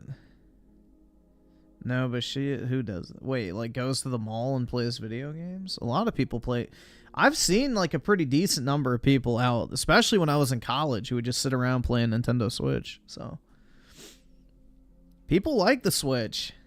There's actually, you know, good games to play on it, regardless of what IMKey thinks.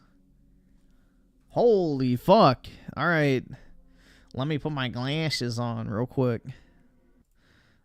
Holy fuck. All right, let me lean in. Here we go. So, this is why character limits were a good thing on Twitter.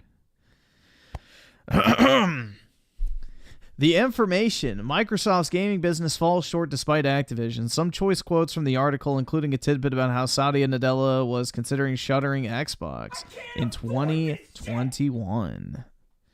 In 2021, Microsoft CEO Satya Nadella faced a choice involving the company's Xbox and cloud gaming business. The company could either acquire major game studios to drive more subscriptions, which has not happened, to its nascent Game Pass subscription service, or it could wind down its games business entirely, Nadella told 2 people at the time. Nadella took the first path, acquiring Elder Scrolls maker Bethesda Studios for $7 billion in 2021 and Call of Duty maker Activision Blizzard for $75.4 billion in the fall of 2023. Activision has been disappointing, said Denny Fish, a Janus Henderson Investors portfolio manager who oversees 2 funds that include a total of more than $800 million in Microsoft stock as of November. Yep, they're losing money operating Activision right now. I just think the majority of the game market doesn't really want a Game Pass, like the one Microsoft is offering, said Gus Zen, a portfolio manager of the Macquarie Science and Technology Fund. Several leading game studios have resisted Microsoft's pitch that they should put their titles on Game Pass in exchange for fees that Microsoft offers to pay the gaming studios, according to people familiar with the discussions. Microsoft also hoped that the Activision deal would attract game developers to rent its Azure cloud servers. But Activision wasn't using Azure prior to the deal, and it still rents servers from Google Cloud and Amazon Web Services while primarily relying on its own servers for development, according to someone with direct knowledge of the situation and another person briefed on it. Before completing the Activision acquisition, Microsoft targeted having over 100 million Game Pass subscribers by 2030, meaning it would have to triple. But that's not even real Game Pass members. Most of the, like 12 million of those are just Xbox Live Gold members that they converted. It would have to triple its current subscriber base in 5 years or grow at a rate of 40% annually, which would be faster than its rate of growth every year since 2020. Also removed late last year from their reporting processes was reference to Game Pass growth as one of the metrics that determined CEO Satya Nadella's pay package. This came after Microsoft failed to deliver Game Pass growth targets in the prior 2 years. Xbox financial results for the new quarter will be insightful. We'll finally see how they land with year-over-year growth, including ABK, instead of compared to Xbox without it. Rest of the article is behind a paywall. There we go. Yeah, I mean, it's what everybody's already known. They aren't getting new people to subscribe to Game Pass. These big publishers aren't moving the fucking needle. People going, oh, they had a 40% revenue growth. Yeah, because they just spent $100 billion fucking dollars. Of course their revenue is going to go up, you fucking dunce. Yeah. There's so many pseudo financial analysts out there on Twitter that have no idea what they're talking about when it comes to business. When you buy a company like this, you discount the price over multiple fucking years in order to get an idea of how much money you're actually making. Even if it's on paper profitable, you still have to consider how much money you spent and the opportunity cost given up by spending that much money on that particular item. So yeah, even if it is profitable, which right now it's not, Activision is losing money under Microsoft. You know, even if it is profitable, they could have used the money and made even more money. So therefore it counts as an opportunity cost and is not the appropriate way to, you know, actually deploy your funds. Because let's say you have two investment opportunities. One of them makes you $100,000 a year. The other one makes you $2 million a year. Both cost the exact same. Which one are you going to buy? Obviously the one that makes you $2 million a year, because guess what? For the same amount of money, you're getting a higher rate of return. So just because you make money by spending money does not mean it's the right decision to make. So if you chose the $100,000 option, you're missing out on a $1.9 million a year in potential profit. So a lot of people just refuse to fucking, you know, look at things like that. That is all the decisions that go into investments, acquisitions, mergers, whatever it might be. That is exactly what you look for in terms of how the money's being deployed and if it could be used better in other places.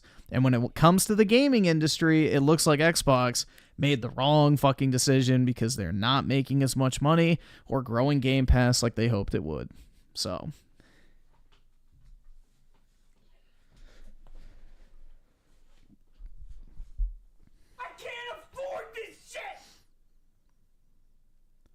DreamcastGuy made a... Oh, God. Bro. Anytime he talks about anything financial, it's a fucking disaster. The dude does not know what the fuck he's talking about when it comes to anything related to money.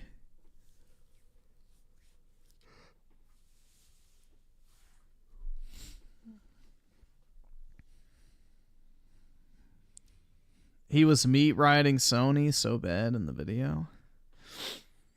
I don't know. He hasn't really been meat riding Sony that much lately. He's actually been pretty tame, I would say.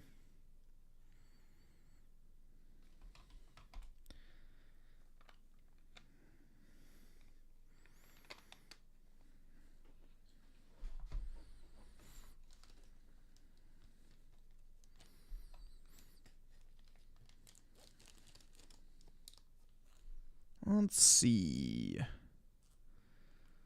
Reload the chats. Estigate Nostalgia with the 2. I gotcha. 1 second. Fucking suck dicks in an Olive Garden bathroom.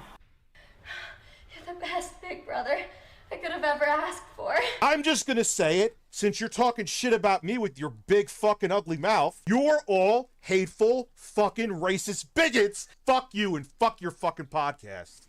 Brenadog with the 2. Sorry about the book. He knows his stuff. It's all good. And Estigate Nostalgia with the 2. I have the best financial advisor. Up by 28% now. Nice, bro. It's definitely a great rate of return. So, well done.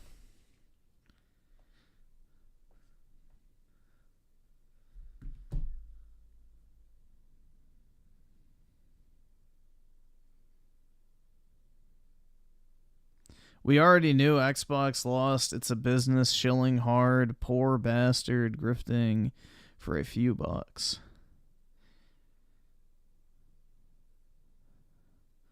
Microsoft needs to fire Phil Spencer and eliminate anything to do with Game Pass entirely.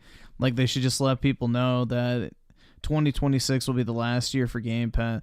Well, no, what they should do is just put games in Game Pass 6 months after they come out. Or a year, or whatever it might be. Because they need to actually make money selling games.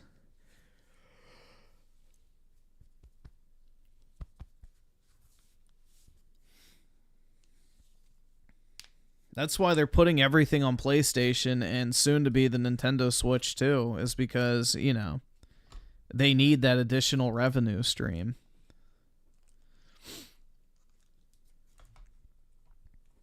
You know, the Game Pass subscription revenue is not enough to justify these massive acquisitions and massive development budgets. Like, if Call of Duty takes $1 billion to make every year, and then probably $1 billion to support throughout the year, that is an insane sum of money that they're losing out on by, you know, giving it away for $20 a month. So,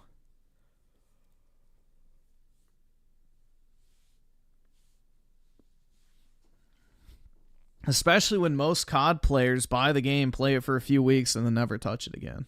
So,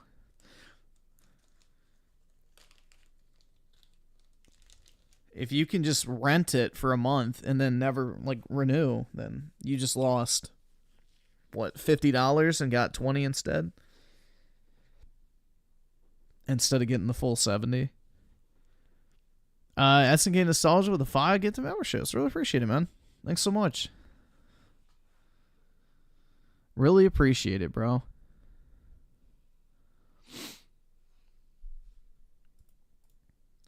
Let's see. So, I guess we can watch Creamy's video on it. Let's see.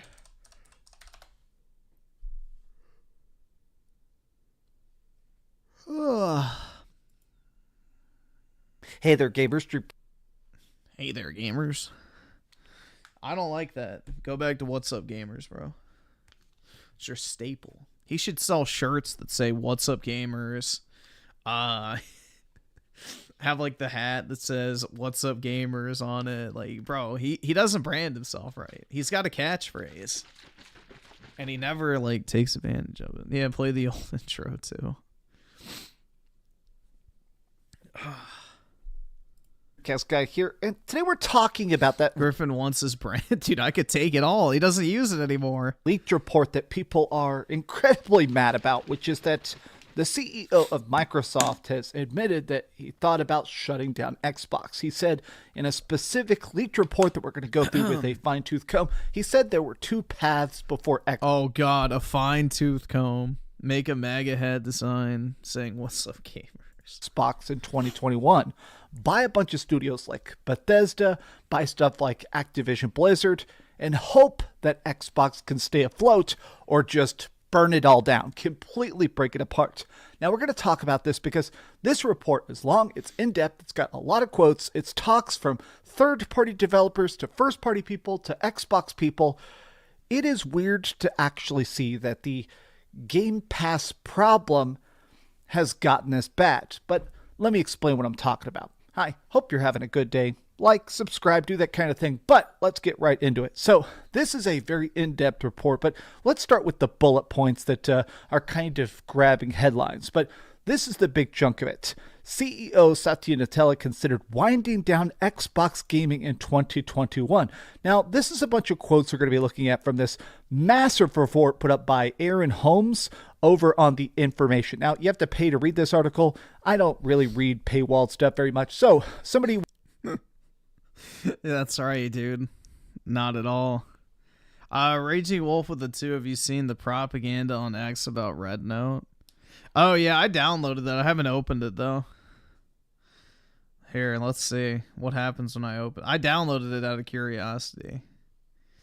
It's making me sign in. Oh, no, you can... Yeah, it's like literally just Chinese chicks and then... Dude, iSiler, you'd love this. The fucking Red Note app, it's literally just Asian chicks. What the fuck? There's an Asian chick pole dancing. There's one showing off her ass. There's one in the pool. One standing at the airport. One stretching her leg up above her head while brushing her teeth. One putting up a roof. One standing in front of the Philadelphia Town Hall or whatever the fuck that is. One with a rocket launcher. Yeah, it's like literally just Asian chicks on there. There you go. It won't let me keep looking because I have to make an account, but yeah. I just wanted to see what it was, but yeah, the app's in Chinese for the most part. I mean, there's some like stuff in English, but 90% of it looked like it was in Chinese.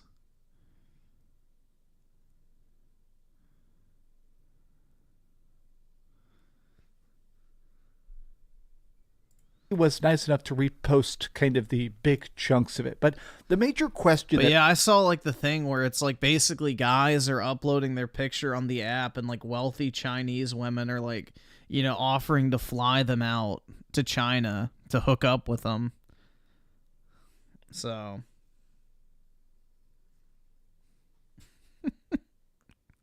fucking wild, bro. The clash of cultures that people have kind of been trying to puzzle out for especially the last year and a half is, how is Xbox losing money? Like, actually consider that. Yeah, they got like... What's the app? It's called Red Note, and then it's like a Chinese icon. So you'll see it. It's the #1 app on the App Store right now. 25 million people signed up to Game Pass, but even then, with the amount of advertising, with the amount of money of Microsoft, it's weird to think about the fact that they're still underwater. Like, Microsoft makes trillions of dollars, and Xbox, it seems to bleed cash. It seems to never be caught up. And so in a lot of these rounds of layoffs they've been doing, in fact, they just announced another round of layoffs here just in the last like 30 minutes. They just announced another round of layoffs. People are asking, how is it that studios like Arcane are being shutting down? How is it that we see Xbox just firing everybody?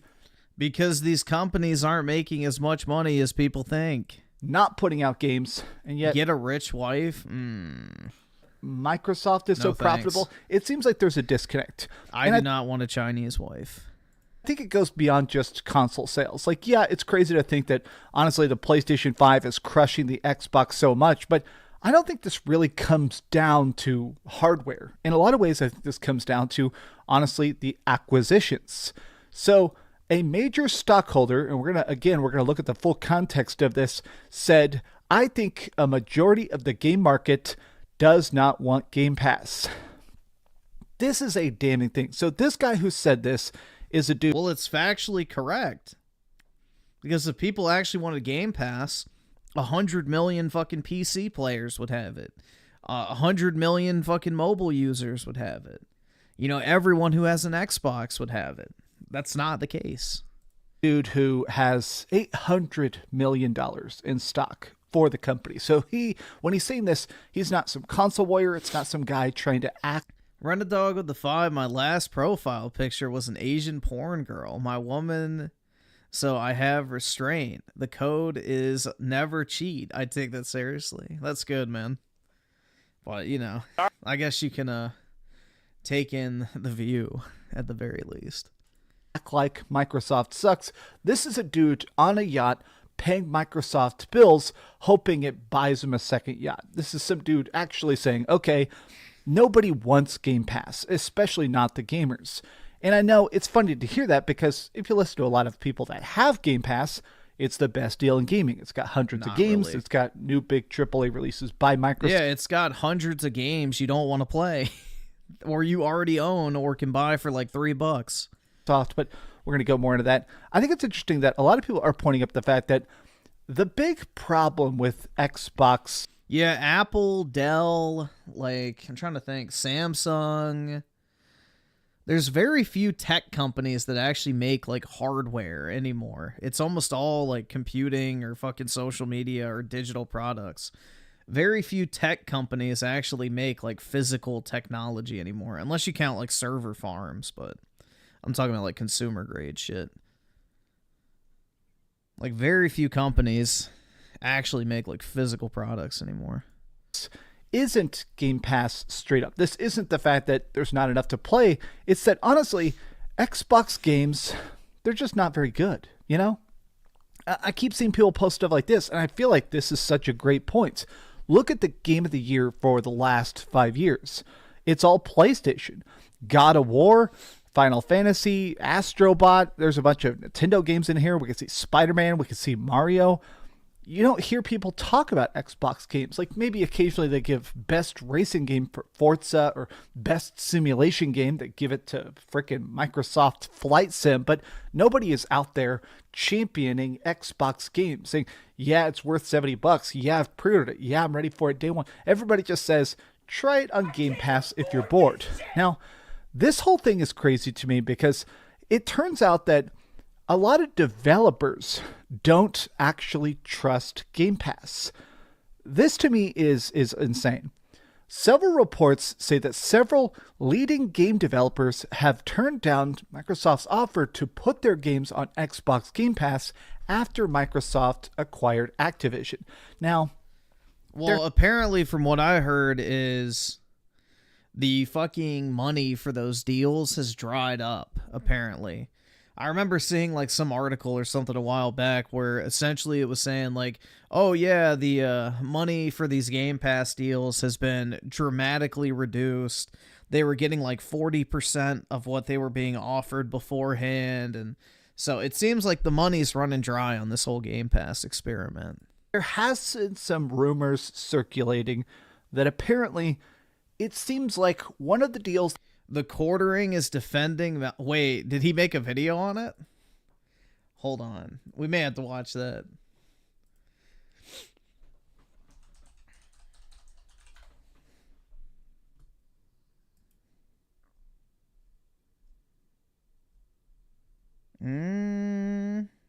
Oh, here, let me go on his channel. Doesn't put the stuff in order. Oh, wait, fuck. He doesn't have a homepage. Interesting. Yeah, I don't see anything. Maybe on Twitter. Oh, on X. Okay. They do a live stream together. They do. Oh, that's right. He has that second channel. What was that fucking thing called? Here, we'll just look up Melanie Mac. Quarter cast. Okay. Videos. Just want to see. Okay, so they don't do like regular uploads. I don't really want to dig through a stream.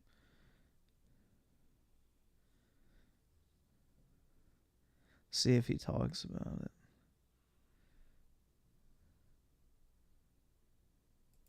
All right.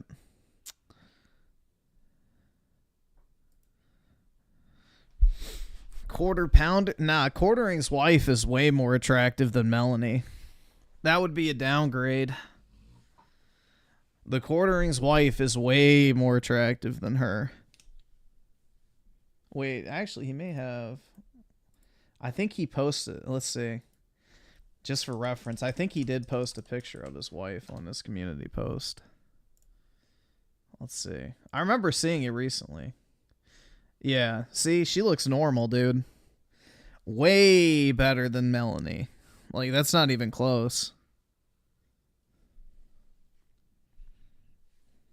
So that would be a massive downgrade, in my humble opinion. So, dude, the thing is with Melanie, though, is y'all have never seen her without fucking caked on makeup. Like, bro, Melanie has like a fucking skin mask of fucking makeup on. Not to mention with the fucking nasty ass, like, goth shit. So we don't actually even know what the fuck she looks like naturally. So the only time anyone's ever seen her is with a pound of makeup on.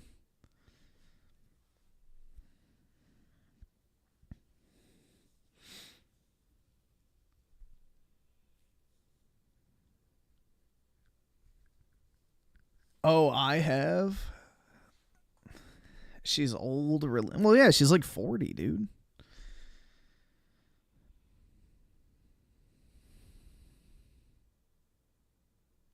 Yeah, I hate the goth look, bro. I absolutely hate the goth look. That shit's so cringe. There's a picture online of her without makeup. Let's see.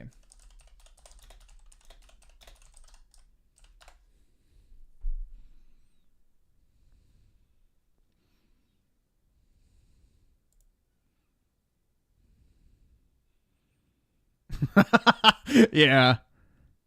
Definitely different. And she's still working. This is 6 years ago. This is 6 years ago, guys. So, and she's still working the angle, so. Yeah, that's 6 years ago. Like I said, nobody knows what she actually looks like without all that makeup on.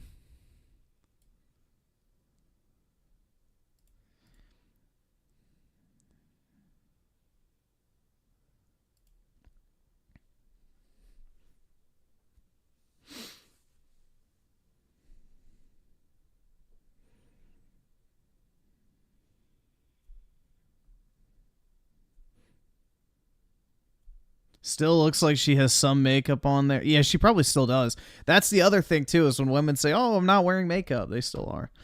But, yeah. Let's see. Zong Zeno the 2. Watch M4 Sherman at different places. Let me see what that is. But, yeah, we'll continue on with DreamcastGuy. Yeah, I prefer DreamcastGuy's natural aesthetic, personally. That has if anything, DreamcastGuy over the years has had a glow up, not a glow down, which is more proof that men, if you take care of yourself physically, can actually get more attractive as you age versus, you know, the opposite being true for women. Tried to be secured is it seems like Microsoft approached Grand Theft Auto 6, Rockstar Games, and said, hey, what do we have to pay you to get this directly day one on Game Pass? Like, look at DreamcastGuy back in the day, like 10 years ago. He looks so much better today. Like, way healthier, just in general. Massive glow up. And they just laughed at them and said, this game is going to make $70 billion. We're not gonna put it on Game Pass, because putting anything on Game Pass at this point, it almost kind of makes it feel cheap. I feel like this is my own gut reaction, but it does feel like a lot of people, when they see something, get heavily discounted immediately. You know, you see an Ubisoft game, it comes out, it gets decent review scores, and then it gets put on sale 3 weeks later, 6 weeks later. People go, okay, that game must suck. That game, it being offered for so cheap, that's a bad sign, not a good deal. I almost feel like the Game Pass effect has created this accidental stink where people now, if you see something getting put on Game Pass, you go, oh, they must have had incredibly low pre-order numbers. Oh, they must. Yeah, I mean, that's my default, is whenever I see something is day one of Game Pass, I'm like, oh, either this is a really small game, they don't think it's going to sell well on Xbox, or it's going to be complete shit. Those are the three categories I think of, is, yeah, it's just a smaller scale game. You know, they obviously don't think it's going to sell on Xbox, so it's not that type of demographic. So, like an RPG or something like that. And then also, it could just be complete and total dog shit, like something like Outriders that came day one to Game Pass.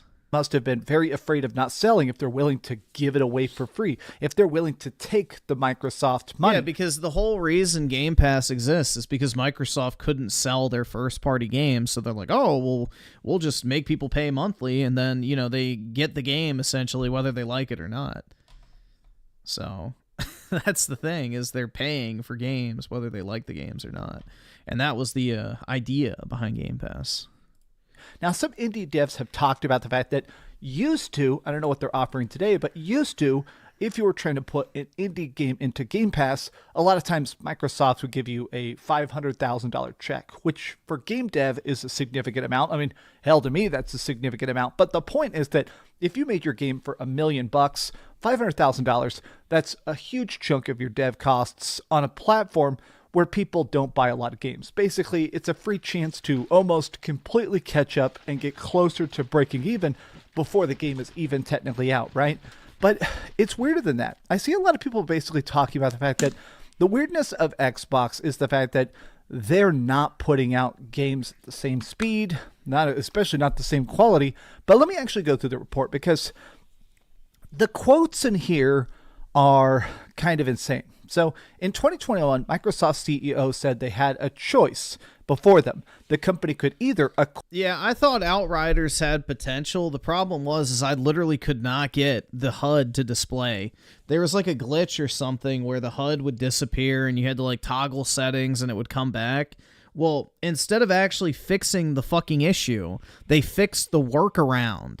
So like literally the one way you could get the heads-up display to actually pop up, they got rid of that. So then you had to find a different way to get it to pop up. And then they fucking fixed that workaround too. So like literally I was permanently stuck without a fucking heads-up display. And instead of just fixing the fucking glitch, they fixed all the workarounds. So it's like, what the fuck is this shit? It's like so... That's when I stopped playing. I was like, dude, fuck this game. Honestly, fuck it, bro. Like, it actually had some cool abilities. It had a cool visual style. I like looter shooters, but, bro, the fact that it became such a fucking pain in the ass just to get a basic fucking feature, and then they removed the workarounds and not the underlying issue. It was like, yeah, fuck this, bro. I'm done. I'm absolutely done. I'm not playing this shit no more. Like, shit, man. Not worth. Neonverse animations of the two. She looks like Chinese. Wait, she looks Chinese. Maybe we got another Pokemon. Well, Pokemon's North African, so a little different. And SNK Nostalgia with the two. Asmongold and DreamcastGuy have the same tattoos. Well, DreamcastGuy is about to have perfect teeth, so it's going to be a little uncanny. Because once he gets those permanent dentures or whatever, his mouth is going to look damn near perfect. So it's going to be very, very, I don't know. Like, you look side by side, it's going to be pretty polar opposite.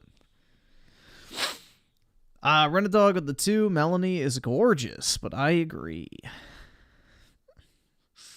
I guess. I don't know. Although, I don't know how old you are. So, I guess if you're like mid-30s, maybe you'd feel that way. I'm not, so, yeah, she's not my type. On top of that,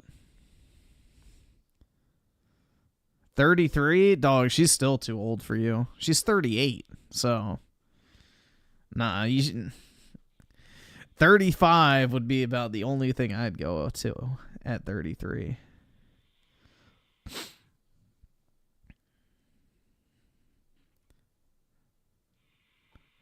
SNK Nostalgia with the two. Super glue grill time. Hell yeah, dude.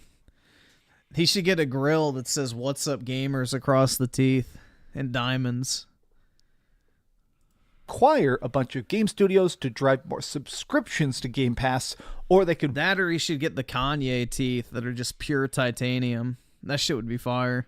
Wind down business. Now, obviously, we know that this is the path they chose because they bought Elder Scrolls maker Bethesda for $7 billion, and then they bought Call of Duty for $75 billion. How can you think Melanie is not attractive? You don't like the goth aesthetic, you don't like tattoos, and you don't like her voice. Vision has... There's three very easy ways. Been disappointing, says Danny Fish, a Janus Henderson investor portfolio manager who oversees two funds that include more than $800 million in Microsoft stock as of November. I think the majority of the game market doesn't really want Game Pass, like the one Microsoft is offering, said Gus Sen, a portfolio manager at the Marquee Science and Technology Fund. Several leading game studios have resisted Microsoft's pitch that they should put their games in Game Pass in exchange for fees that Microsoft would pay. God, it's wild to just... Yeah, that money's drying up. To hear it spelled out. Microsoft hoped the Activision deal would attract developers. Bro, have you seen Melanie without make? I found a picture from 6 years ago, but I haven't seen a recent one. Developers to rent its Azure cloud services, but Activision wasn't using Azure prior to the deal and still rents servers from Google. So one of the talks about this is that Microsoft is really trying to pivot into 15 different directions. The idea of just doing the PlayStation tactic of buy a PS5, buy PS5 games, buy a Nintendo Switch, buy Nintendo Switch games. Microsoft, they can't just do that anymore. Nobody is buying an Xbox. In fact, it seems like, according to some leaks, they're even winding down the production of Xbox because nobody's buying them and they don't want to have like 60 million of these bad boys sitting in a freaking warehouse for 20 years. But it sounds like they're trying to really push cloud services. They're trying to get Game Pass Play Anywhere to be more popular. They're trying to do anything it possibly takes to make at least a little bit of their money back, to get closer to breaking even, to reference the indie games for before. But it's weird to me to think about the fact that their eventual goal was to get to 100 million Game Pass subscribers. That shit ain't happening. They wanted to be at 50 million, I think, by last year, and they're not even at like 20 million 25 million actual Game Pass subscribers. What they do is they bundle an Xbox Live Gold to make it seem like it's actual Game Pass, but it's not. Now, currently, the rough numbers are that maybe 33 million people have Game Pass. That means that their plan is here in the next 5 years to triple the total size of Game Pass in a way that just doesn't make sense. Like, at this point, nobody's buying the Xbox console, so you're not getting Game Pass subscriptions on systems. You're trying to basically go, please, if you have a PC, please, please, please get Game Pass. Oh my God. It has to grow at a rate of 40% annually, which would be faster than its fastest rate of growth ever in the year 2020. They also removed last year from their reporting process was references to Game Pass growth, one of the metrics that was determined to be part of CEO Satya Nadella's pay package. Essentially, they can't grow Game Pass. He said Nutella, bro. God damn. The whole point was to buy studios, and this was the final experiment. Satya Nadella. Essentially, it's pretty obvious that the final push from this was that Satya Nadella's whole idea was, okay, can we just... Hell, dude, I get that he's brown, but his name's not Nutella. To buy studios. Can we buy the games that people want? Can we just buy, and skyrocket the sales of Xbox Game Pass? Or is it a lost cause? Can we never catch up? Can we not actually boost the numbers, even with good games, even with good deals, even with Play Anywhere? Can we get people to subscribe to Game Pass? And it seems like the answer is no. It seems like those investors are saying, nobody actually wants Game Pass. And it's weird to think about. Because online, I feel like people do say so much positive about Game Pass. The people with Game Pass seem to be happy about it, but it's such a tiny pool. I'm not happy with Game Pass, and I'm a current subscriber. So there's like nothing. Like, look at the new games they added. It's a fucking disaster. Like, hold on.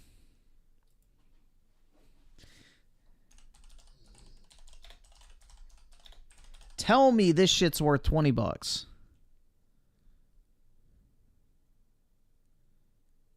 Where is it?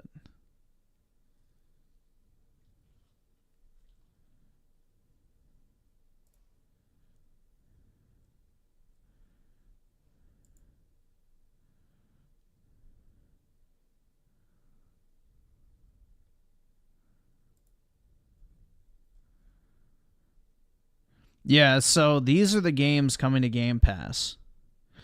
Road 96, Lightyear Frontier, My Time at Sandrock, Robin Hood Sherwood Builders, Rolling Hills, EA Sports UFC 5, and Diablo on PC. Like, just the original Diablo. Like, who is like going, oh my God, dude, I'm so glad I paid $20 for those amazing games. Like, these are worse than the fucking PlayStation Plus free games. Not even the fucking, PS Plus extra games, which are actually pretty good this month. Hold on, let's see what PS Plus extra is giving out by comparison. So PS Plus extra is adding... Here we go. Where is it?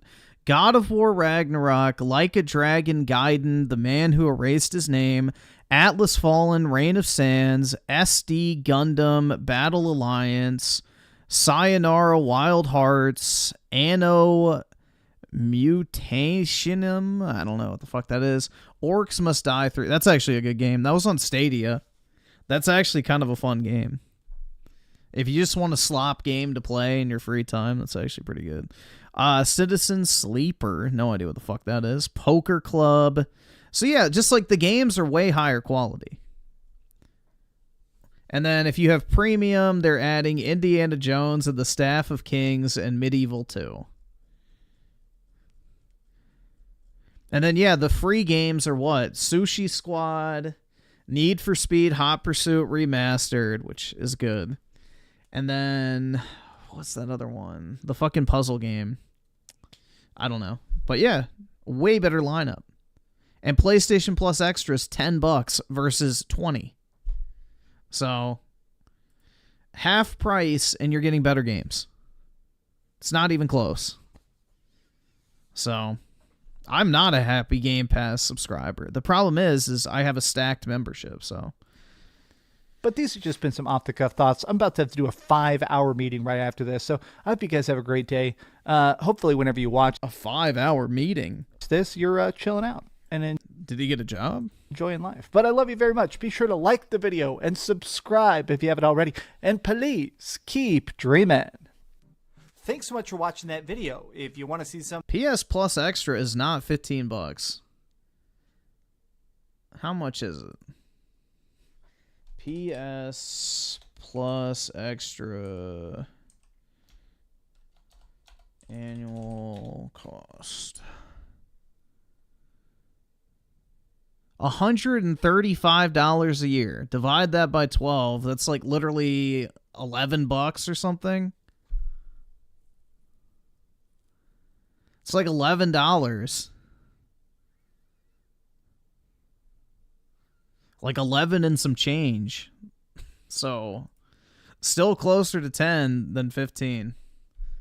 And plus, you can get it on sale every single year at Black Friday. So, PlayStation actually puts their memberships on sale. So, you can get it for less than $135 a year.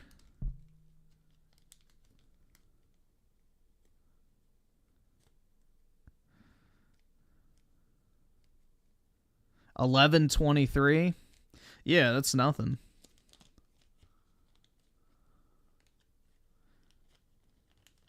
I think it goes on sale for like 20 to 30% off on Black Friday too, so you can get it for even cheaper. So PlayStation Plus Extra is actually a really good deal.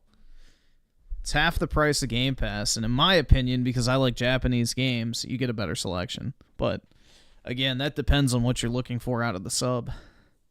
If you like, I guess, Western games more, then maybe Microsoft's is better. I don't know. I haven't really compared the two libraries recently. But judging by the new games that are being added, I don't even think it's a question which one's better. Yep, I'm playing Dynasty Warriors. I have it pre-ordered, so I think it'll come tomorrow. Or no, what's tomorrow? No, yeah, well, I guess technically tomorrow. It'll be here Friday. I keep thinking it's still Wednesday because, you know, my day technically is not ended.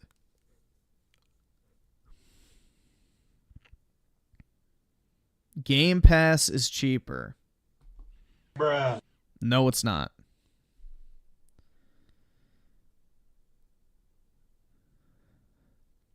Dude, I had so many people mad at me for donating to Dreamcast GoFundMe. Sorry, I'd rather use my money to help someone chew their... Yeah, dude, there's a lot of just... I mean, it's like ultra autism. They like only get... I mean, a lot of people on the internet are just hateful fucks who have nothing going for them in life other than their activities online. So they get like these weird, like actual hatreds towards people just because they don't agree with them over video games. Like, I had some guy going like, DreamcastGuy's a piece of shit. Either I wouldn't give him 1 penny, even if it meant it would save his life. It's like, what the fuck, bro? Either subscribe, donate, or that's get the like fuck insane. out.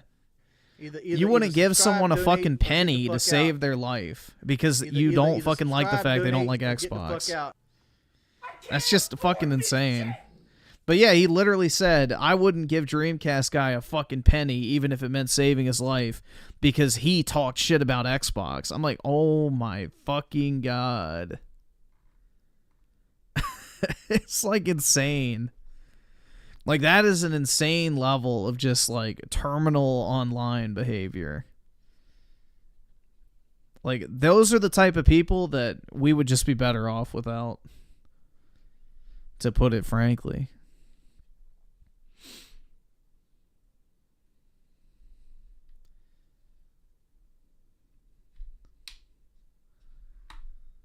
Like if someone talking about video games genuinely makes you that upset, you know, please touch some grass. I forgot if I read this shit. Oh no, I don't think so. Okay. Again, Nostalgia with the 2 DreamcastGuy's life funny, greater than DSP these. Oh yeah, definitely. This is the thing with DreamcastGuy, is whether you agree with them or not, the dude is entertaining to watch. Like, I genuinely enjoy watching DreamcastGuy, even if I think he's dead wrong about something, because at the very least, he is entertaining. So, most people online are not entertaining. But I also don't have a problem listening to people I disagree with and separating that from genuine hatred. Most people don't. And then SK Nostalgia with the 5, give their memberships. Really appreciate it, bro. Very generous of you. Big ups, my guy. Really appreciate, all the gifted memberships. That's very nice. And a great way to give back to the community. So, appreciate that. And Fancy Leo with the 15. Hey, Griff, I got a few prismatic evolution cases for 500 a pop a while ago. Just flipped them as pre-orders for 1,000 each. People are seething. Oh, yeah, I got, I think 30 boxes from Walmart, and then I got 10 of the binder sets. But I've primarily been buying the Japanese ones, because I was getting those for $50, and now they're almost worth $100, so I think Japanese, personally, is a better buy than the boost, or the ETBs, but short term, I think the ETBs will be better. But yeah, it's easy. Right now, you can basically buy anything and flip it for double, so it's a good time. It's like 2021 all over again.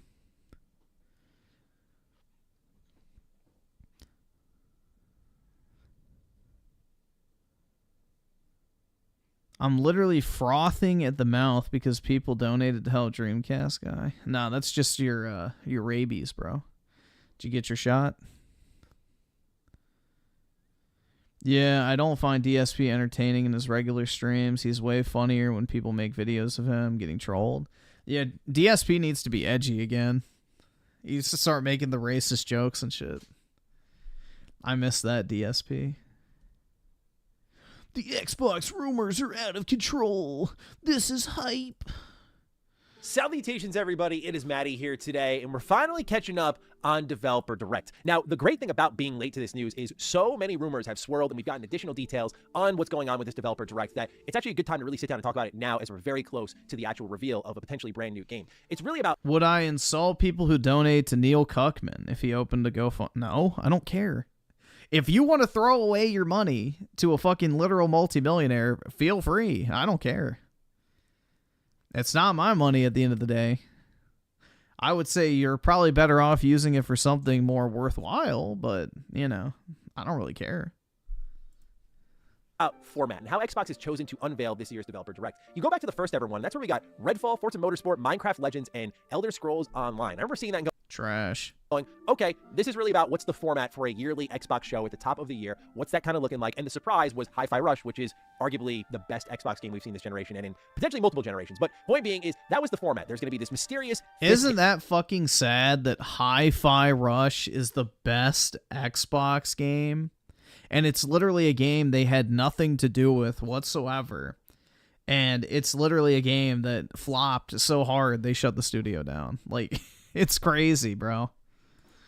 Game. And the question was, going into 24, is Xbox going to set up shadow drops of any kind? Will there always be a 5th game shown off? And so in 24, we got Avowed, Our History Untold, Indiana Jones and the Great Circle, as well as Hellblade 2, with the mysterious 5th game breaking the mold in a new, interesting way. This time, it was Square Enix showing up with Visions of Mana. And there was no Game Pass deal, exclusivity deal, nothing like that. It was just Xbox putting more eyes on a JRPG, because we saw before that Xbox and Square Enix were growing closer, and Square Enix wanted to go more multi-platform. Fast forward to the reveal of this year's Developer Direct, where we get yeah, they got free advertising, so why not put your shit in there? Information of South of Midnight, Doom the Dark Ages, we have Clair Obscure 33 Expedition, and then there's a mysterious 4th game, and we don't really know if there's going to be a mysterious 5th game, but they're changing the formula ever so slightly, where right now the rumors are circulating about the mysterious They're 4th showing off even less games as time goes on. First we got 5 games, now we got what, 3, 7 and then a inches? surprise. That's pretty big. Interesting. Fancy Leo with the 30. I also found a weird flip with Korean EV Heroes. I get boxes for 43 each with international shipping and sell them locally for 75 each. Guess it works and money flows, so who am I to come? Yeah, exactly, man. Take advantage of arbitrage where you can find it. So, very nice. Yeah, the Korean sets were dirt fucking cheap for a while. I remember when like EV Heroes was like $20 or something from Korea, and everybody was just buying like tens of thousands of dollars worth of them, because the Koreans don't really care that much about Pokemon compared to, you know, the Japanese and English markets. But I think that has tightened up a lot now because everybody's been buying them. 4th game. There's a lot of candidates, if there is a 5th game, for what that 5th game is. But it's interesting to see them hiding it away deliberately, meaning that there could be multiple brand new game reveals here. We'll talk about it, ladies and gentlemen. There's a lot of rumors to get into. Once again, thanks to Nate the Hate and Jez Corden, who have been teaming up and just leaking a lot of stuff for Xbox lately. So if you're new here and you're into what's going on with Xbox, whether it be their unfortunately depleting hardware or their seemingly very exciting software, you're in the right place. Consider subscribing. Let's start Very off simply exciting. at the basics. What is Xbox saying about this Developer Direct? They say that this is presented by the game creators themselves to offer an in-depth look at upcoming titles with how they're being created and who's making them. So they say they'll visit Compulsion Games in Montreal, Canada to learn more about South of Midnight, head to Montpellier, France to see Sandfall Interactive for a look at Clair Obscure Expedition 33, stop by the legendary id Studios in Richardson, Texas to check in on Doom the Dark Ages, and visit a surprise location to see another studio's brand new game. This will air on January 23rd in your respective time zones, equal to 1 p.m. Eastern Time. Now again, rumors picked up really quickly. First one was Jez Corden, who said that this Xbox Developer Direct might be a lot bigger than Microsoft is letting on. Now, the question was, again, what's mystery game yeah, number 4? dude. Everyone's heads went to Oblivion Remake, which Jez then followed up saying, I don't think Oblivion is there, but I could be wrong. Now, the reason Oblivion's picking up is not just because of the recent rumors that we covered. We have a full video detailing that if you want to check it out, but also because there's separate Bethesda rumors that have been picking up. For example, listings for an unannounced Bethesda game for Series X, PS5, and Nintendo Switch have been found on a retailer's website. They say amongst the digging for more Switch 2 stuff, these listings were found. They all end with 11, and they are for the same title. Some are saying this might be for the Developer Direct, but when you look at this website, here is the listing. It's there, it's legit, it's real, and where people have gone to is Oblivion Remake, but where I think it might be, and I don't think it'll show up here at the Developer Direct. I actually don't know when it might show up. QuakeCon would make the most sense for me, but Doom 64 got an updated rating over on ESRB, as you can see here, and this would make a lot of sense as we're seeing continuous re-releases of older Doom games, older Quake games, of course. So this kind of fits the mold of what like studios such as Night Dive, Machine Games was helping out in particular in one area, are doing. So I feel like this could definitely be it. But again, there's a lot of smoke around this Oblivion Remake. Tamora222, great dude, actually was digging into LinkedIn profiles. That's his specialty. And it was here we learned once more that Virtuos is working on... Dude, how fucking bored do you have to be to dig into other people's LinkedIn profiles rather than, I don't know, getting a job yourself? Some sort of Unreal 5, PS5, Xbox Series X, PC remake. The platforms lineup, is it the same one there? It's anybody's guess. But we go back to Nate the Hate, right? Again, we're trying to narrow down what is mystery game number 4 before I give my thoughts on the rest of the slate here. He says that South of Midnight is due in April, Doom the Dark Ages is due in May, and Oblivion Remake is slated for June but won't be announced for a few months. This is actually contradicting a report that we covered late in December where Xtasis on Xbox Insider was suggesting that this was the month. Do I have a job? Yes. Do I have a LinkedIn? Nope. I don't like LinkedIn. It's literally just Facebook for fucking, you know, work-obsessed people. And it's also a way people can fucking keep tabs on you. Like, if I want people to know what I'm doing career-wise, then I'll let them know. I don't need to publicize it. We would get an Oblivion Remake announcement. The question I really have is how close, if we have Oblivion Remake coming out in June, how close do they want to keep that announcement and reveal? We know the Todd Howard philosophy, over and over I've said it, that he likes to keep the announcement and the release as close as humanly possible. And the closest we've really ever seen it is like 5 months with Fallout 4. Are they going to, because Oblivion is a thing that's a known quantity, it doesn't really have to market itself, it's Elder Scrolls, are they going to narrow that gap and like announce it in March or something like that? I don't know. It'd be very interesting to see what they end up doing here with Oblivion Remake and its announcement timing, because if not the Developer Direct, then I'm like, when until the Xbox Summer Showcase, which is in June, and that moment has already passed. So is this a mysterious 5th game? But again, they talk about traveling to all these different locations. Do you go to Virtuos Studios for that Oblivion remake? I'm up in the air on it, but we do have some information on game number 4. So it says here, according to Windows Central's Jez Corden, Microsoft will still have some Xbox exclusives to reveal this year too, even if some of them are at least timed exclusives. They have Xbox Developer Direct with Doom: The Dark Ages, South of Midnight, and Clair Obscur Expedition 33. There's also a mysterious 4th game, and I won't spoil what it is, but our sources indicate that it is a new entry in a legendary Japanese IP, which has decades of history and should make a lot of fans happy. Indeed, Microsoft has won some strong support from the region lately, from studios like Square Enix for Final Fantasy, Hoyoverse for Genshin Impact, and Sega/Atlas for Persona, and we suspect this new game will help further that trend. So this is the fun part. Okay, legendary Japanese IP. What could that be? My head immediately goes to Resident Evil. I'm thinking of Resident Evil 9. That has been rumored for a while. Only reason I kind of balk on that one is I do think a bit about what Capcom has slated coming up. Like, you have Monster Hunter Wilds. Like, it's not time to start marketing a new Resident Evil game, in my opinion. Also, historically, that's been on a PlayStation stage, like a State of Play or something like that. So I don't know if this would actually be a match, but that is a Japanese studio, a legendary Japanese-developed IP, getting a new entry. I think that could be a big deal. Final Fantasy and new entry don't really go hand in hand right now. I think it's too soon. Yeah, there's not going to be a new Final Fantasy game for a while. I think Square Enix needs to let Final Fantasy breathe, bro. They released way too many fucking games between 2020 and now. So, no, it's not. No, it wouldn't be Final Fantasy 9 because that's not a new entry. This is a new entry. So, it would be like a brand new game, not a remake. After Final Fantasy 16, so I don't know if this is Square Enix. I've seen speculation that this is Persona 6. Here's why also, word of the video, bulk on that one, is I think it's time, if you're looking at Persona 5 to 6, it's time for Persona 6. It's time to learn about it this year, but to me, this is a summer... I hope not, dude. Fuck Persona. Fuck Metaphor, and fuck any game that this dev team makes, because they are shit. Showcase pick, that's where... This fucking shitty-ass school life nonsense is for fucking absolute neats, bro. Get a fucking job. List typically shows up for Xbox. I think that's where they get a lot of eyes on their jobless behavior. So I feel like, again, Persona 6 should get revealed this year, but I feel like if you're just off of Metaphor, which quickly surpassed 1 million copies sold, you'd want to invest a little bit of additional marketing into that before you move people along to the next big social style game, the next big 100+ hour JRPG in Persona 6. Like, I feel there has to be a level of holding back, especially if Sega's also trying to launch a new Yakuza game, but I don't know, they launched at the top of last year, a new Yakuza game and a Persona game. They're crazy. Sega's cracked right now, so it could be them. It could be Persona. But another one I was thinking of that is a little bit off the board, but we do have some kind of rumors and reporting to back it up, is Ninja Gaiden. Noisy Pixel reports that Koei Tecmo's newly established AAA studio plans a 2025 game debut. It says in this article, the general goal is to produce AAA games more consistently, with 3 being roughly 5,000 staff, illustrating a lofty sense of scale and consistency is that it intends to develop AAA games more consistently, focusing on maintaining high production values and regular output. But they are planning a reveal, and this is important because this is the same dude who produced Neo, Rise of the Ronin. But you loved Persona? Absolutely not. I tried to play Persona 5, didn't like it. I tried to play Persona 3, didn't fucking like it. I tried Metaphor, literally didn't fucking like it. So, yeah, no. I don't like that style of game. They're incredibly fucking boring. They are pure fucking time wasters. 90% of those games is unnecessary shit. There's maybe about 10 hours of real content in a Persona or game like Metaphor. 90% of it is pure fucking unnecessary drivel that, you know, is just fucking slop. Absolute fucking slop. The story's not good. The characters are mediocre. There's no actual player choice whatsoever. The combat is fine, but it's not anything that great. People just soy out over the anime girls, the shitty music, and the fucking menu designs. That's literally it. There is nothing else about Persona that's even slightly redeeming. The graphics suck. The gameplay is nothing to fucking write home about. The overall, like, world design and environments and everything like that are fucking mid-tier at best. It feels like a fucking PS3 game that refuses to adapt like 99% of anime slop. So, it's just, they're not that great. People vastly overhype them because they want to fuck the characters. It's just like anime. People don't actually like the fucking anime. They just want to jerk off and fuck the girls. Like, that's it.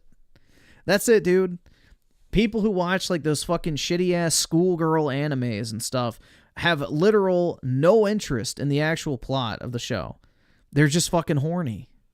And it's like a way to not watch porn So you don't feel bad about yourself, but also get sexual satisfaction. Because you will never convince me that fan service show number 97, where, what was that shit? The fucking horse girl show? Where it's like literally fucking women with horse ears. And like, oh my God, bro, you will never, and they had massive fucking tits. It's like, dude, that is literal pure fetish shit. You're not watching that for the plot. You're not watching it because it's so funny, dude. No, you are a fucking sexual degenerate who wants to jerk off to a horse girl hybrid anime girl. Like, it's just so obvious, bro. Most of this weeb shit is only popular because of porn brain rot.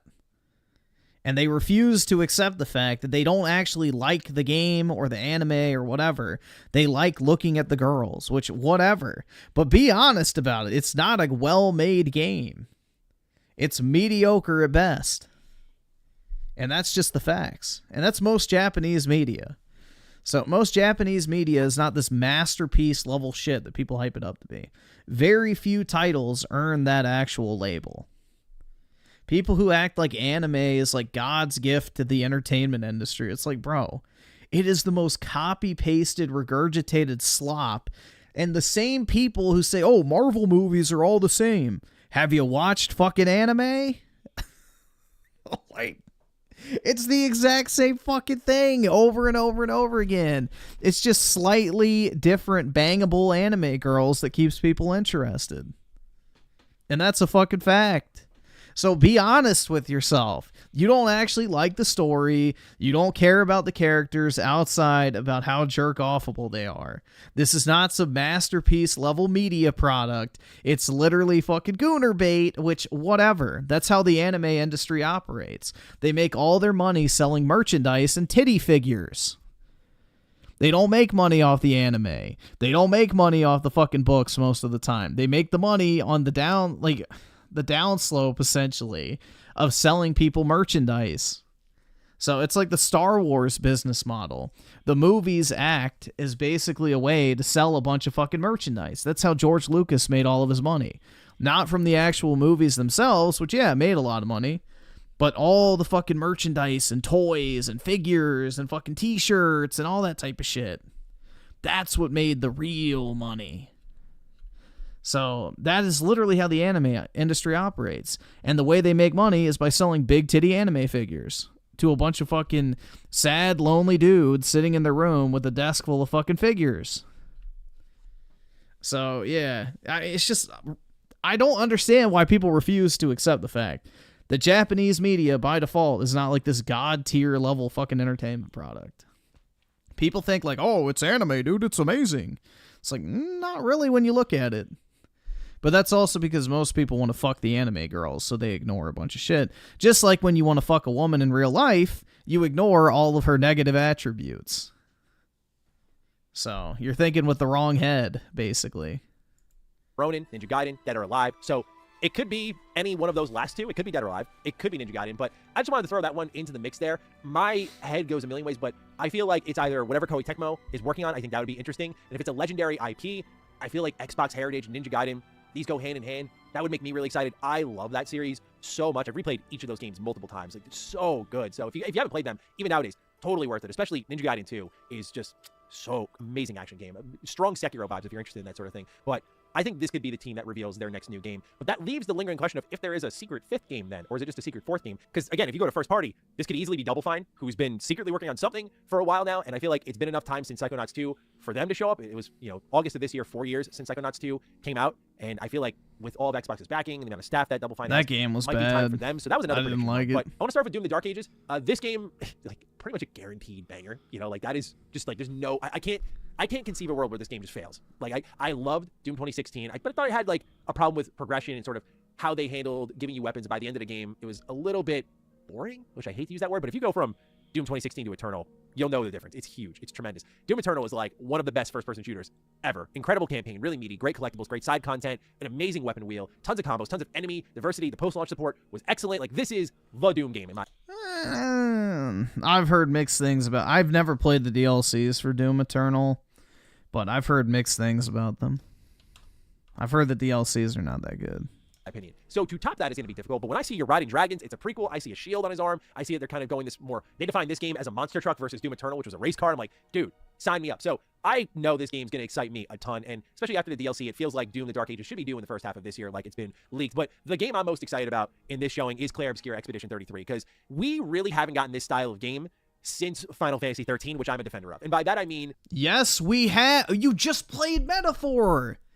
It's the exact same UI. They have the exact same UI design as Metaphor. This is literally a copy-paste of the fucking Metaphor combat. These motherfuckers don't play games. They don't. High fidelity, yet also kind of turn-based. Like, because some people go immediately... That is the exact fucking UI that Metaphor had. The, like, little fucking strands sticking out with the combat options. Same shit. What about Final Fantasy 16? Like, that's a JRPG with high fidelity, but that's like action game. I'm talking about, like, Final Fantasy 13 still looks incredible to this day. Particularly, by the way, if you're wondering. I don't really think this looks that good visually, honestly. It looks like AA Unreal Engine shit. Love 13 too. It's top 5 Final Fantasy game for me. I love that game. Final Fantasy 13 looks better than this game. This literally just looks like asset recycling from Unreal Engine. These games are beautiful. Beautiful. And they're also kind of turn-based. We really haven't seen I don't really think it looks... Like, look how washed out and blurry everything is. Like, where's the bright colors? Where's the lighting effects? Like, why does it look so, like, fucking foggy? Unreal Engine, I do not think looks that good. Final Fantasy 13 looks way more visually impressive than this. Melding before in a while, but you see that. You, of course, see the Persona inspiration. I remember when this game was first revealed, I actually groaned because I went like, oh, you can smell the Unreal Engine on this thing. Like, hold on.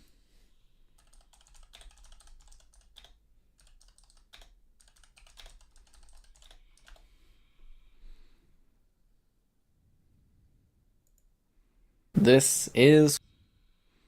Shut the fuck up. This is... I think this is supposed to be 4K, but we'll see. Oh, fuck. Shit. I default to the... Yeah, there we go. This... Shut the fuck up. Like, dude, look how much better this looks, like, visually. Like, it looks so clear. Like, look how much detail. You'll never convince me that, you know, just having some shit... Like, look at that. Look at the fucking visual, like...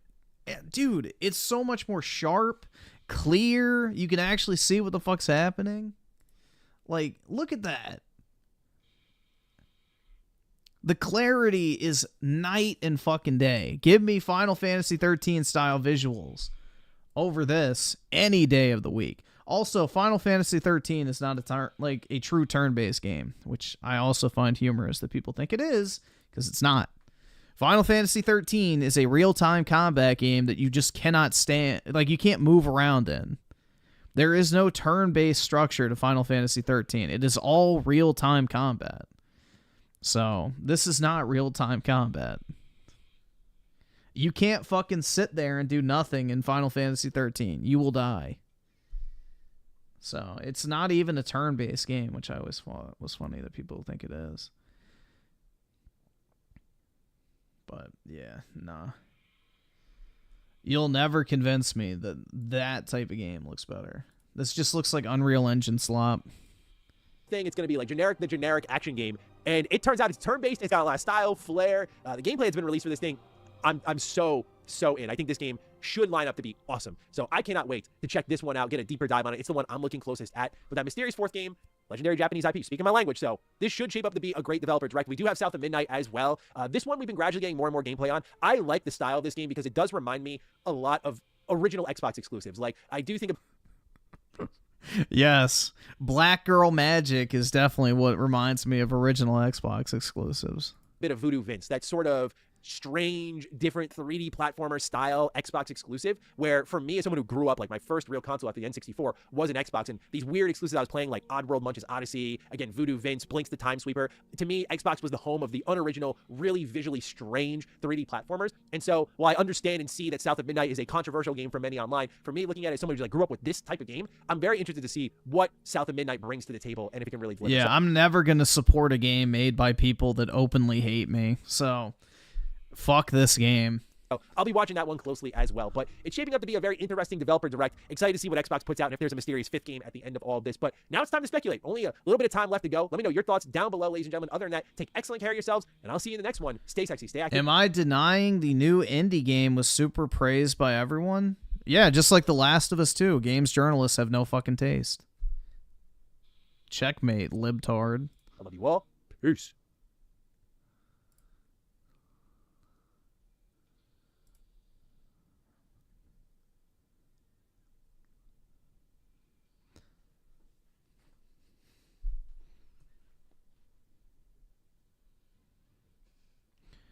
Let's see.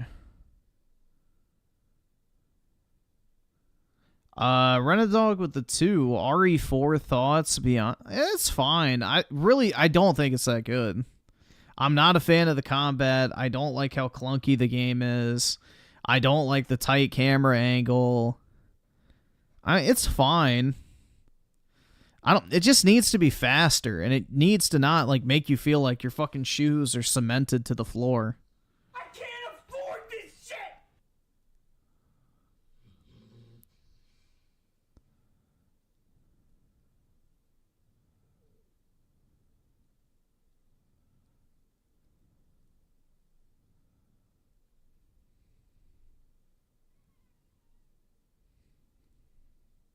Apollo, yeah, he's snoring in the back. He just heard Indiana Jones get mentioned and started snoring. Coincidence? I think not. SNK Nostalgia with the 2. Finally, Tifa wins. Yeah, massive milk jugs. And then Oski Woski with the 5. I hope it's not Ninja Guy, and especially if it's funded by Mike. I don't think it's funded by him. They'll just show it off. I'd much rather have that game dead than be made by Microsoft. No, it won't be made by Microsoft. My guess is they'll just show it off. That's right! That's right! It'll be like Visions of Mana last year where they just show it off during the presentation, but they don't actually own the game. And SNK Nostalgia with the 2. Play Tony LC Sign Guy videos. Dude is based. I have no idea what that is. Let's see.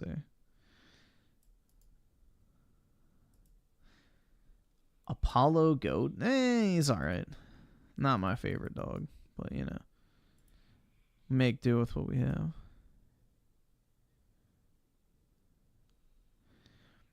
Who is Tony?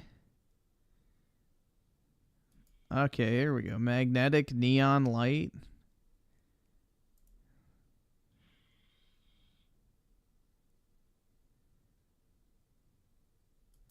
Oh, here, we'll watch this one because this is Coomer Brain Rot.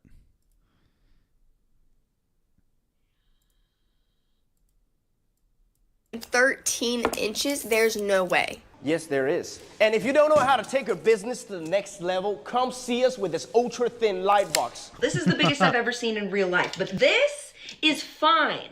It's completely fine. Yes, I know. Because we've been making signage for more than 14 years. Hell Any yeah, size can dude. be customized. 3 With 3 inches. years warranty, you won't see. If this is you, you better lower your mother tone when you talking to me. If you don't know how to make the store sign, take it from me. Like this cool set of letters. Push through a light box. 5'8" and 13", there's no way. Yes, there is. And if you don't know how to take your business to the next level, come see us with this. Bruh. Asian man knows what's up. That's right. He gets me, dude. He understands my struggles. 3 inches is perfectly adequate, guys, because the first 2 inches of a woman's vagina contain the most nerve endings, so 3 inches honestly is overkill. You can more than satisfy the average woman with just 2.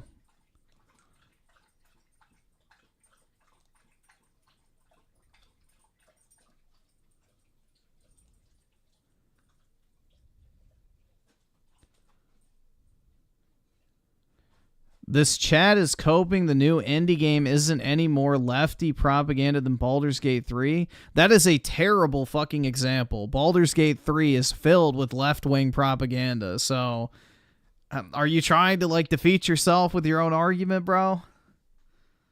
That is a terrible example to use. Baldur's Gate 3 is one of the most degenerate left-wing games to ever exist. You can literally fuck animals. But yeah.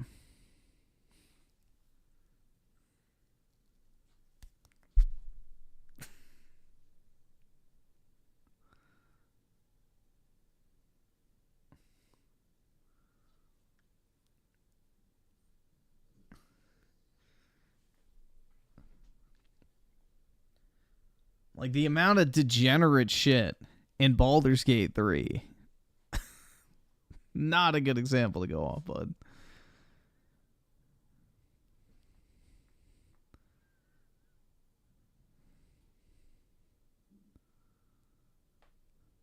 Yeah, Baldur's Gate 3 looks like shit, honestly. It barely even looks like a game. Plus, the combat looks fucking miserable. I hate that style of combat, personally.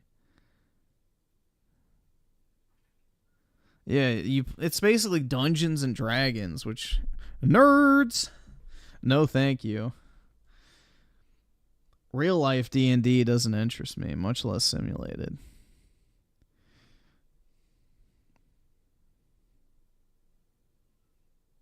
Let's see. Let's just look what pops up. Huge Xbox store sales. Oh my god, dude. A really tough spot with Game Pass.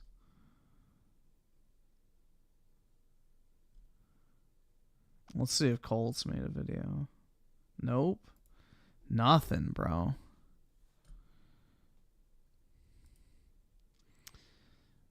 Oh my god, D&D nerds. Anyways, my Pokemon cards. I don't play Pokemon. Playing Pokemon is for fucking nerds. If you're playing the fucking Pokemon TCG, you're 9 times out of 10 a fucking, you know, Coke bottle wearing fucking All right, dork. awesome. Thanks, nigga. All right. I didn't even play Pokemon as a kid. I would never fucking play it. I buy the cards purely for their financial value. People who play the Pokemon card game are fucking dweebs.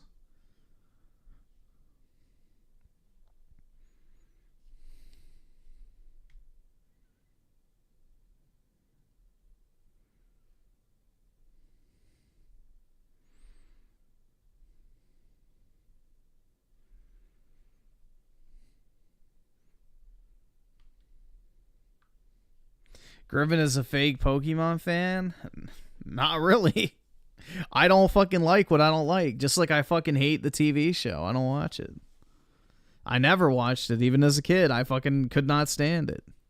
So I've liked collecting the cards as a child and then playing the video games. I don't even like the video games anymore. They ruined those. So I purely buy new Pokemon cards for money. Like, I buy all the sealed product, keep it sealed, appreciates in value, then I sell it. I don't really care about it anymore that much. Pokemon is not a passion. So, there's not really anything I enjoy about it. I have all the cards I personally want. Like, I have my collection of cards that are nostalgic to me. I don't really give a shit about any of the other ones. So, I just, you know, buy it purely to sell at a later date. I haven't even bought personal Pokemon cards in a very long time.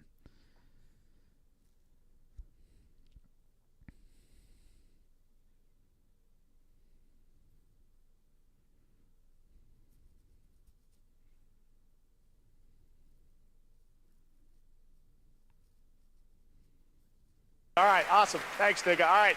Will Griffin ever be happy? I don't know, man. I'm just pretty neutral most days. Not really happy or sad. Just, you know, on cruise control type shit. But yeah, when I say there's genuinely not much I enjoy doing anymore, I mean it. Like, most stuff I just don't like anymore. I can't afford this shit!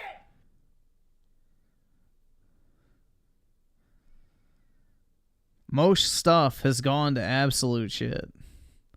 So, I'm here to collect my money when it comes to Pokemon. I'm not a fan of the franchise anymore. Like, I don't really care that much.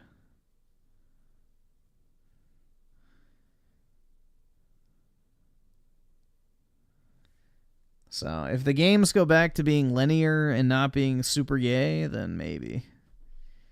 But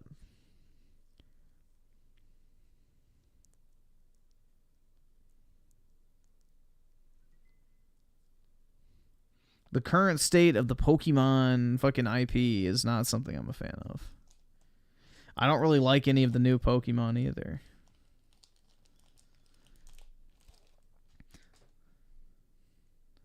Pokemon cards are a depreciating asset? I don't think so. I literally just bought a bunch of boxes for $60 and now they're worth over 100. So that's not what I call depreciating.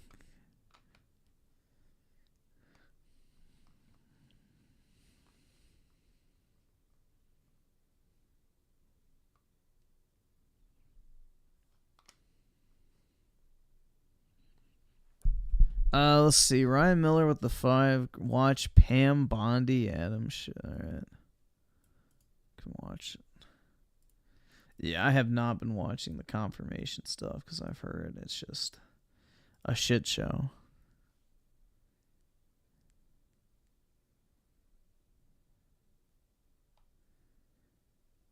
Is this the actual clip?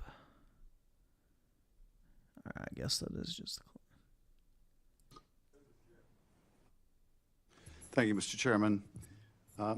Ms. Bondi, as you know, the Supreme Court in Trump versus United States held the president has absolute immunity to commit crimes in certain core areas of the president's responsibility.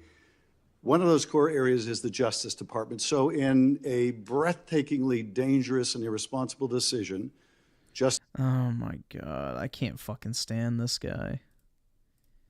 There's a special ring in hell for people like him. Let's see. Real controversial truth with the 5. Honestly, you're not wrong about the anime stuff. Earlier, because many of these fans on Twitter only want to do it, the characters, instead of watching the shit. Yeah, like 90% of anime online fan interactions has to do with gooning over the characters, so... like, that's what probably like 99% of fan-generated anime content is about, is wanting to goon to the characters. Run a dog with the 5. Let's take a look real quick.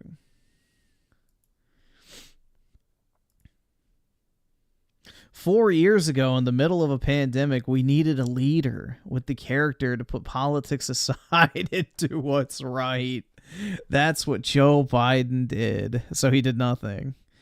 At a time when our economy was reeling, he drove what would become the world's strongest recovery with 17 million jobs. Wait, did he mention that all those new jobs are only for immigrants and not actual native-born Americans? Historic wage gains. Yeah, bullshit. Wages are lower than when he took office. And lower health care costs. Also not true. He passed landmark legislation to rebuild our nation's infrastructure. Oh, really? Where did all that money go? And address the threat of climate change. So again, nothing. I'm grateful to Joe for his leadership, friendship, and his lifetime service to this country we love. Well, you sure don't fucking treat it like you love it, buddy. None of these fucks do, bro. Justice Roberts and the majority held the president could commit crimes using the Department of Justice and be immune from prosecution. Justice Sotomayor correctly said this new immunity lies about like a loaded weapon. So the fear and the concern we have is that the incoming president will use that loaded weapon, that immunity, to commit crimes through the Department of Justice. And for that reason, it is all the more important that we have an attorney general who has the independence, the strength, the intestinal fortitude to say no to the president when it is necessary. So my first set of questions has to do whether your job isn't to say no to the president, you fucking dipshit. You have the independence to say no when you must say no. And you can say this is hypothetical, but it is not hypothetical. So let me start with one very specific. Melanie said no gooners here, and Griffin got triggered. What? Non-hypothetical. I don't even know. The president has said Jack Smith should go to jail. Will you investigate Jack Smith?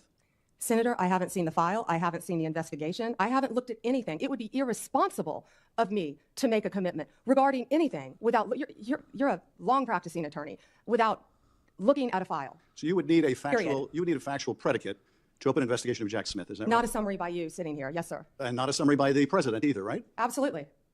So a summary by the president or his desire to investigate Jack Smith would not be enough for you to open an investigation of Jack Smith. Is that right? I will look at the facts and evidence in any case. You know, and 72%, sitting here today, Senator, 72% of Americans I only have have lost faith in the Department of Justice. Sitting here today, are you aware of any factual predicate to investigate Jack Smith? Sitting here today, yes or no? Senator, I will look at the facts and the circumstances. You can't answer that question. You're not a part of the department yet. There's no worry about divulging law enforcement sensitive information. So just tell us, are you aware? Just tell us, are you aware of a factual predicate to investigate Jack Smith? Yes or no? Jack Smith is the retard that tried to put Trump in prison for my insurrection, dude. So yeah. Senator, what I'm hearing on the news. Are you aware of a? Do I know if you committed a crime? I have not. You seem reluctant to answer a simple question. Let me ask you a different simple question. The president also wants to jail Liz Cheney. Sitting here today, are you aware of any factual basis to investigate Liz Cheney? Yes or no? Senator, that's a hypothetical, and I'm not going to answer that. No, it's not hypothetical. I'm asking you, sitting here today. That is a hypothetical. Aware of a factual predicate to investigate Liz Cheney. Senator, no one has asked me to investigate Liz Cheney. That is a hypothetical. The president has called for it publicly. You are aware of that, aren't you? No one has asked me to investigate. But the president has. We're also worried about Liz Cheney. The president has you know what called we for should be worried about? Ms. Bondi, please answer my question. California right now you are is aware, through the roof. Ms. Bondi, your robberies are 87% higher than the national average. My question average. is this. That's what I want to focus on, Senator. Do you have the power to say no to the president? And what you're suggesting today by your non-answer is you don't have the independence to say no to the president. So let me ask you a different question. It also requires you, if you're going to be a good attorney general, to be able to tell hard truths to the president. So my questions now are, can you tell hard truths to the president? So let me start with an easy truth that you could speak to the president. This dude wakes up every single morning thinking about how much he hates Trump, bro. He's a fucking clown. Can you tell him that Donald Trump lost the 2020 election? Can you say that? Do you have the independence to say that? Do you have the gravitas, the stature, the intestinal fortitude to say, Donald Trump, you lost the 2020 election? Can you tell us that here today? Senator, what I can tell you is I will never play politics. You're trying to engage me in a gotcha. I won't do it. I won't play politics with any ongoing investigation, so let me ask you like you did leaking your colleague Devin Nunes's memo. If you can't answer the question, let me ask you a different, what should be a simple truth, not a hard one. Was there massive fraud affecting the result of the 2020 election, yes or no?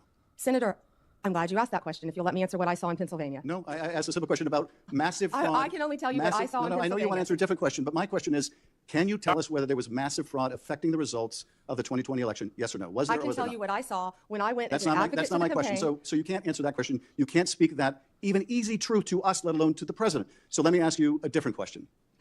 It will also be important that you give good advice to the president.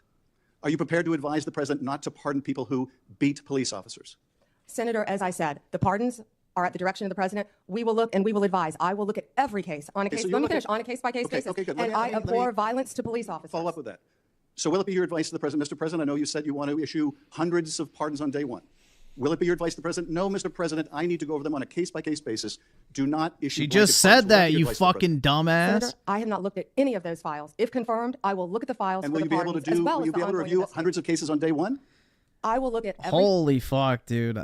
Like honestly. File. I am of course you won't. So will you advise the president? Can I answer the question? Well, my question I would have plenty of staff. You said, of course you want. You'll be able to review hundreds of cases on the first day? I'm not going to mislead this body, nor you. All right, let me ask another question. You don't want to answer that. Let me you answer were censured by Congress, Senator, for comments just like this that are so reckless. It will also be important for you to be able to preserve the records, the evidence of the department. Are you ready to commit that none of the evidence in the January 6th investigation Yeah, he's just blowing fucking smoke, bro. Under your watch. He's a fucking pseudo-intellectual. Senator, I will follow. Who obviously sucked enough Democrat Party cocks to get his job in Congress, and now here he is. The law. I will consult with ethical officials. He has the 1,000 dick stare, bro. If you ever look at him in the eyes, that is a man who has been butt-fucked multiple fucking times. In the department. Do you see any ethical basis to destroy evidence in the January 6th investigation? Then why can't you answer the question? Why can't you say, I commit to this committee, we will never destroy the evidence in the January 6th investigation? Why can't you give this committee and the American people that assurance? Are you frightened because evidence was destroyed against President Trump that was false? Is that why you're frightened now? Why do you have difficulty answering that question? I can't believe you're asking such a question. Why do you have difficulty promising to preserve evidence at the Department of Justice? Why is that a difficult question? I will follow the law. It shouldn't be a difficult question. Thank you, Mr. Chairman. Ms. Bundy, I know He's trying to get her to mess up. Oh, no.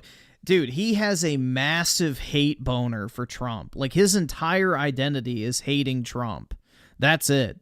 Adam Schiff has no other existence in this life than, TDS. He is by far one of the most brain-rotted fucking senators / Democrat politicians. Hands fucking down. Like, he's worse than AOC when it comes to his fucking TDS, bro. Like, he literally wakes up night and day thinking about how he can try and get one over on Trump, dude. Because Trump made him a fucking laughingstock and he can't fucking stand it. So. SNK Nostalgia with the 2. I play Neo Geo Karts to sell for 10,000. It's nice, man. It's nice to have valuable things. Oh, God. I should have known.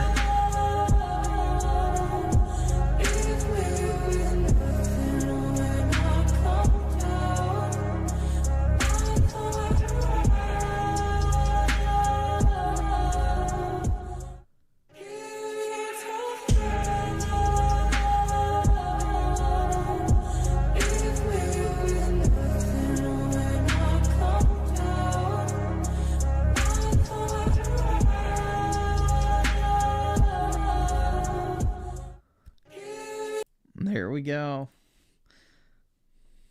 The Korean of the night. Griffin getting hot? Oh yeah, dude. I got something scratching the bottom of my desk that needs attention right now. SNK Nostalgia with the 2. Are we gonna be alright? Yes, second. Yeah, exactly. Exactly.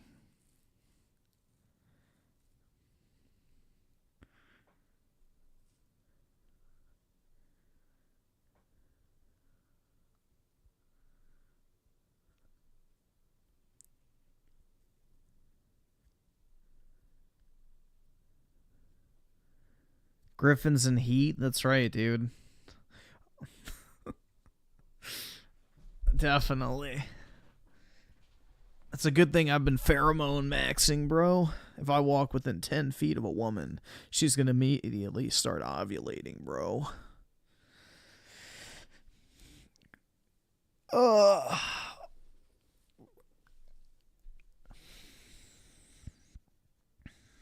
Watch the second short. Hey, excuse me. This is definitely fake, but whatever. Can I rail you for hours until I put you in a wheelchair? What did you say to me? I said, can I mail your house flowers and...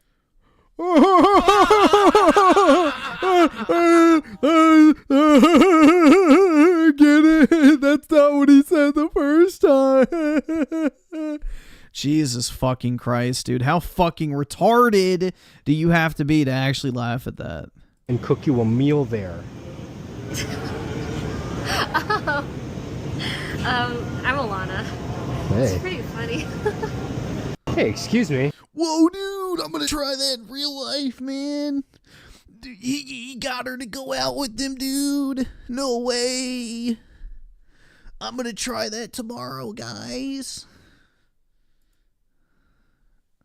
Gee, I hate fucking normie humor, bro.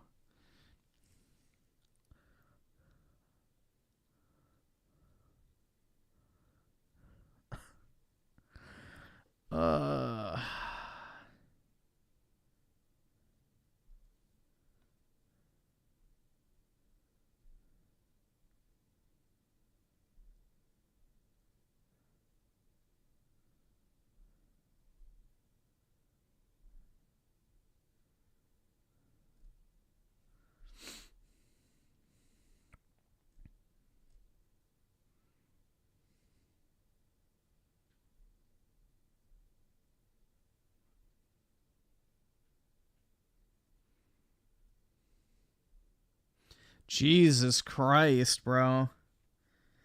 That's a room.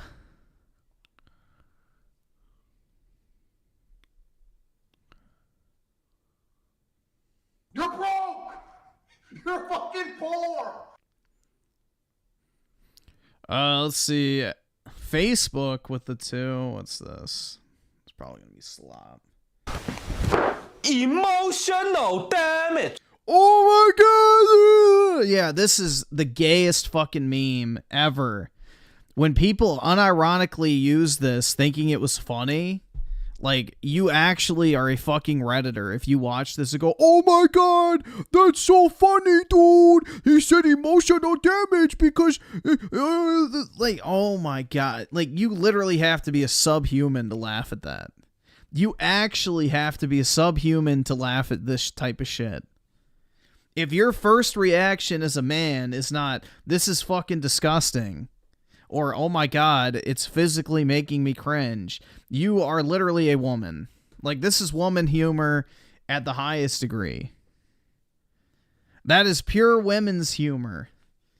And even then, it's for dumb women, not even, like, mid-intelligence and up. Literal fucking peasant shit. Oh my god.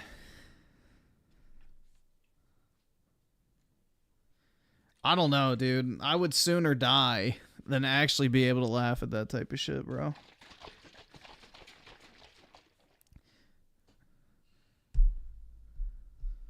Dude, if I was a kid, there would have been one thing I would have called that. Skip it up and faggot.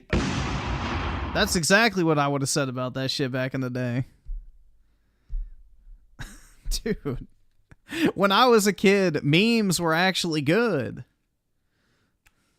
Like, even the cheesy shit was better. Like, even the corny-ass normie humor was better back in the day. Like, the fucking type of humor people have now is, like, literal just fucking, I'm a literal fucking retard, and I just heard a fucking squeak, so now I laugh. Uh-oh. Y'all hear him?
Alright, that concludes the dog making his cameo.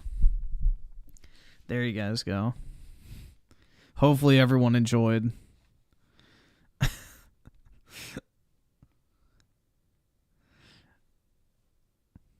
He's dreaming, so he's like talking in his sleep.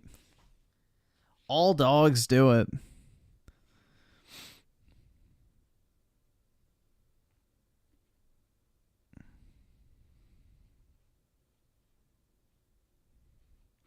That's to get nostalgia with the two. For some odd reason, I talk to people IRL. Normal. I can't relate. Sorry. I guess I'm not normal.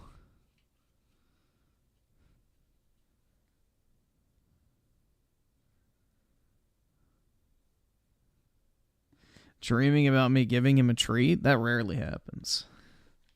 He doesn't deserve it. Also, you know. I can't afford this shit!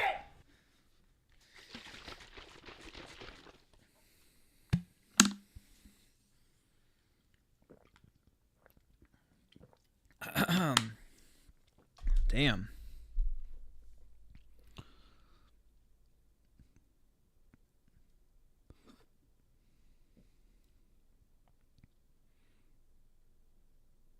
He heard the normie memes. He got probably. I would too. I get nightmares from normie memes as well.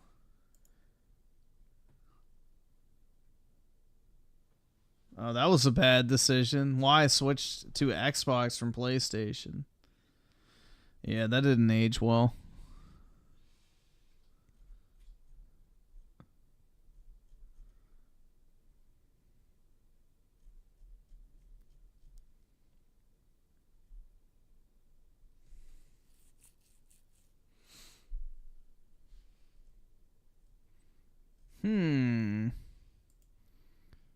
Let's see. What else should we watch?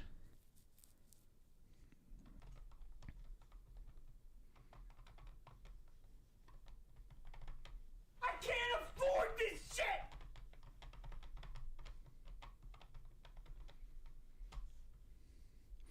A good joke for you. What did Hitler say when asked about his height? I'm 9 foot tall. Yeah, because they use the metric system. Ha ha ha ha ha. Big funny.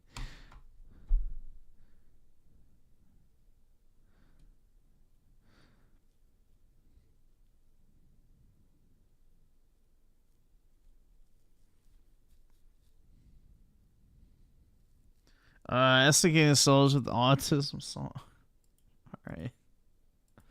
Let's see. Autism song. Ready. Set. I think it's. Yeah, there it is. Alright, we'll listen to a little bit of it.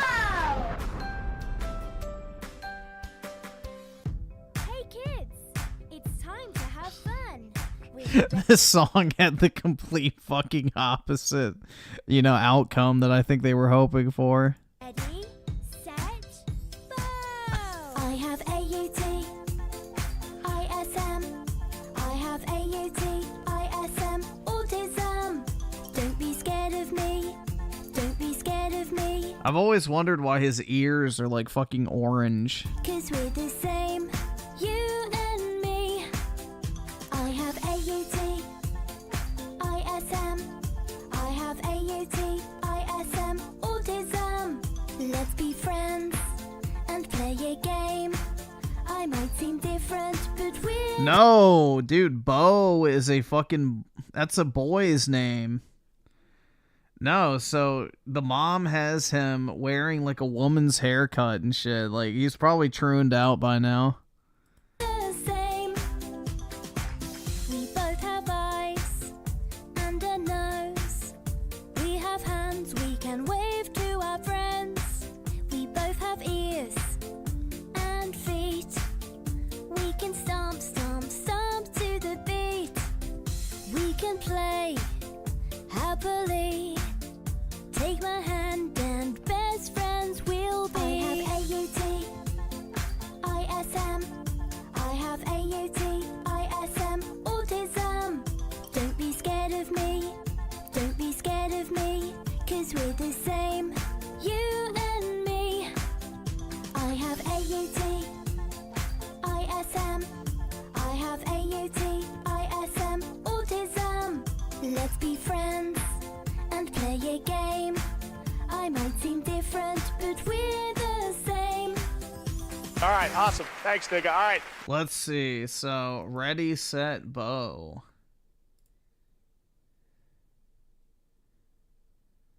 Yeah, see, boy with autism YouTube video.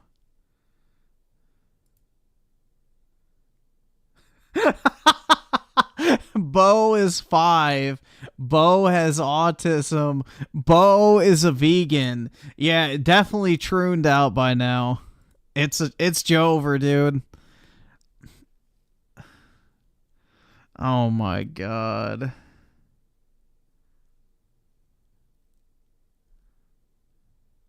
It's Jover. Autism, a vegan, and a girl's haircut. It's Jover, bro. Poor man didn't stand a chance.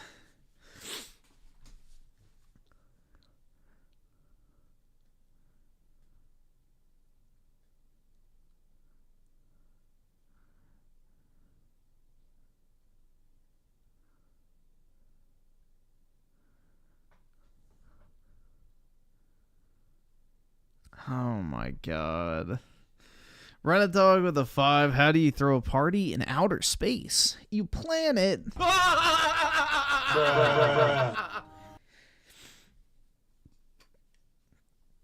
Show me more cringe. Ooh, I know someone we could watch. What's that fucker's name?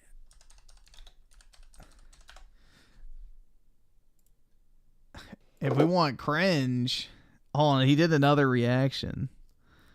Let's see. He started crying over something. Let's see. What movie trailer was it?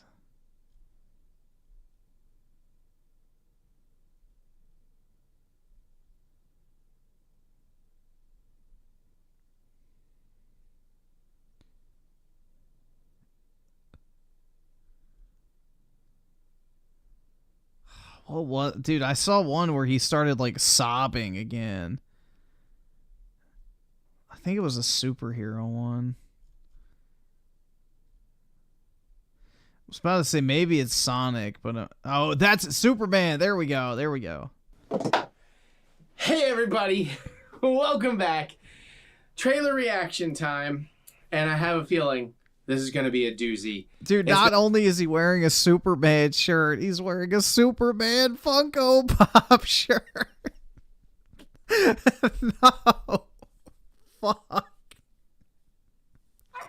It's not even a normal Superman shirt. It's a fucking Funko Pop one. Oh my god. It's been a long time coming. I have quite a few things I want to say before we even get to it, and I know I'm a little tiny bit late, but there's reasons. Today we're here for the teaser trailer, our very first look at Superman. Superman. The fucking It's not Superman Legacy. Dude, honestly, I don't know how you could get any more sold out than a fucking Superman Funko Pop shirt. Like, it's one thing to own, like, fucking Funko Pops and then comic book branded clothing, but to combine the two, my god. Oh my god, bro. SDK Nostalgia with the 2, Society isn't going to make it. What it is? Yeah, I mean, you know, all societies have to crash, so at this rate, we're definitely due for one. See anymore. I don't care. That doesn't bother me. If you want to see this trailer without what is probably going to be my very emotional face in the way, there's a link in the description below, or something's popping up right about now. You can click on that, check it out, come on back, watch me watch this, and then we're going to geek out over it together because it's James freaking Gunn, man. It's geek out worthy, and it's Superman, and yeah. So I need to give you a little quick history of my love of Superman, because you know me for loving Star Wars and crying at Star Wars. Well, I have realized that the John Williams themes to Superman are even more emotionally resonant to me than the themes from Star Wars. And the music. Oh, God. Music's a big part of what gets me. You can't put down the cup. Yeah, I feel you, bro. With Lean, I fell in love. Crying. Superman was my first friend, if you will, as a young child. You know, stuffed Superman was called Buddy, my buddy. My first movie at a drive-in was Superman. I got mad at my mom once for when we went up in helicopter on this thing, and she went up without me, and I got mad that she didn't jump out so I could fly up and save her because I was wearing a Superman costume. Christopher Reeve's Superman is very special to me. I even like the Richard... Yeah, fuck you, Mom! You didn't kill yourself by jumping out of a helicopter. Holy shit, that's actually kind of funny. Facebook with the 2, he still has the thing on his face. Yeah, I'd get that removed personally. Prior one, 4. Brandon Routh one was fine. Loved Henry Cavill. Loved Man of Steel. Man of Steel is great. Love what Snyder did beyond that, but then I loved what Snyder did in the Snyderverse, just not Snyder Superman. And then also, if you've been on this channel long enough, you know I'm a huge James Gunn Uber fan since day one with Romeo and Juliet. Like, I think he's about 5 years older than me, but I've been following him from the start of his career, and he's never let me down. And everything I've heard about what he wants to do with the Superman is very special. And then they released that teaser poster, which looked beautiful, but a lot of people didn't pick up on that there was a motion poster. There wasn't really motion in it, but it gave us this 30 seconds of music that if that's what the music is going to be, I'm going to die. Because I loved Hans Zimmer's Man of Steel score, but John Williams' Superman is like probably the best score ever. Griffin XC, this 46 months. Appreciate it, man. Bro, I remember this dude from back in the day when he cried on Star Wars. Yeah, the fucking Rise of Skywalker. One of the worst movie trilogies of all time. I also remember when he got a hotel room with 2 beds, one for him and no, his wife. He had one and then one for his wife and her boyfriend. would put that above Superman, Star Wars for me. And to have a version that sounded like Hans Zimmer doing the John Williams themes. That said, I know we're also going to get a lot of optimism and hope out of this. And it's late. I've been to a movie. I've had a few adult beverages because we went and saw Mufasa. Not the greatest movie ever, but more people are going to need to see that than are going to, because it's actually very good. And it got me going. So I'm already a little bit emotional from that. And then emotional over fucking Mufasa. Jesus Christ, dude. The average Disney consumer. Oh, there's that too. Yeah. A Disney adult in the flesh. SK the Soldier with the 2. Superman fell off the horse. Christopher leaves. Oh, like he fell into the line. Gotcha. Give me money. Give me Oh, money. wait, fuck. Wrong one. There we go. The bottom half is blocked by my keyboard because I'm leaning back, so I couldn't see which one I was pushing.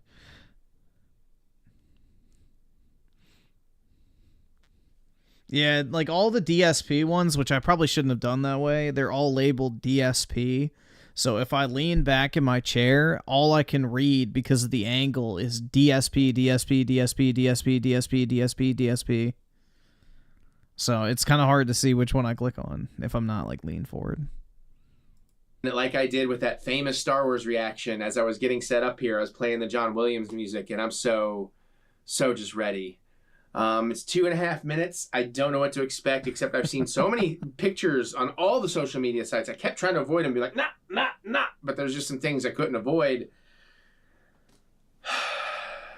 I believe a man can fly. So you know what I'm going to do? I'm going to look If this guy was more popular, I would 100% believe. Oh, wow. He's verified. Oh, an artist channel. Okay. I was about to say, if this dude was like uber popular, he 100% would be a fucking psyop. I fully believe that if this dude actually like was one of those like 1 million+ sub channel, like look at his profile picture, dude. Look at that.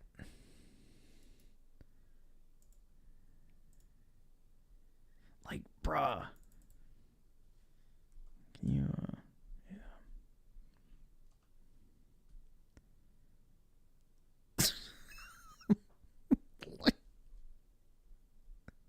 This is like literally the poster child of the new age male. This is what the elites want all men to become like. up. Let's watch. Fuck, no, I'm not. Because you guys gotta bear with me just a second longer. Again, I'm coming in here late. I'm gonna reset this. But also, I just realized I have, no, hey, stop. I have not turned on my outside audio. So I don't want to spoil this for me. Bear with me just a second. I'm going to play a second of another trailer so I can open my speakers. Okay. I'm so sorry for this. I'm such a good YouTuber. I'm the best YouTuber ever. Okay. Let's look up. Let's watch.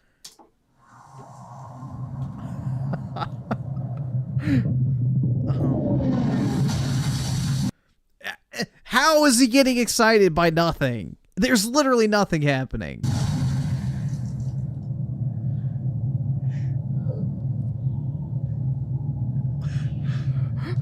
Oh my god.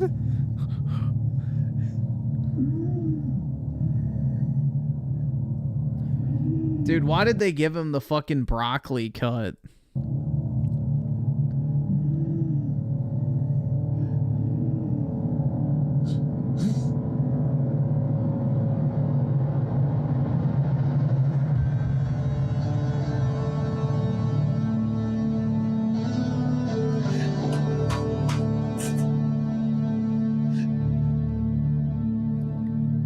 No, this is what happens when you make consumerism your entire life.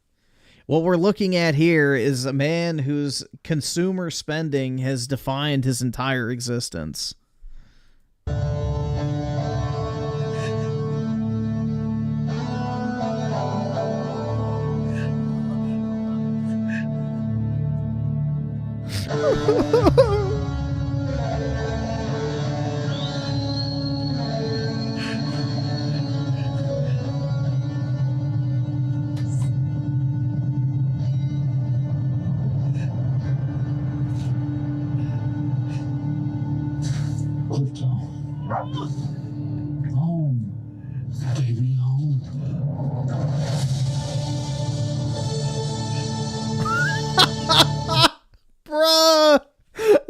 in the fuck? Oh my...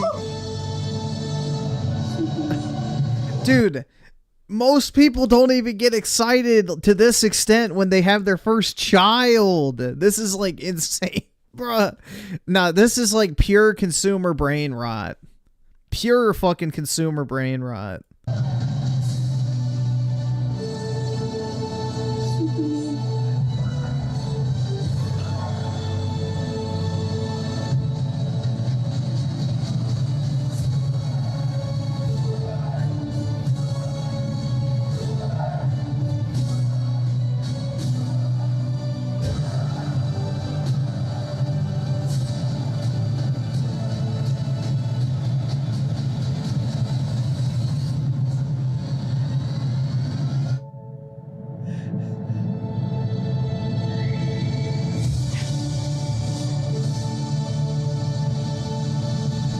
Oh my god. Ow, my face hurts. Yes. Yes. I don't have to accomplish anything in my own life to feel good about myself. I love movies. It's the music. So obviously teaser trailer, right? Proper teaser. Much more Superman than I thought we would get in that. The music, I mean... More Superman than you thought you were going to get in a Superman movie trailer. That's an interesting perspective. Come on, they did the music. And then the Crypto bit. I knew Crypto was going to be in this trailer. I didn't know it was going to be Crypto. Oh, this dog's saving. Come on, dude. The dog's saving him. Oh, and then him and Lois kissing. Like they're already in love. I wish I knew what that was like. And Metropolis Daily Planet looks so good. Guy Gardner looks silly, but in a good way. Mr. Terrific looks interesting. Superman's fighting a kaiju. What's that? I need to see more of that. Dude, I don't know how you can be that emotional about anything. I have never been that fucking emotional about anything in my entire life. Real talk. I want to watch that again. I'm watching that again. Oh, it's so beautiful. It's so beautiful. How is it beautiful? It's fucking snow. There's nothing to look at. He's had a bad day. And the Yamcha him. Come on.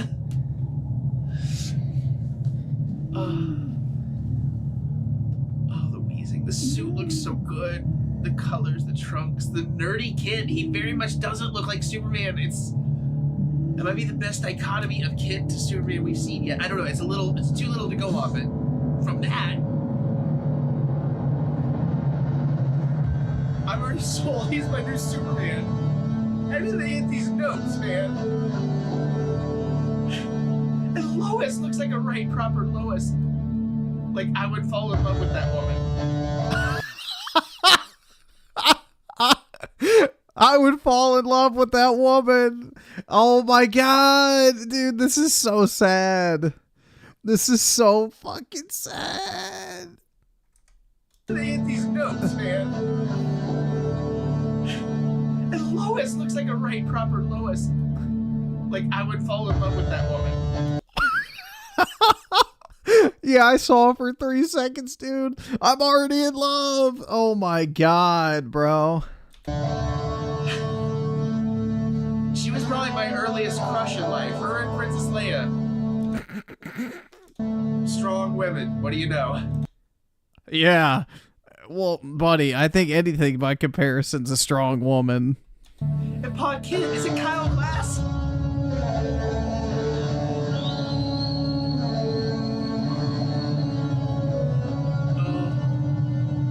It's kind of like Top Gun. It's like Top Gun's the Superman thing. I know he talked about the flying scenes being reminiscent of that. Oh, this guy's... Yeah, like, come on! Superman's saving people! What? That's his entire fucking gimmick, right? Luther looks like such a prick! He looks like a child. Nicholas Holt's gonna kill this role. Oh, this kid like just silently. Nah, come on. And like, oh yeah, hot girl.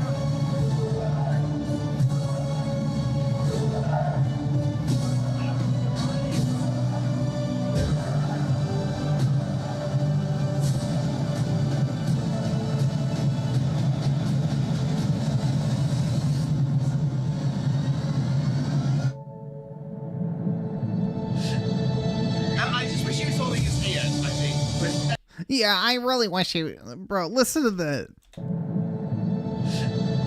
I just wish he was holding his hand, I think. But Yeah, I can't really immerse myself unless she was holding his hand. it's a nitpick.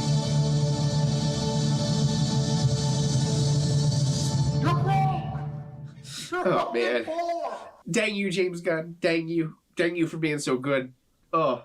Just, I mean, listen, maybe you're some of the small minority that did love the Guardians trilogy. That's fine. Whatever.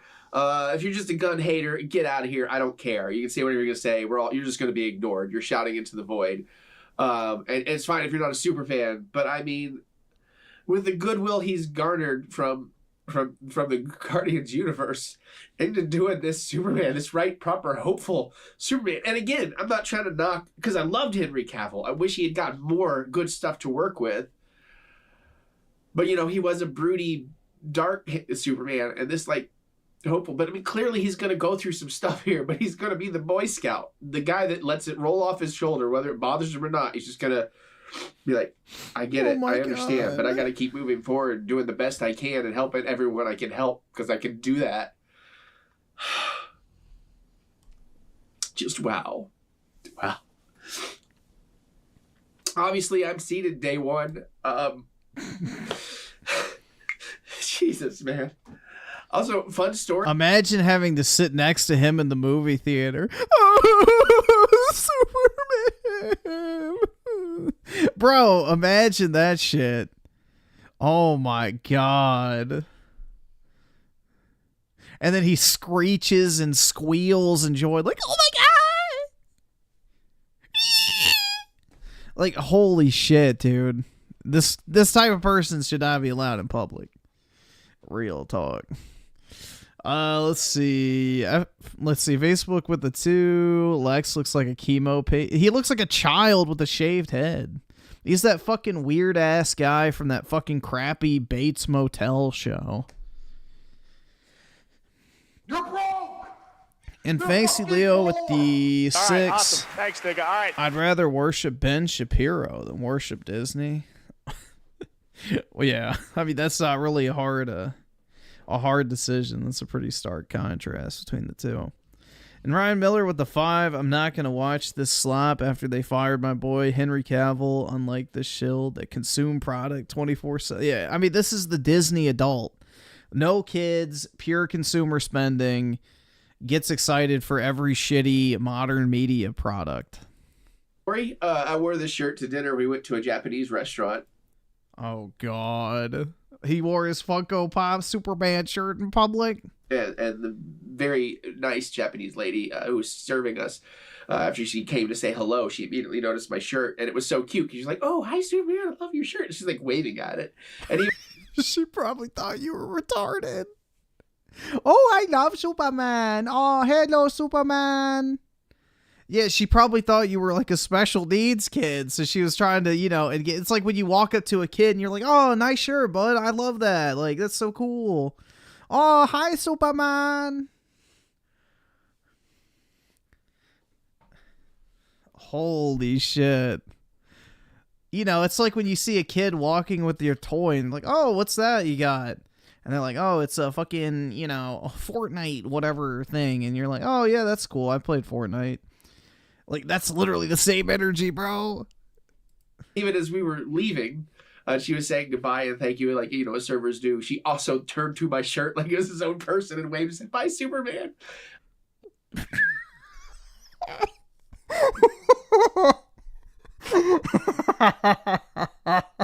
Bro, yeah, she did it twice. That's literally, dude, she thought he was special. It was his night to go out to dinner. I mean, come on. Come on.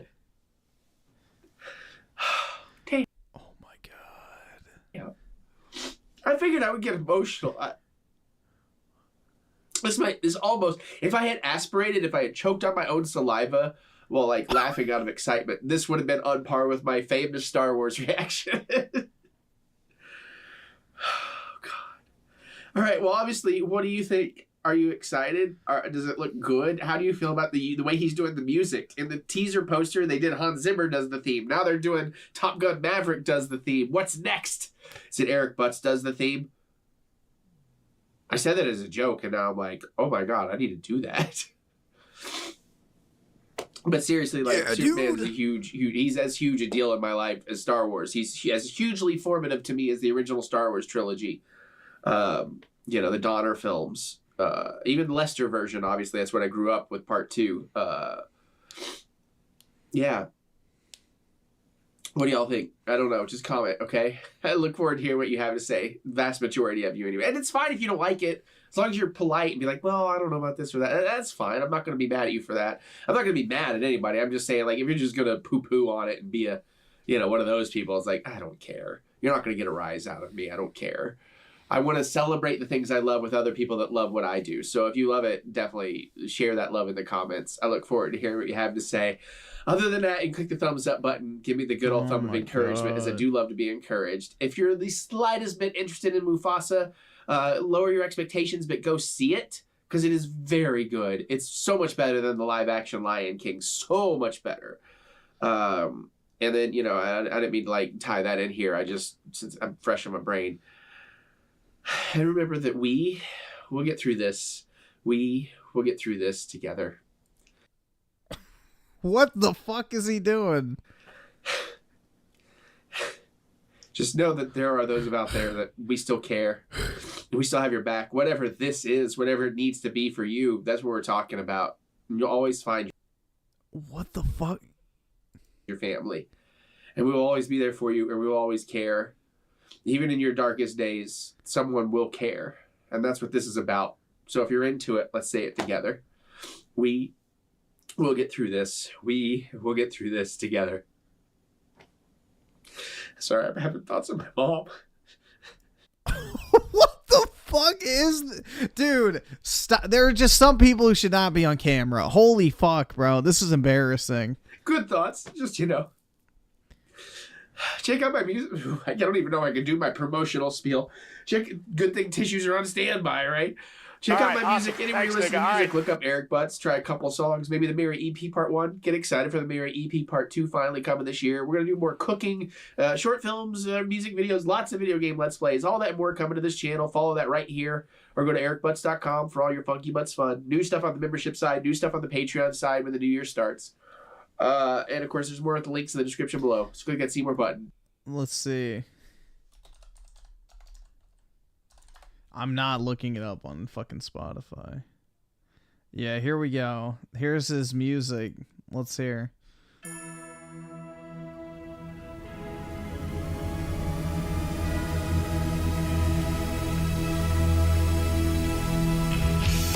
mean so much to me. So many reasons I can't see and things I know to be true.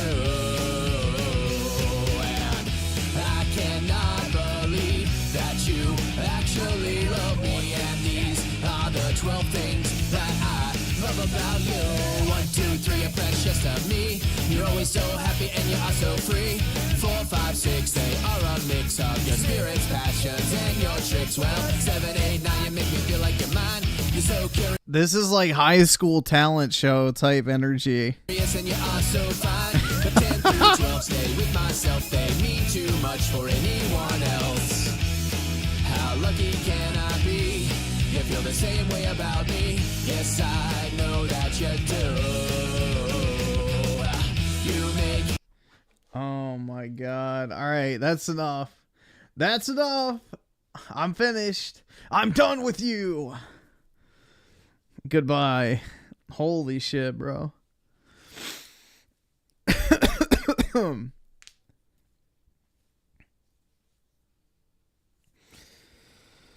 Oh, bro.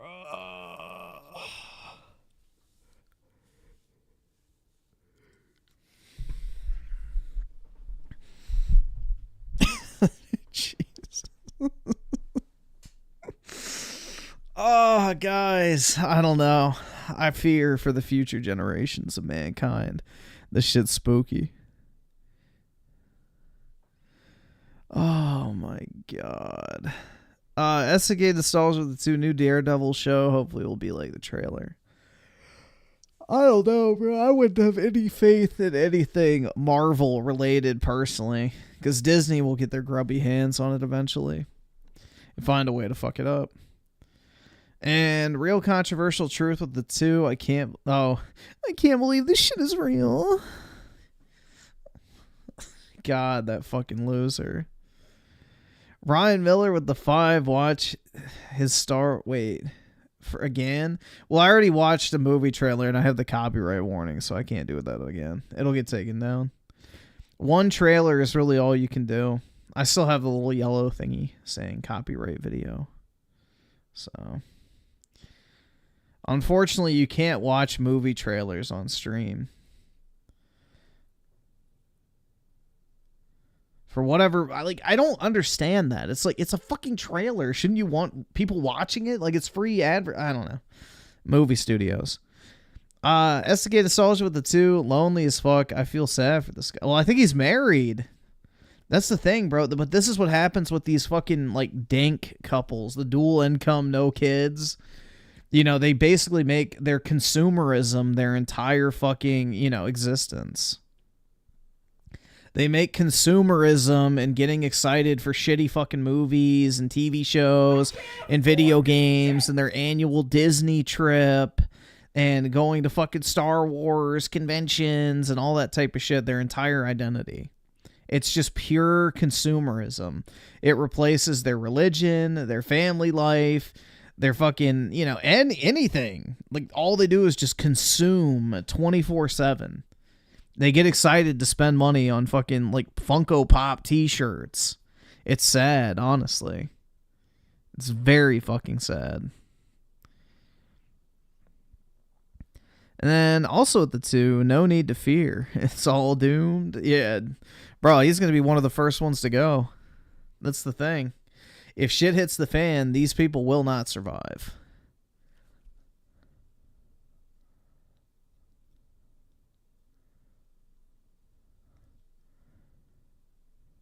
He probably gets depressed when he loses internet connection. Like, it's probably that bad. It's like you, Griffin, just add video games and car. Not really. I don't get any joy out of anything, really, that I buy. Most stuff I buy is almost purely financially motivated. Like, I don't go like, oh my god, guys, I'm so excited. I got a new thing coming in the mail today. Or when I watch a fucking trailer for a game, I'm not like, oh my god, it looks so good. Like, I'm not fucking ugly crying when they announce a fucking video game. With Aerith cards, dude, I haven't even bought an Aerith card in like months. And 2, no, I'm not sitting there fucking sobbing my eyes out because I ordered a fucking trading card. Oh my god. Holy shit. The most nostalgic cards that I have are my fucking Pokemon cards, and I didn't even fucking soy out over those. Like, literally my reaction is, oh shit, I remember that one. And then I buy it. And then that's it. That's about it. I'm like, oh yeah, that looks cool. Buy. Oh, I don't have that one. Buy. And then I unbox it from the fucking shipping material, and then I stick it in a box and shove it under my bed and probably don't look at it for the next 6 months. So,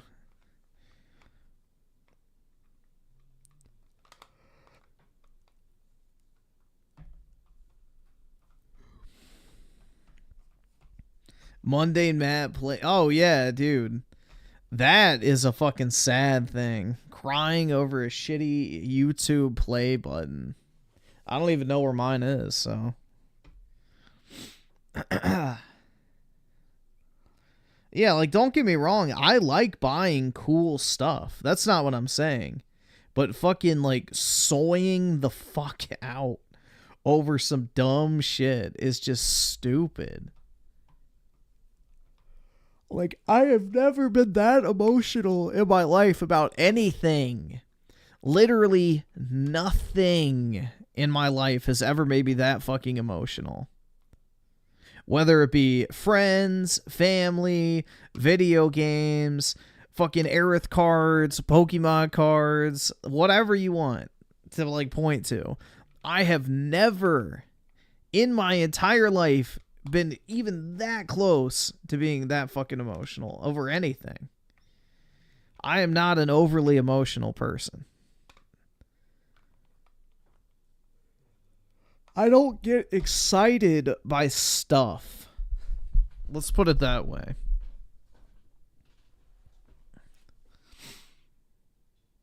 There's nothing that really excites me anymore. Like, I kind of look forward to stuff or, you know, whatever, but yeah, nah.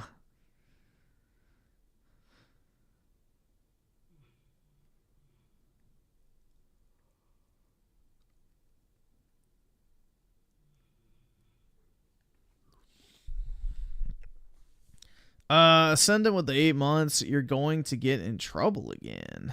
Oh yeah, dude. You made fun of a guy who's genuinely passionate about something, you soulless piece of shit. Go kill yourself.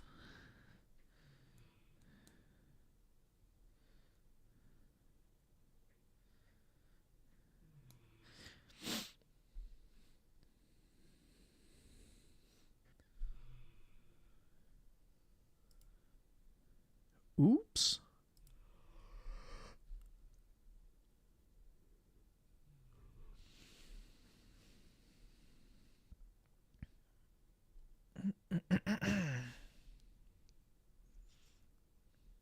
Here, let's watch a review for the game that I'm too lazy to go get my Switch to play.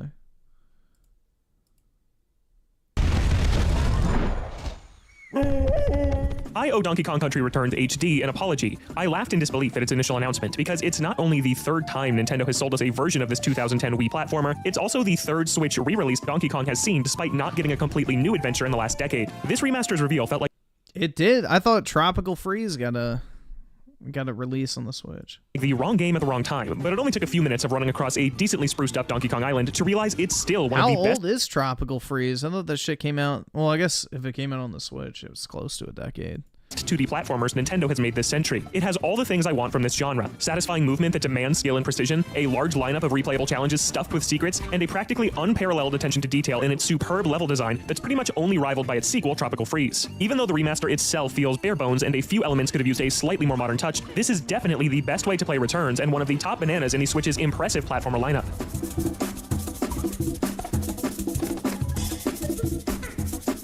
While barreling through 80 levels set in jungles, caves, and more, it struck me just how few games like this are made anymore.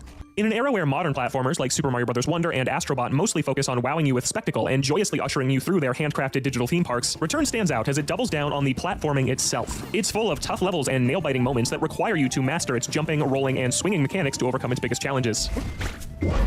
That's not to throw shade at Wonder or Astro. I adore them both, but revisiting Nintendo's version of this classic platformer style is refreshing, and I love how it isn't afraid to test you.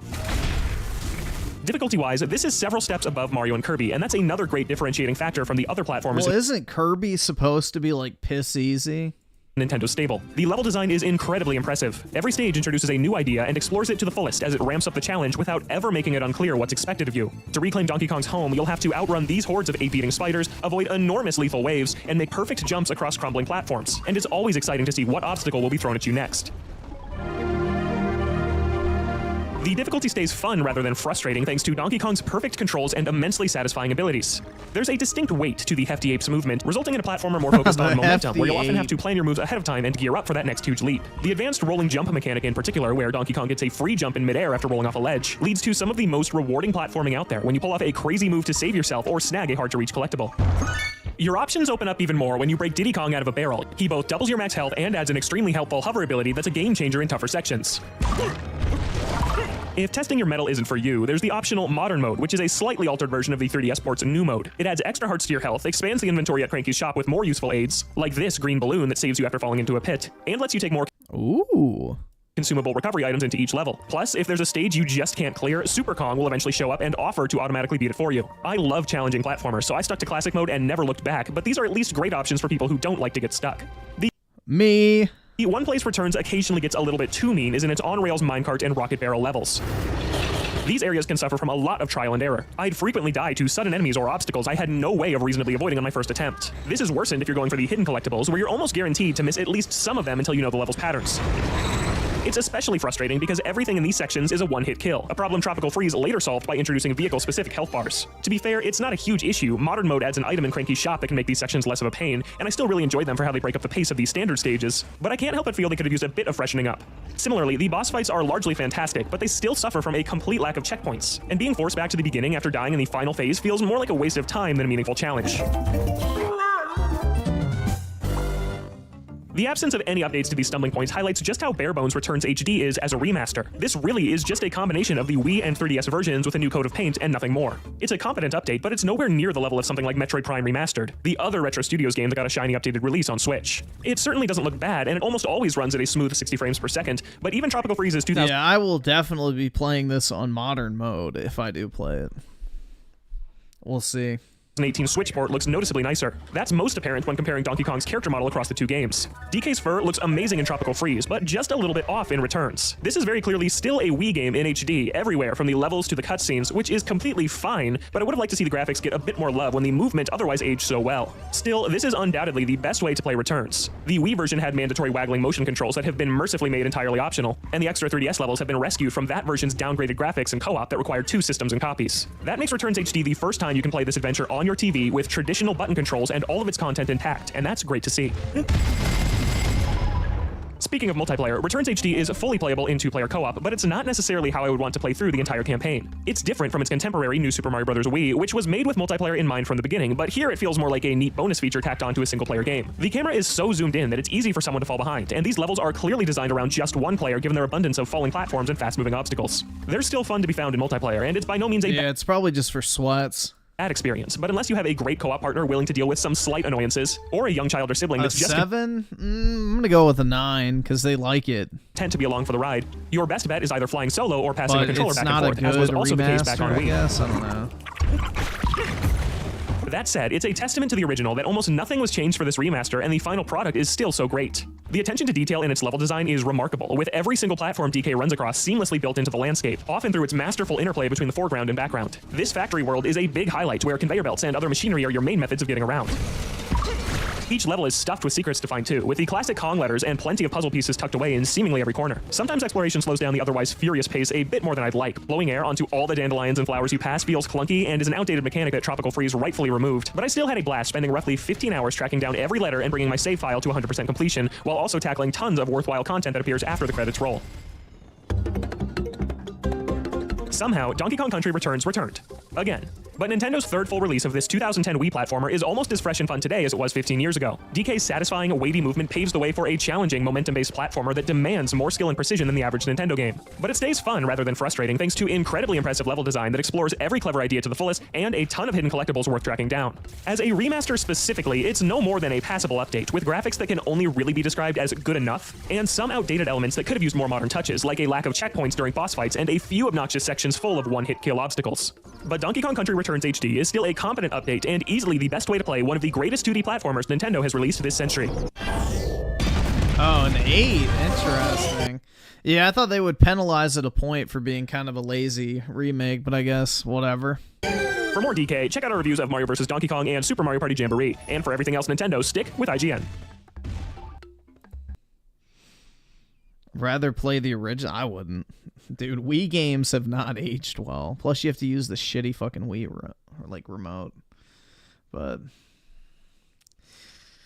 not worth it in my opinion. Yeah, I have the game right here, but no Switch to play it on. Well, I have Switches. They're just not charged. But yeah, I bought it.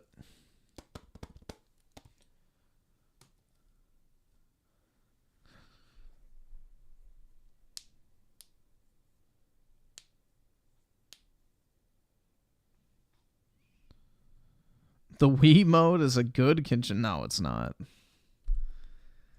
Nah, the Wii remote is not a good controller.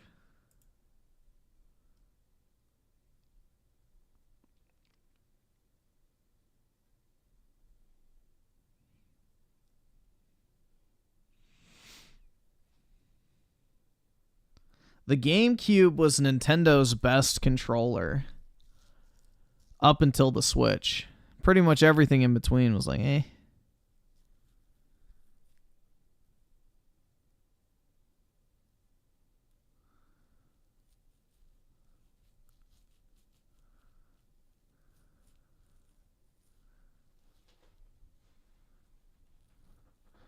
Like, obviously, the NES controller is pretty meh, because, you know, early in gaming.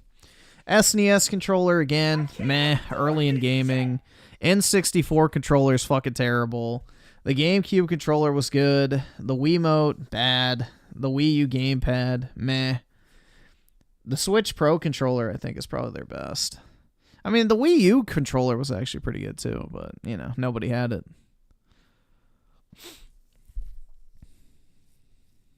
Yeah, GameCube was such an underrated platform. A truly wonderful console.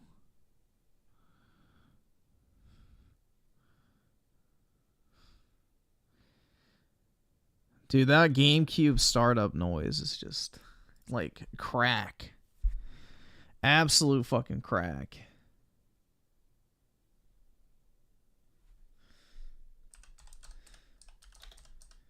I remember when I like first got it, I just used to turn it on and off all the fucking time. Oops. Sped up. It's got to be normal speed.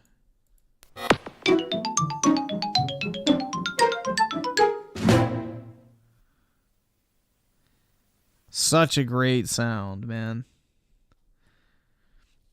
That's what I think is so funny. People are like, oh, what about Steam Big Picture Mode, dude? Steam Big Picture Mode is just as good. No, there is nothing on Steam Big Picture Mode that is even remotely close to that fucking good. And I will fucking die on that hill every single day of my life.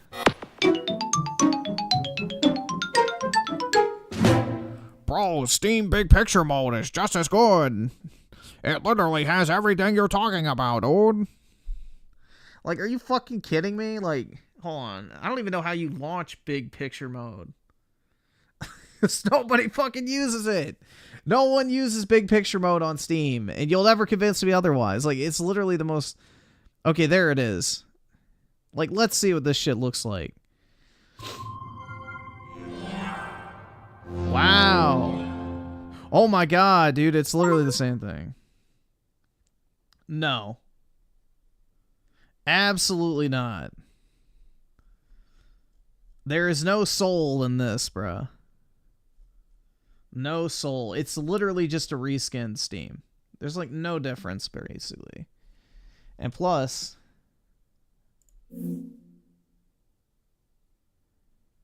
Yeah, nah. Not the same, dude. There's like no point. Like, it literally is just Steam. It's literally just Steam.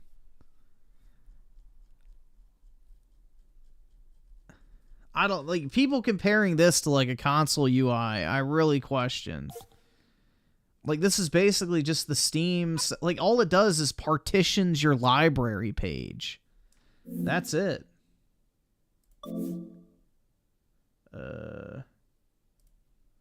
It just partitions your library, essentially. Because it's like literally this. Look, that was the main page, this section right here, and then this is your, you know, library. All it does is partition Steam. It's not the same thing. And I don't know, bro. It's not the same. Doesn't give you that same feel. Even, like, closely. Like, just compare it to this, even.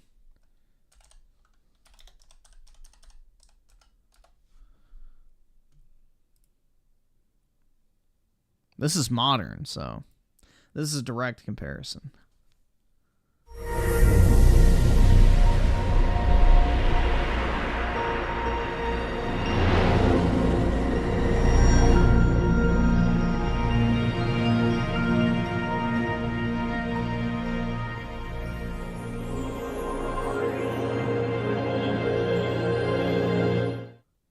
Like, bro, that shit's fucking badass.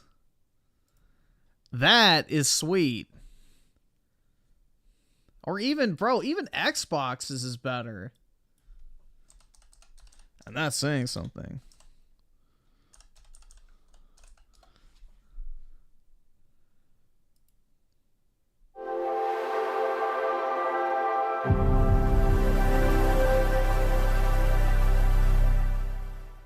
Like, even that's better. I mean, it's not great, but, you know, it's something.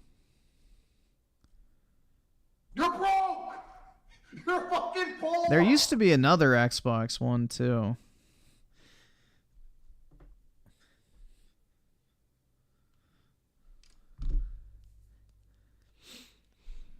Griffin's on his nostalgia shit. No, I'm talking about UIs in the modern gaming landscape, bro. We're talking about UIs, so no, this has nothing to do with nostalgia.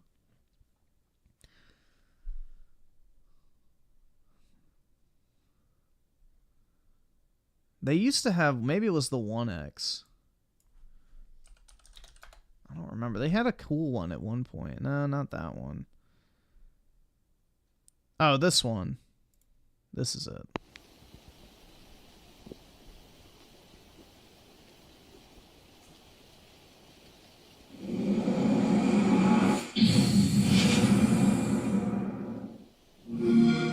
I don't know why they got rid of that one. I like that one.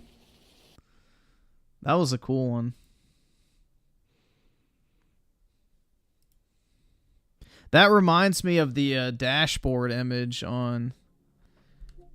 can I use my controller? Oh, there we go. Like that. It reminds me a lot of that. Which I love this background. That shit looks so fucking cool. That shit looks fucking cool.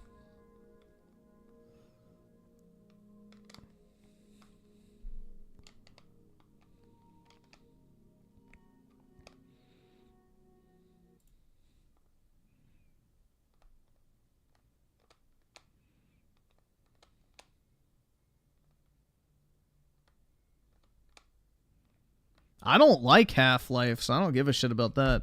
I like Portal, but it's a dead franchise, so... But I'm not a Half-Life fan. I played Black Mesa and did not care for it.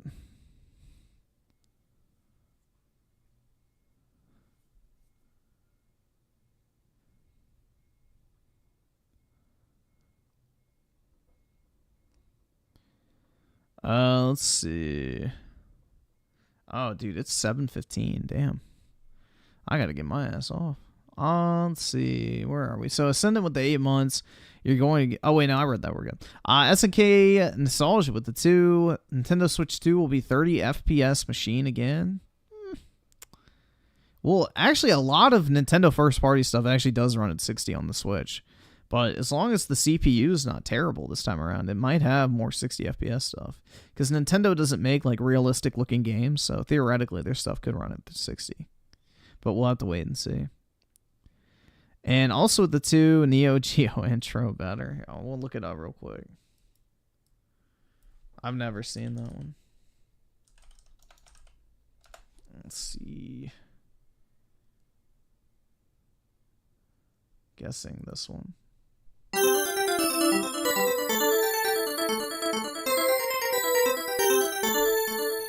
Definitely feels like an arcade machine.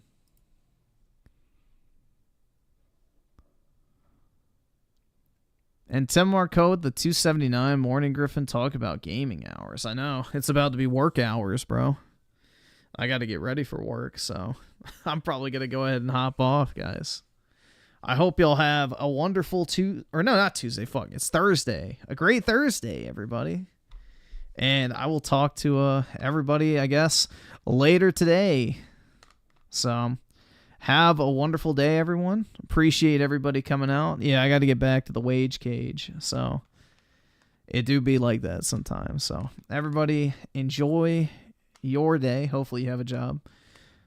You know, unless you're a bum. But, anyway, I'll talk to everybody later. Peace out, guys.